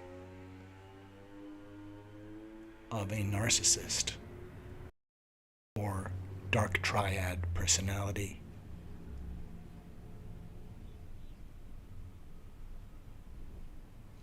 If someone in your life points into a camera knowing you'll be looking at the view screen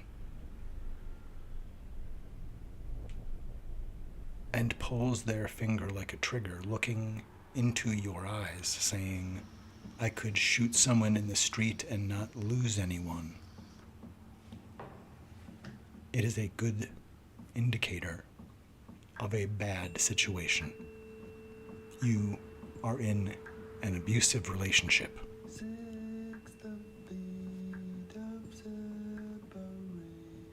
Who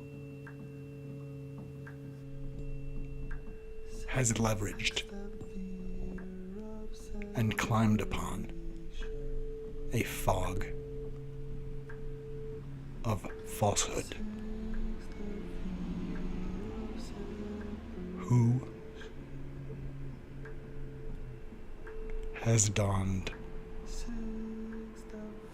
the falsehood? Who is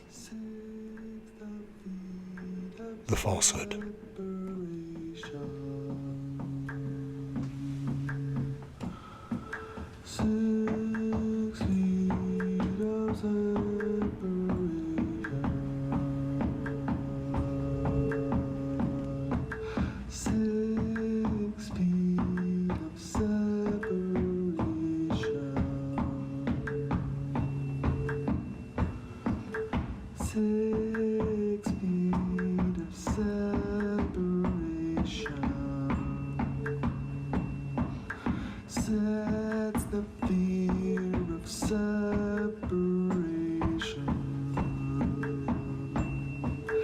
6, the fear of separation.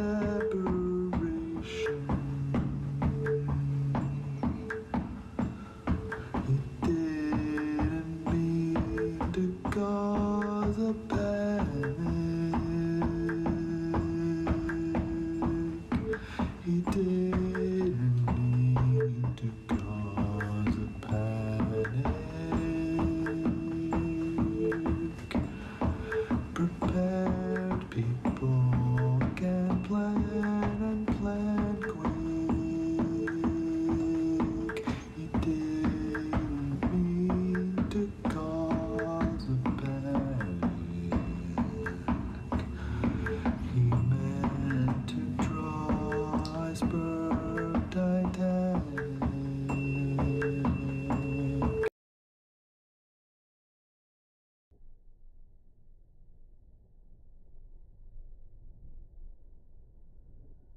You are in an abusive relationship.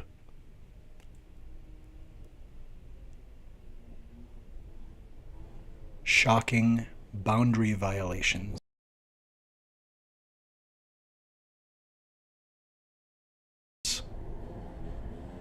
are one common grooming tactic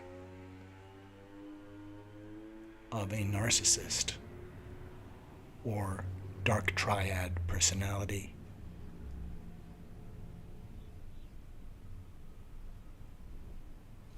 If someone in your life points into a camera knowing you'll be looking at the view screen and pulls their finger like a trigger, looking into your eyes, saying, I could shoot someone in the street and not lose anyone,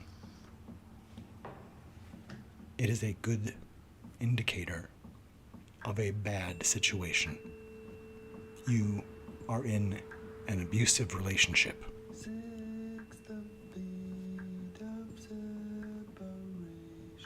Who has leveraged and climbed upon a fog of falsehood? Who has donned the falsehood? Who is the falsehood?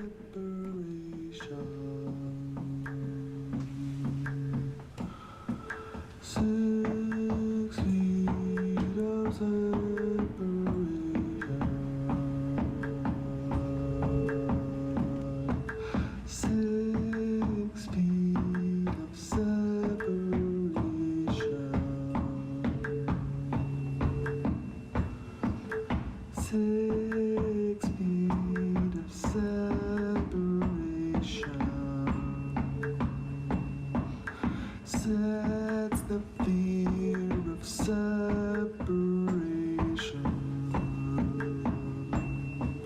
6, the fear of separation.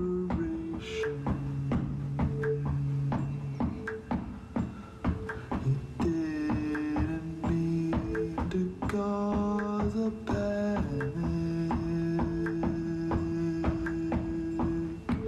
He didn't mean to cause a panic. Prepared people can plan and plan quick. He didn't mean to cause a panic. He meant to draw iceberg Titanic.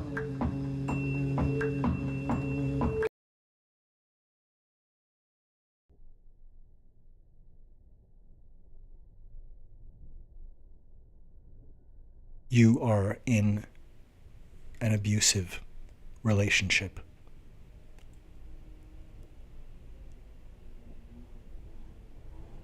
shocking boundary violations are one common grooming tactic of a narcissist or dark triad personality.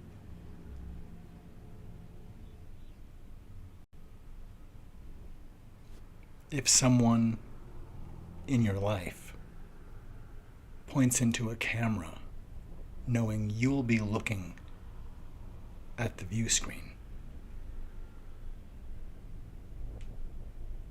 and pulls their finger like a trigger, looking into your eyes, saying, "I could shoot someone in the street and not lose anyone,"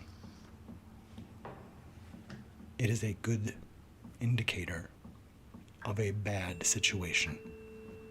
You are in an abusive relationship.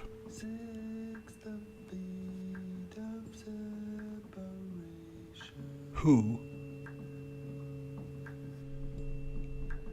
has leveraged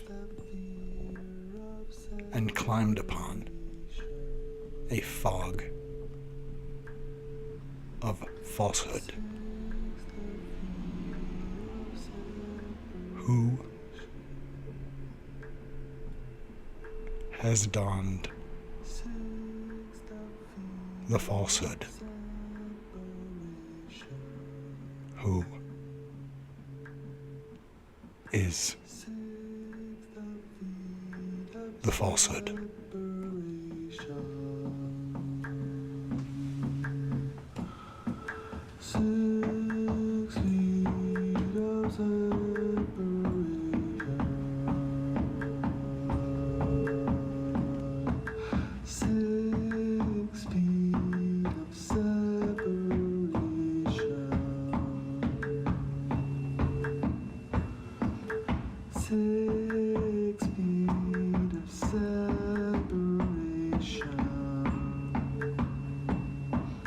Sets the fear of separation.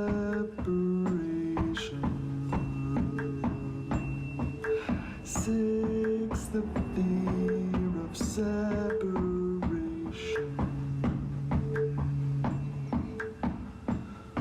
He didn't mean to cause a panic.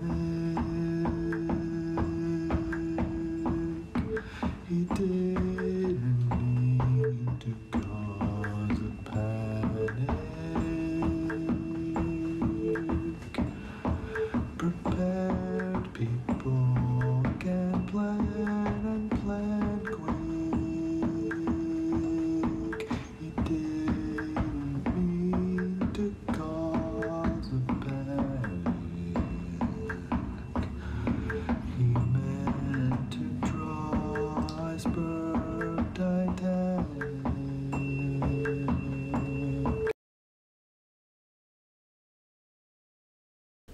My abuser has tried to kill me before, multiple times, with their mouth,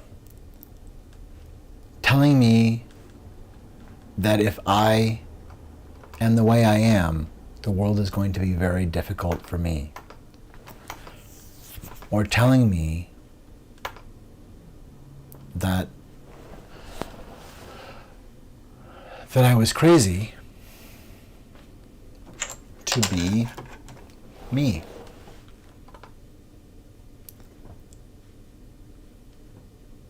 My abuser called me today and asked me if I was doing anything. And my abuser knows that I'm doing something today. My abuser, of course, knows that I'm doing something today. If you knocked on their door and said, "Hey, before you answer, don't say anything out loud. Is your son doing anything today?" Before you answer, the world is watching you. Is your son doing anything today? Because a narcissist calls their son at the press conference to ask them if they're doing anything. The narcissist calls their son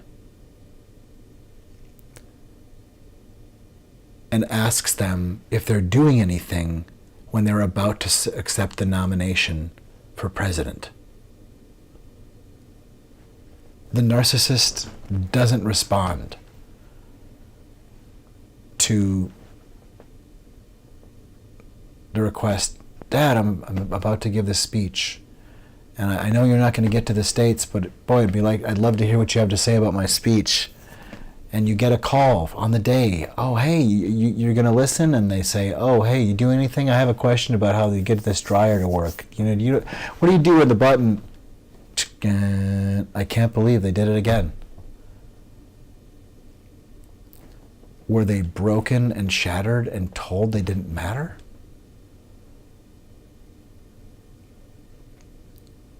Because I've been nearly killed many times. I've had to conquer suicide because my community jettisons people and jettisons neurodivergent people, and because my family jettisons neurodivergent people. Because those are the instructions of capitalism. And good people, I don't like the good people on both sides thing. That whole thing is nonsense. But the idea of there's harm woven into fabric that my father and my brothers didn't ask for and didn't design, and have, like anybody else, been trying to negotiate, not these are the only things you gave us. You told us to go into this room and help somebody, and we're like, okay, what are these? And you're like, I showed them the tools that you gave us, and people are like, ah!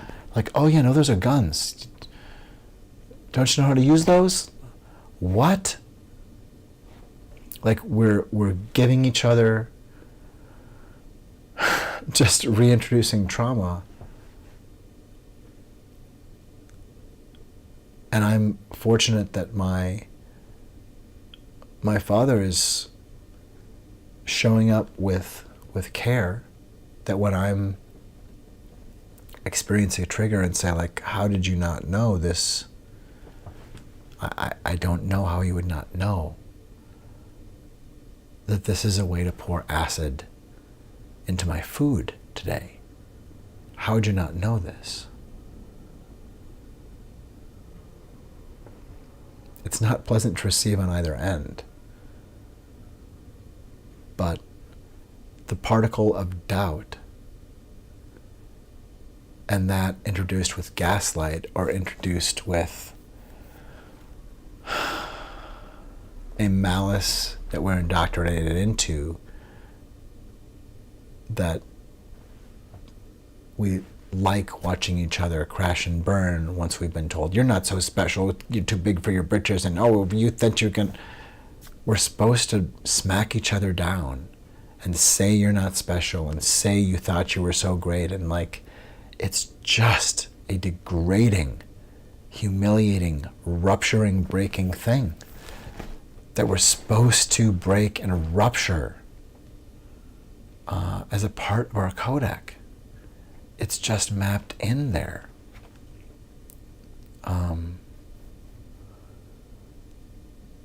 And I'm having trouble even thinking.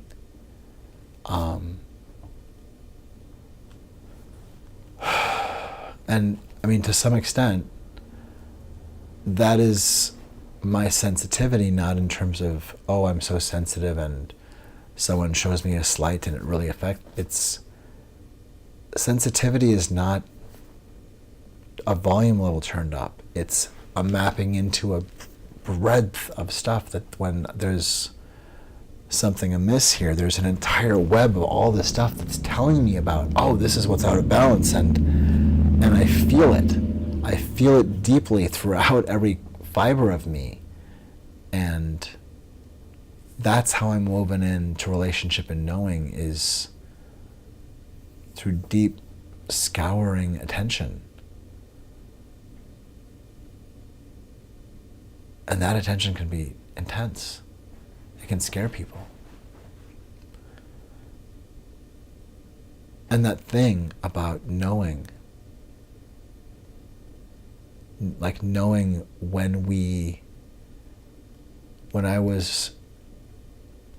before I lost that chance to be with someone and a collaborator with someone who I loved, and to know this friend who was my best friend. Before I lost that opportunity because I couldn't self-regulate when triggers were coming up, and it wasn't on the table of like, oh great, I'll just figure it out. Like, she was having significant triggers, and my inability to stop from having my own triggers, that I yelled like loud, like lost it, and would just yell at times, and not understanding the impact of it. Like,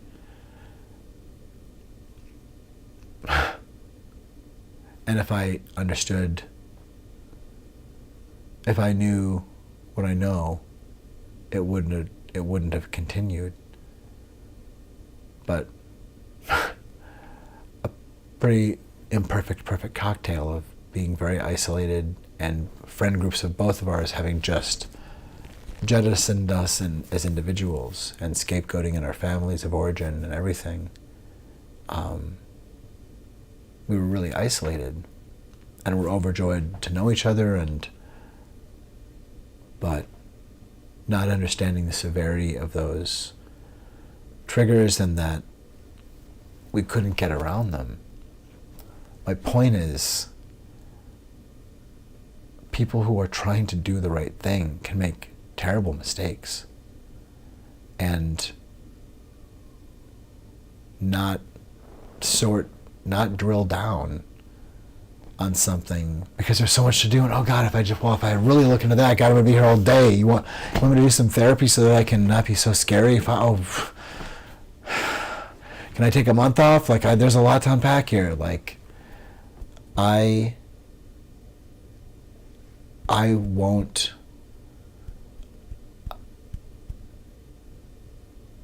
I don't know that I can forgive myself.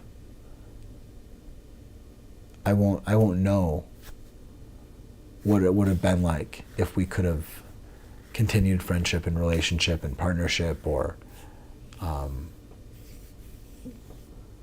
won't know, because I let there be a wall built between us because I wasn't able to regulate, or when it wasn't happening, then able to say, okay, I have to create a boundary. I need to move out. I need to move into a shelter.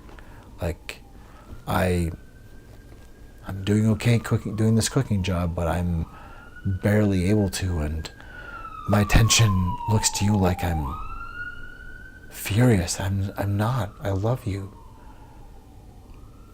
But the unwillingness to see, I'm not able to show up, and this keeps happening, that you're withstanding me being shocked because everything's fine, and then the way I breathe makes the temperature go up in the room, and oh God, I've lost track of, like, I really scared you just with the way that I breathed, or that we're back and forth, and you're saying, oh, not really, and oh, yeah, really, and we're just talking over one another, and we're having fun and playing, and then that I, raise my voice to say, oh, yes, that's right, no, that's right. That amp up in volume, like, that was jovial a second ago, whoa, and the tables flip, and now she's screaming. The most wonderful person, amazing, kind, genius in the world is suddenly screaming at me that she's like speaking about herself as, I know you just ... And I'm watching, like, pure happiness and love just melt in front of me. A person so constituted of reason and genius and kindness, like, seemingly dissolving or having a meltdown of their executive function that is harrowing, and that I want to help, and I want to let them know it's okay, but my voice is scary. Oh God, oh God, oh God, now it's worse.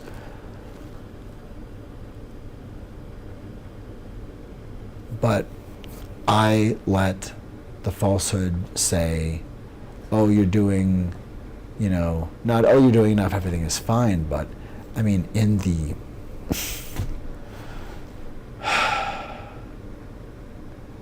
multivalent, insane pressure of that time and everything that we had to do and keep going and running,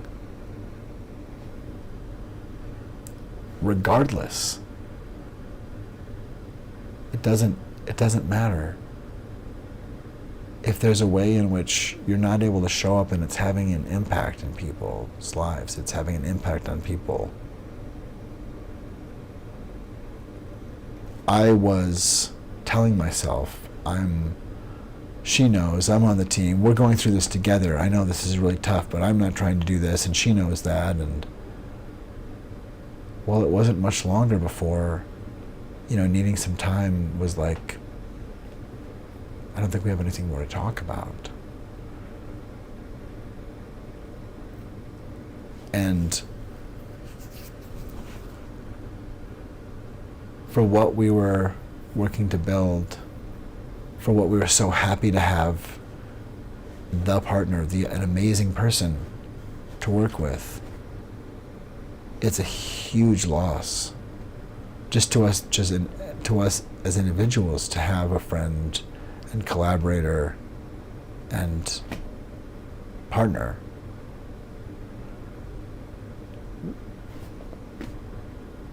on this level.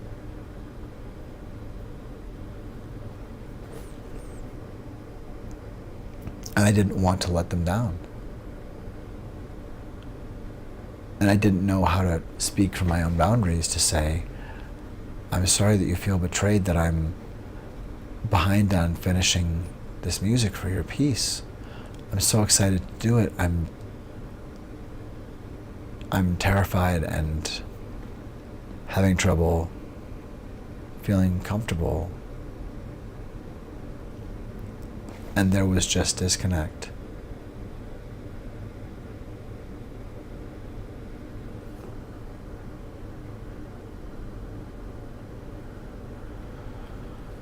But not seeing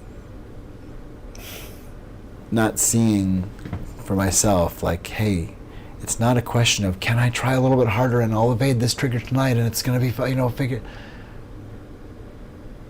Maybe you can climb up the side of the building, but maybe you just shouldn't be out there with suction cups trying to climb a building because it's there. Maybe there's something else you can do because it's there. Is this really what you want? We do need help to perceive the falsehood and to talk about these things, and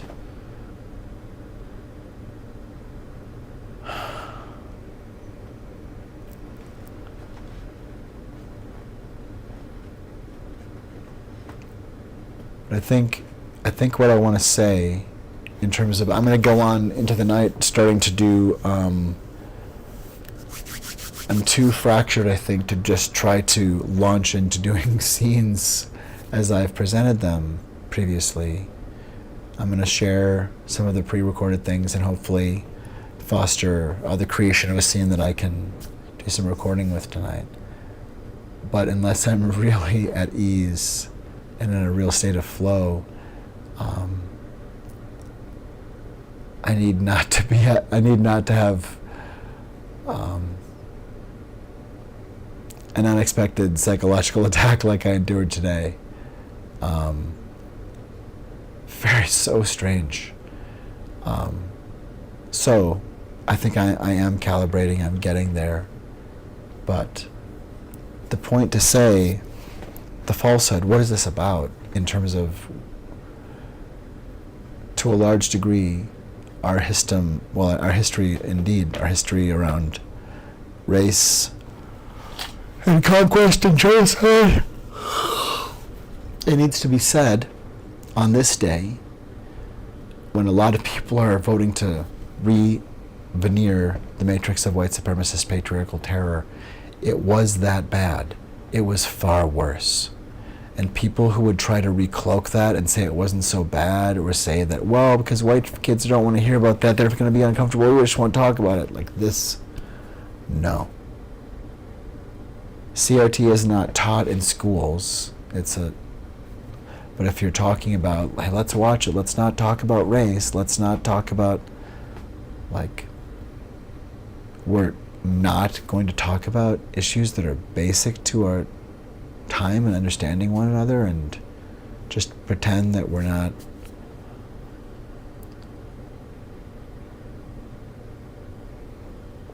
We are a people who come through time, and sometimes things are done and some of those things aren't proud. Or sometimes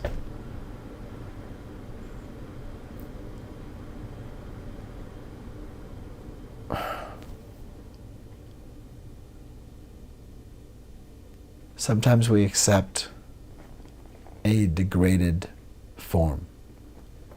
Oh, well, they're just here for the night. Oh, that's great that they want to come and, we accept degraded forms again and again and again. And we need not. Because I'm just having a bit of I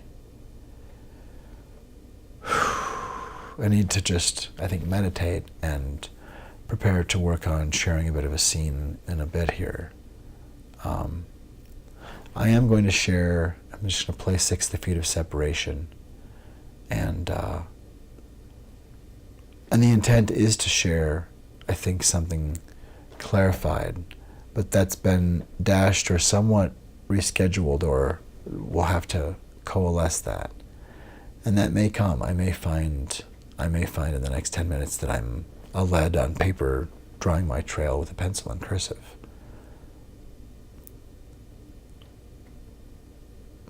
But we'll see where we begin.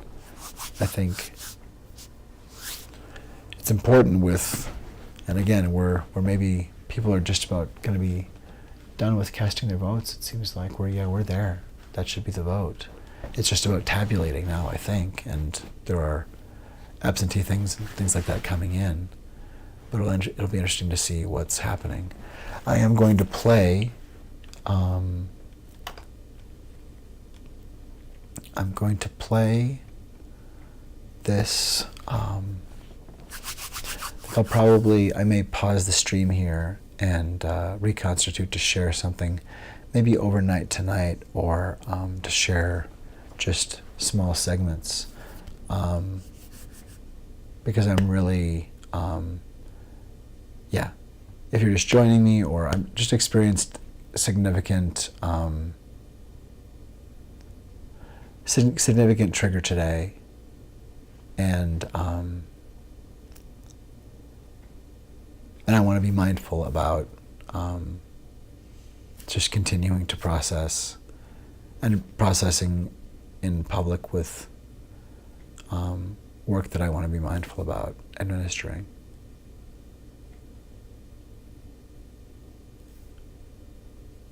So, 60 Feet of Separation. This is the new single that is, if you go to the album that came out a year and a half ago or so, the Mystery Font album, there is a version of this song, a 19-minute version, and that was, again, something that was kind of off the cuff. It just started coming to me, and I just pressed record, and the few lyric ideas that I had on the page unfolded and just mapped out, and a lot of it was just improvised, and it's been more or less as it was then. So much of it was just catalyzed or calcified then. And so this is the piece. But there was stuff that was missing, and so I'm happy with this version. There'll be other updates and other recordings of this song, I think, but as a beginning to it, as a finished piece of the song cycle, I I like this one. I'm happy with it. 6, the feet of separation. And then we may take a pause here and just reassess and resort, or maybe we'll just keep this looping until I'm ready to proceed. But thank you for being with me in any sense, in any case. And here we are. 6, the feet of separation.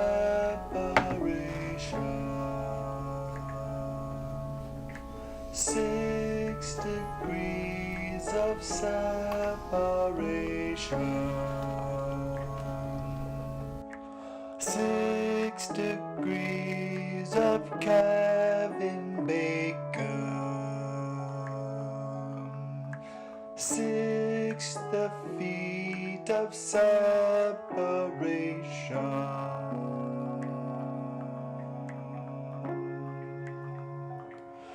He didn't mean to cause a panic. You didn't mean to cause a panic.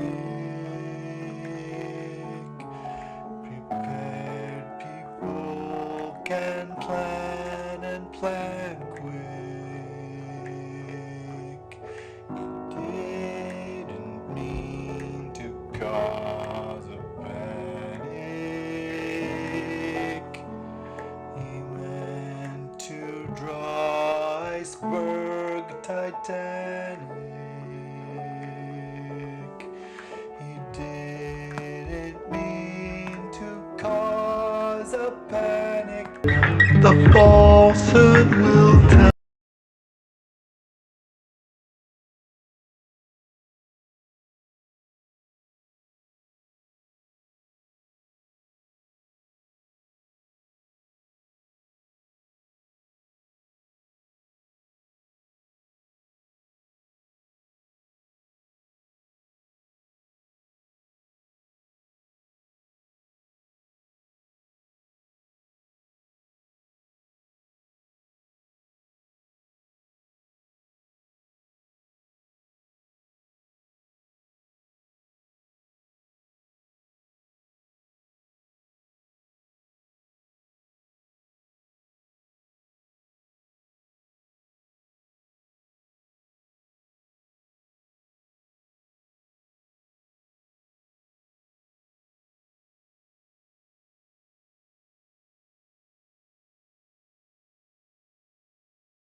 There's the sound. Well, that's just as well. I've been talking to something that's not recording the sound. I'm feeling pretty, I'm definitely tired, but feeling pretty bruised by what amounts to a psychological attack earlier. And just need to kind of ground and figure out, okay, what would I like to focus on sharing, even if it's just a single scene or a transition, something to share that it feels like gives a bit of what I'm hoping to build or have built. But we will be back. There's plenty more to share. I thank you for your attention and time, and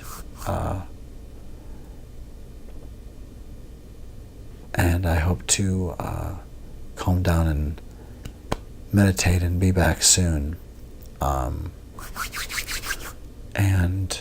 thank you. The falsehood will tell you it's the one and only. The falsehood will tell you it's the one and only. That we are the reality distortion fielding.